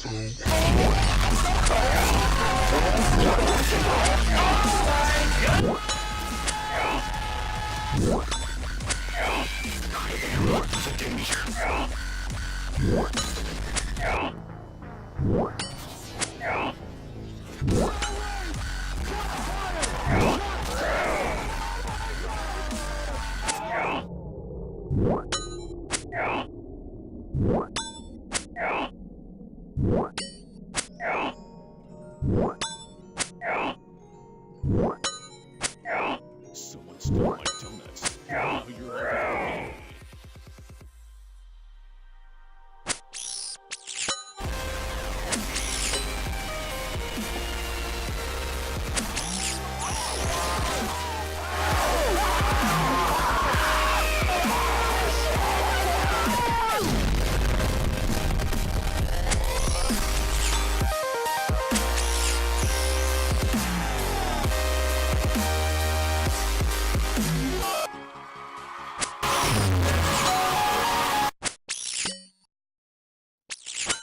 Get the fuck down! Fucking jump! Fucking jump! Jump! Get the fuck down from...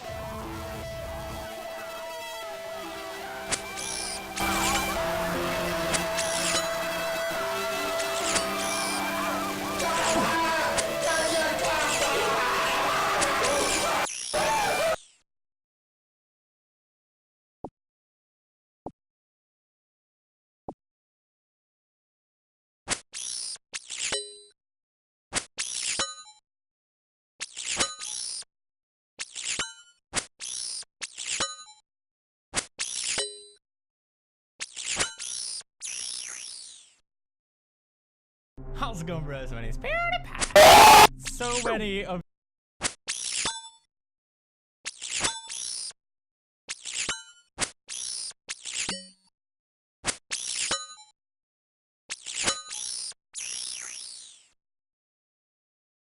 you bros have suggested this game. All you bros in the comments, everyone.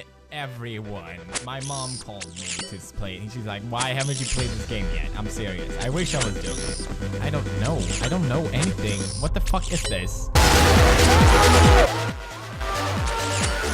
Always right there. Well, he's not here just yet. I don't want to run out of power. Oh, the sounds I don't like. Psych!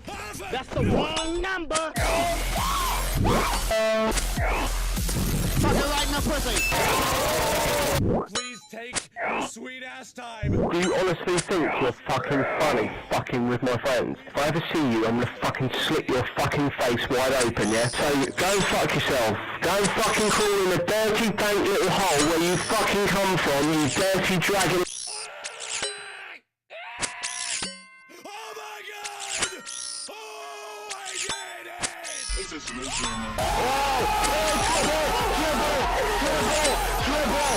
Alright, cool. You guys stay put.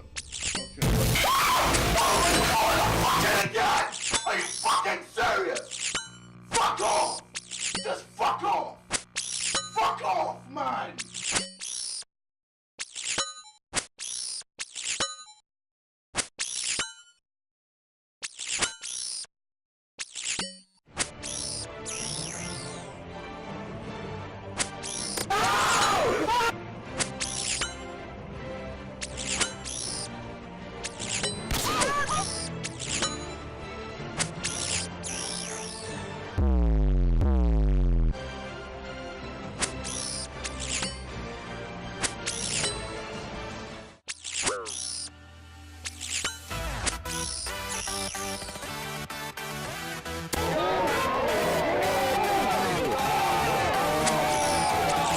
Wow.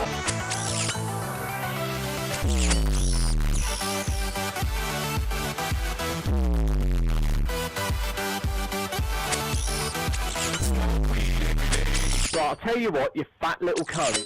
You're boring. You don't sound Nigerian at all. So...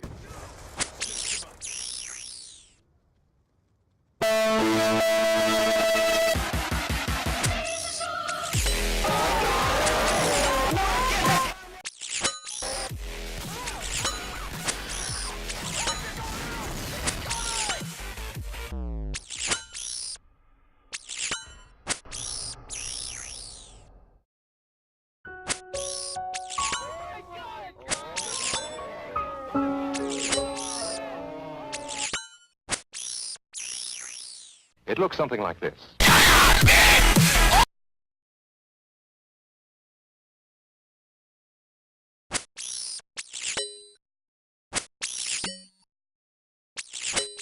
How's it going, bro?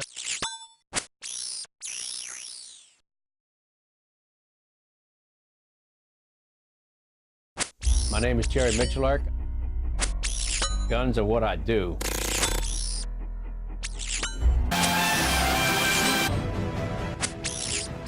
My job is to shoot.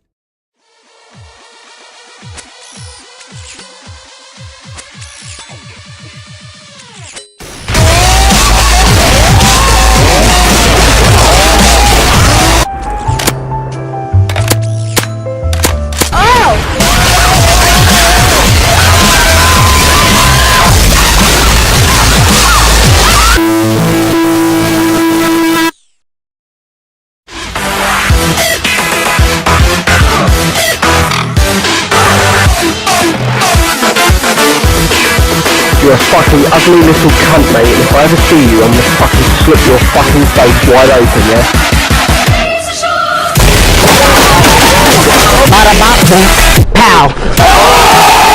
Double kill, triple kill, overkill, kill protection, kill atrocity, jump!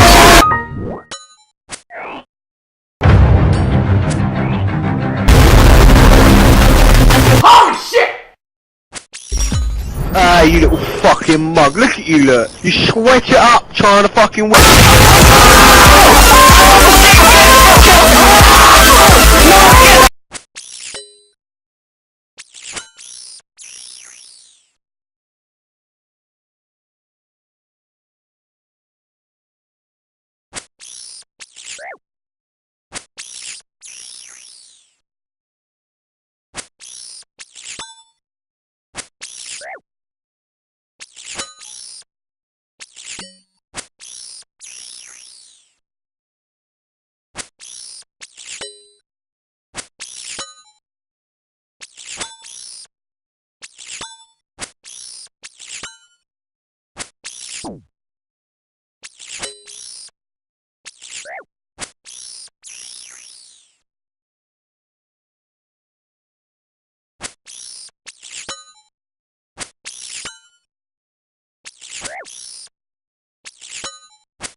Hey ISIS, get the fuck off my Minecraft server. This server now belongs to us, and I've got my admins online, and they're going to kill your son.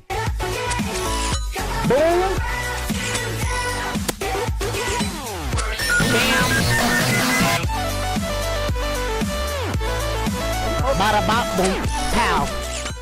Yo! Pokemon Masters, your heart beats faster. Training for the top, cause you know you can't stop. You train the kid, Pokemon class. The power of the master, all before you will bow. Don't let it get to your head, young trainer. The road is long and filled with danger. Everyone's as they deserve to be number one. But who can't top you?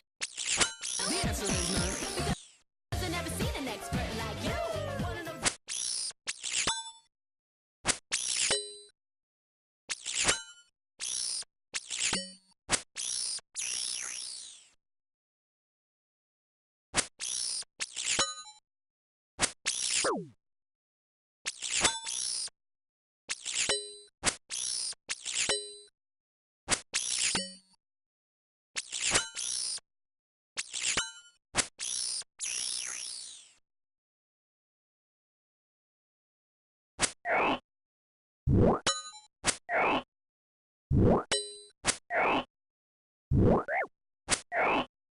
What?